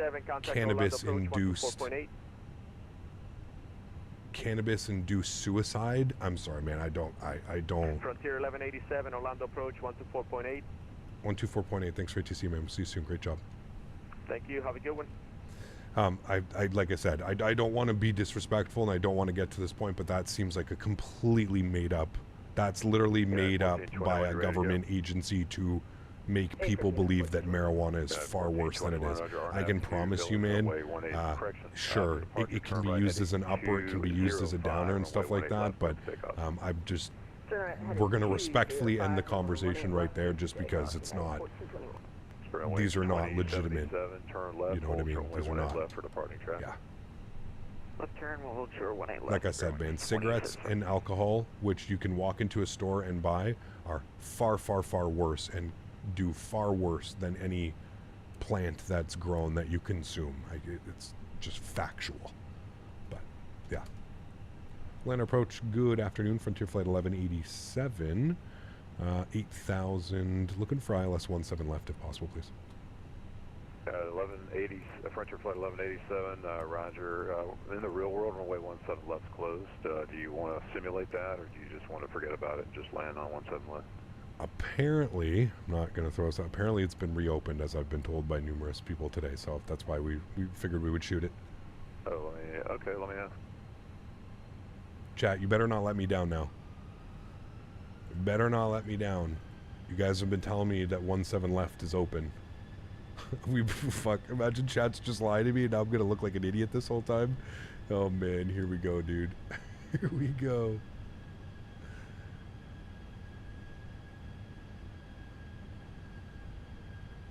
Pretty sure it did reopen. I mean, Frontier 1187. Looks like it's still closed in real world, but if you want it, well, it's fine, man. If you want it, we can give it to you. It's no big deal. My chat lied to me. No, man, set us up for whatever you need. We might just need an extra 30 seconds to get that in the box. All right, Frontier Flight 1187, that's fine. Just be cleared cross Banyan, correction out here, cross Banyan 7000 at Banyan, cleared ILS, runway 17 left approach. All right, we'll go Banyan for 7,000, clear to ILS 17 left approach. Thanks. Frontier Flight 1187. Runway 2077, you have a gate assignment? You guys, man. Wait, shit. That's not what we wanted. 18 left and Bravo 5 into the ramp. Have a good day. Alright, cross 18 left, Bravo 5 to the gate. Thanks for your help. American United 1421, radar contacts altitude. Chat. You guys let me down, man. You guys let me down.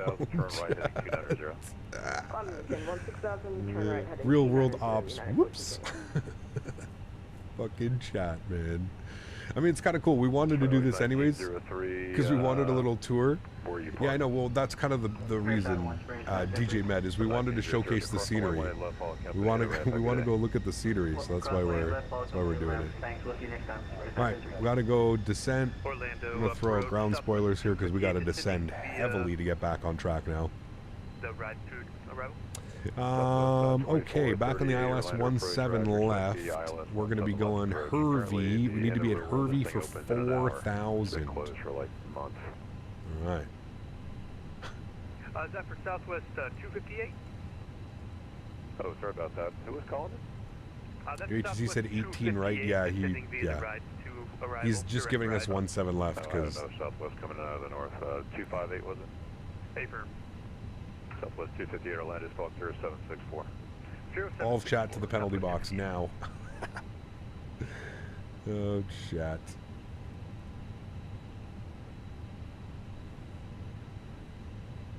Orlando approach Southwest 2438. Absolutely, and you have to be proactive, man, right? You have to know your limitations and know that. But anyways, listen, like I said, dude, I don't.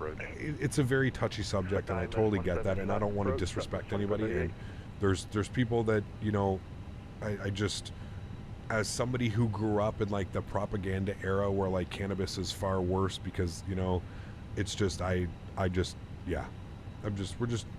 just end it there, man. We don't need to go on about it. It's okay. It's perfectly fine. Everybody's going to be entitled to their own opinions, and there's nothing wrong with that, right? That's it. I just don't want people getting upset and arguing in chat because they think it's a certain way or this or that. So it's okay. I respect everybody's opinion on the matter, and I completely agree from a lot of perspectives of, you know. Does your fiance partake in the stretching? No, she used to. Back in the day, we used to. As you guys know, I went to high school with her, so like I used to know her in high school. We used to in high school all the time, but no. She stopped many years ago. So got a nice tour from 17 right. We could, yeah. Well, they're still flying the normal approach towards 17 left. But stepping over to final on 17 right. If track is heavy enough, I've seen them use 17 left. Information Alpha is current at the Orlando altimeter 3008. 3008, expect ILS 7 at 17. Do you fly and VATSIM off stream? Sometimes. Yeah. Sometimes. 2438, are you up? I am. Southwest 2438. Southwest 2438, Orlando approach, expect the ILS 17 left. I didn't give it to you already. Yeah, you already did, but Southwest 2438, expect the ILS 17 left. Thank you. Departure flight 1187, the wind variable is 5, runway 17 left. 2,500. 17 left, cleared to land. Frontier 1187. Thanks for that again, man. United 1421, contact Jacksonville Center 135.92. Have a good flight. Pardon me. Over to 135.92. Cool. Sounds are going up. We're cleared to land. 9 miles. Let's go gear down. Flaps 2. Bring our speed back to 170. We'll maintain 170 till 5. Good. We have been cleared to land, so we can get our nose lights, runways, and wing lights. We will do a recording of the replay as well. So we'll be able to watch it. Departure, string wings, 1049, we are check. Sorry, 1049, yeah, you are loud clear. Flaps 3, 7 miles.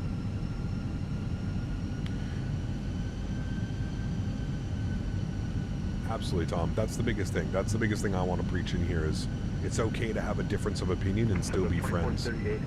You know, it's okay if you don't see eye to eye on certain things, man. It's perfectly fine. It's perfectly normal. As you mentioned, as human beings, we're very smart, we're very intuitive, our minds all think differently and about different things. So it's perfectly normal. And it's perfectly fine to have a difference of opinion. And just acknowledge it and be respectful, and that's it. You don't have to, don't have to beat a dead horse. That's exactly it.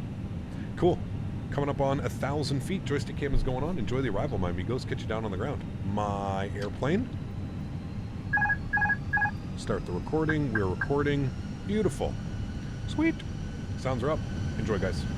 1,000.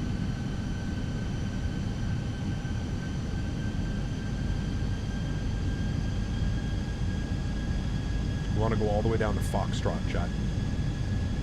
Probably kick off auto brakes. Or we may just go idle reverse. Idle reverse might be the way to go. Now, I know we fly over a big plant. I think it's an Amazon facility right here. Pretty sure it's an Amazon facility. I might be wrong.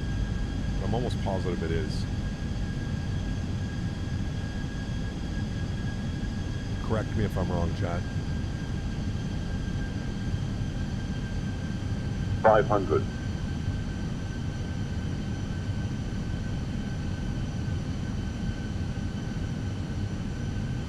400.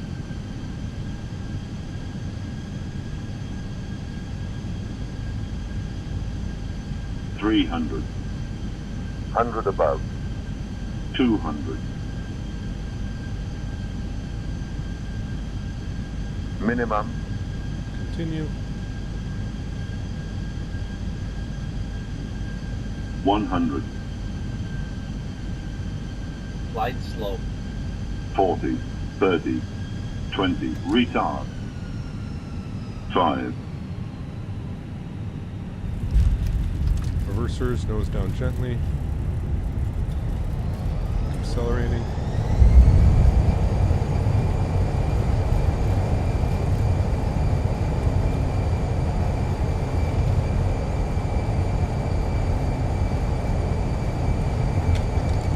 Reverser stowed. Ladies and gentlemen, welcome down to Orlando. That was almost spicy.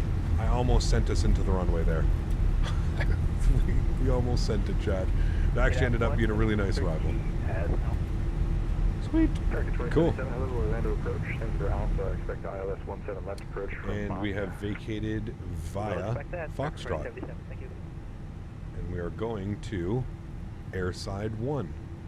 And Frontier Flight 1187, welcome to Orlando. Where would you like to park today?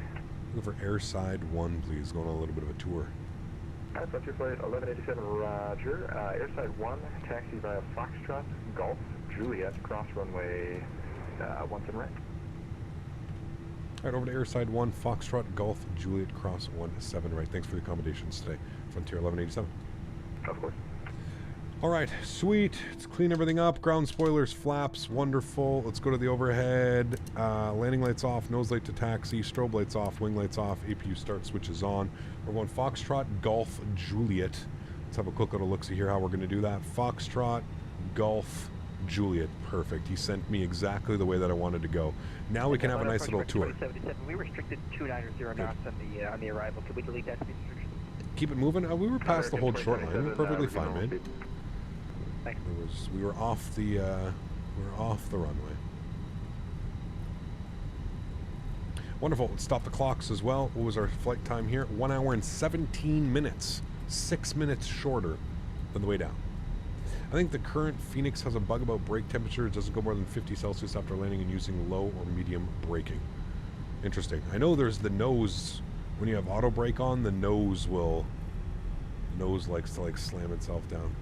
Is this new scenery? Yes, this is the new scenery. So, like I mentioned, this is the $30 scenery. I want you to look at these bridges and this, and I want you to tell me if you think that this is worth $30. This, in my opinion, is something, if you're going to do this airport scenery, you got to do this properly, right? Like, you can't, this is one of those things that needs to be, like, actually done, especially if you're going to charge $30. I don't know, man.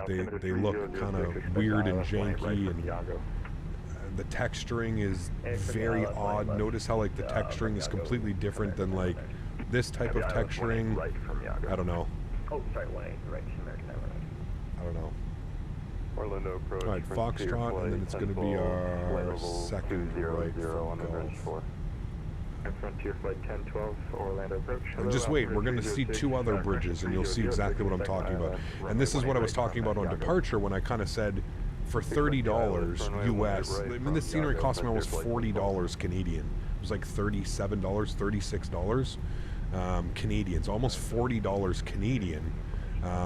So I can totally relate to a lot of people when, this is why I'm very like, listen, it's good scenery, like the texturing, the modeling, the performance, the actual like terminal areas. It's great. It looks good, but there's too many little things like the bridges and that type of stuff that if you're going to be charging $30, man, we can't, like, the scenery can't look like that. You know what I mean? You have to have top tier, you know.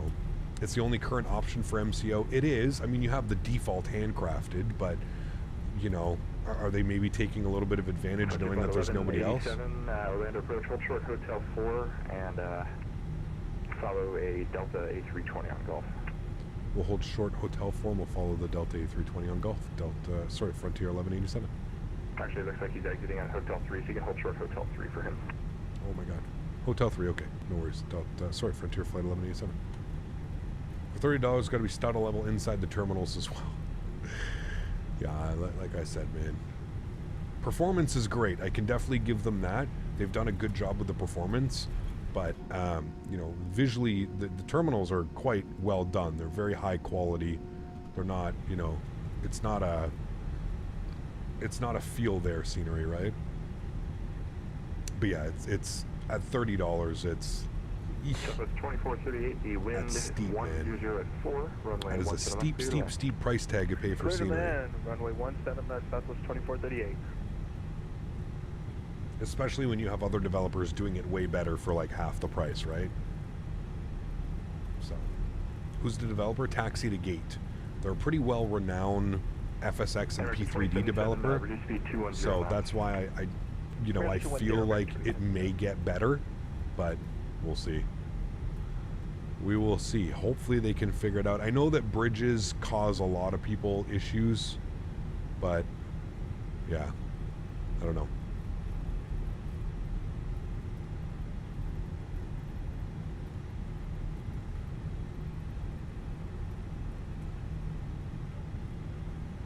All right, we're following behind the Delta A320.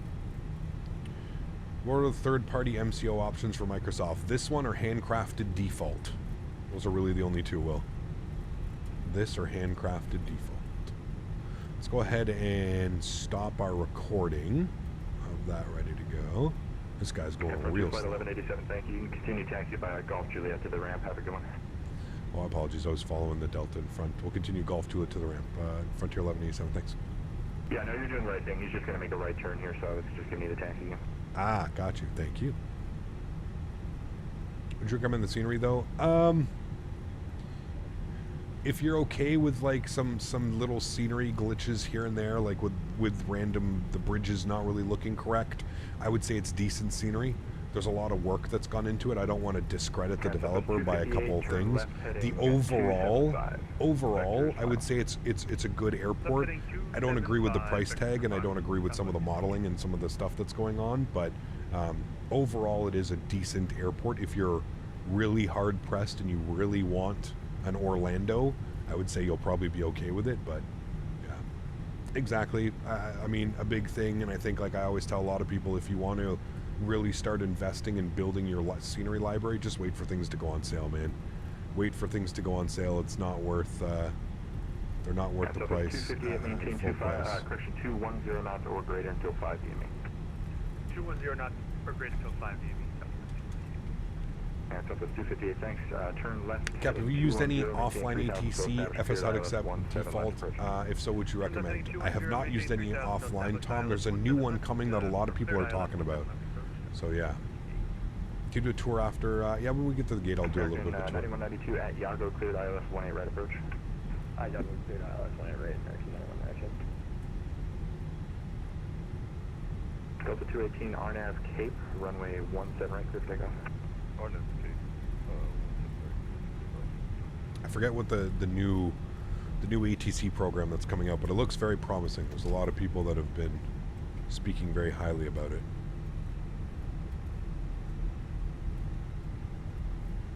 Need to level up hard before using VATSIM. Yeah, beyond ATC. Thanks, guys. Frontier Flight 1187, just got a call from Ops. Would you like to do a taxi tour around the airport there, or do you want to just park in at the ramp and then do your thing? We'll park it at the ramp and then do our thing. Thanks for 1187. Yeah, no problem. Nice. What is beyond ATC? It's an ATC program that's coming out that looks very promising. It's this controller is awesome. It's an ATC program that like actually takes voice. It takes voice like recognition and stuff. Will so like you can basically call like, you know, Frontier 1187 IFR clearance to rally, and it'll know what you're doing and stuff. So. Be my discretion. Runway 17 left for land, record 2077. Again with the bridges, so we'll have a look at the bridge here. How do you get old Air Canada livery? Just download it. Depends for which aircraft. FlightSim.to is usually the best spot for liveries and stuff. There's some, if they can maybe fix the texturing going on with these, it might be okay. And there we go, Southwest 2438, cross runway 17 right on Foxtrot, then Hotel Golf 1 to the ramp. Have a good one. Alright, cross 17, Hotel 1 onto Golf. Southwest 2438. Yeah, it'd be Hotel and then Golf 1 into the ramp. Okay, Hotel, then Golf 1. Southwest Beyond ATC isn't out yet? Correct, it's not out yet. Frontier Flight 1012 at Yago, cleared ILS 18 right approach. Yago, cleared ILS, runway 18 right approach, Frontier Flight 1012. And Delta 218, you are radar contact, turn Remember guys, if you haven't done so, don't forget to smash down that thumbs up. We're looking for 300 likes on today's stream. Hopefully we can hit that. Hopefully you guys enjoyed this one. We haven't been to Rally in quite a while, and we finally got to take a look at the Orlando scenery. It's not bad. Like I said, if they can fix these bridges and a few of the other little terrain glitches that I've seen in and around the airport, I think this easily becomes a solid 8 or 9 just because of the performance. Very rare that you have a performance of this size flying this airplane with this many people on VATSIM, and I'm still holding in the higher 30s as far as FPS. Most major airports on VATSIM of this quality, I'm going to be somewhere around 30. So performance definitely seems to be a plus. So, yeah. Where can you get the MCO scenery? There's a bunch of websites that sell it. You can put !! scenery in chat, and that should pop it open for you, provide you with a link. All right, we finally made it. We could spool up the APU. Runway turnoffs can come off. We'll go ahead and kill the nose light as well. We're entering the ramp area. Beautiful. There's our gate right there where we started at. So you see how there's some terrain issues here as well. There's like a huge drop in here. So there's a few areas that definitely need some fixing up. You can see here, like there's a huge dip in the scenery right here. I personally, about $20, Will, I think is a very fair price for something like this. $20. I don't know how much, you know, everybody, every overhead, you know, every development group's going to have their overhead and things that they need You know, but I feel like at $20 this would be a really good airport scenery, and I think I would be okay with the bridges being like that for $20. But like I said, man, at 30 USD or closer to 40 CAD, it's a lot of money for an airport, man. Like we spoke about, I think you would expect perfection at that point. I don't have a problem paying that kind of money for an airport, but it's got to be damn near perfect, right? I don't think this is in a perfect state at all. So, cool. Upstairs, APU bleed is on. Wonderful. Engine number 2 is off. Engine number 1 is off. Red beacon light is off. Seatbelt sign is off. Fuel pumps are off. Ladies and gentlemen, welcome to Orlando. Welcome left on to Orlando, just as the ATC said. Operate the jet bridge. Also, if you look, I was reading the reviews online. Somebody did say there is a bug with the jet bridge, and like when you're inside the airplane, it looks like it's connected. When you go outside, it's not connected.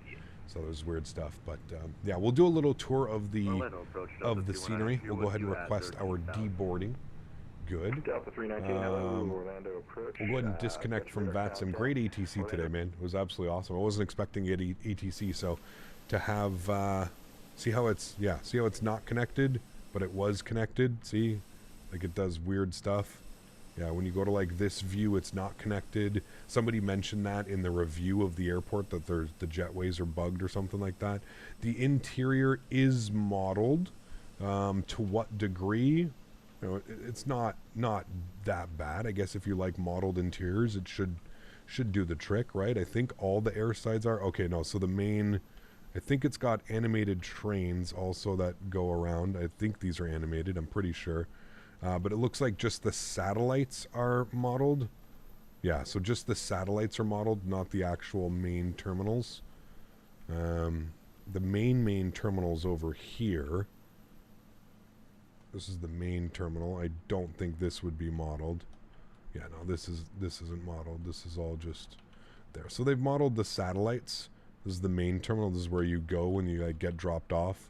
You go into here and then you get through customs and security, and then you go over to all these guys, the little air sides. There's the train that runs across. And I don't know if the train actually goes. You would think, again, for $30, I should see some trains moving around back and forth. Haven't really seen anything yet. Oh, well, they are. Okay, I was going to say, for $30, better damn see some trains going around. Yeah, there's some trains. So there are animated trains and stuff going around. But yeah, like I said, performance is pretty good, man. Performance is pretty good. So I'm using DX11. Don't use DX12. So yeah, not bad. Not bad at all. Let me go to GSX. We'll restart the Kutao script. Good.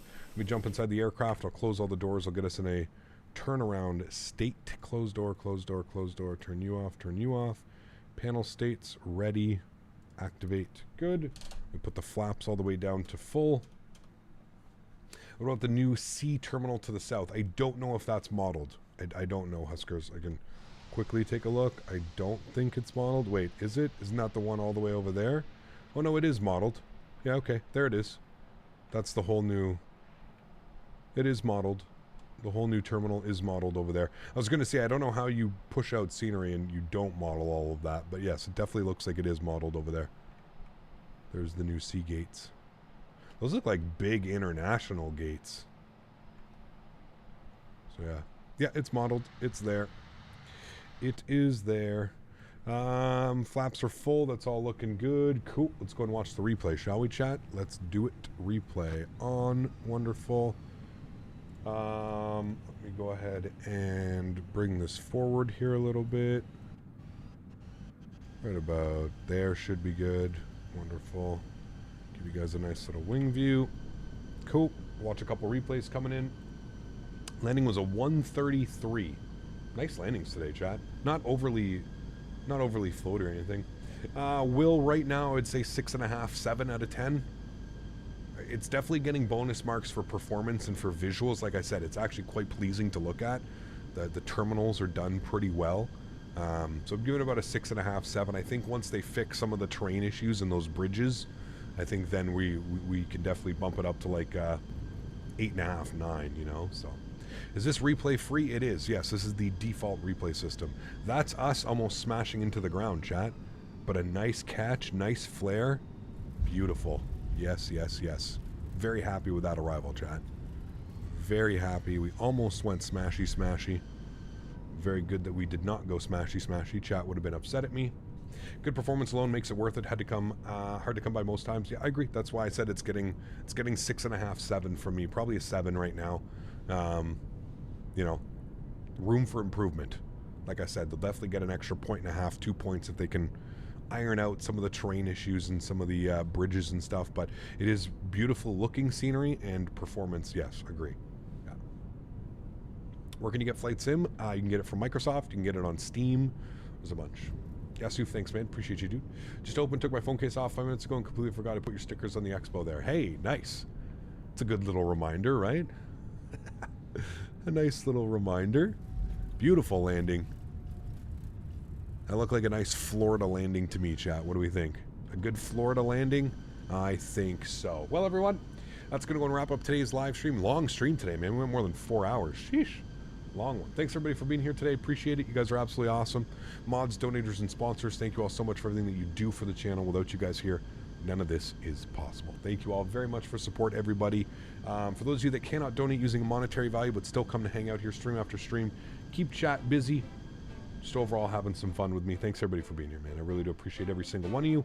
Next live stream for me is going to be on Saturday. We're going to be also checking out some more new scenery. We've got Sacramento by Orbex, and I've heard really good things. I haven't even installed it yet. I need to do that right now. I will install the scenery, but Saturday we've got Sacramento. We're also going to be on Pilot Edge, so that'll be fun. I'm not quite sure where we're going. I'm thinking Portland. We haven't done Portland in a while, so I'm thinking Portland maybe down to Sacramento or something like that. We'll see who flies that. Hopefully United or Spirit or one of them. Frontier maybe. Who knows? Anyways, guys, thanks so much for coming to hang out. Appreciate y'all. Have a great rest of your week. Enjoy your Thursday evenings. Enjoy your Friday. And I will catch you all on Saturday. Sounds good? Sounds good. Enjoy the replays, guys. Happy landings.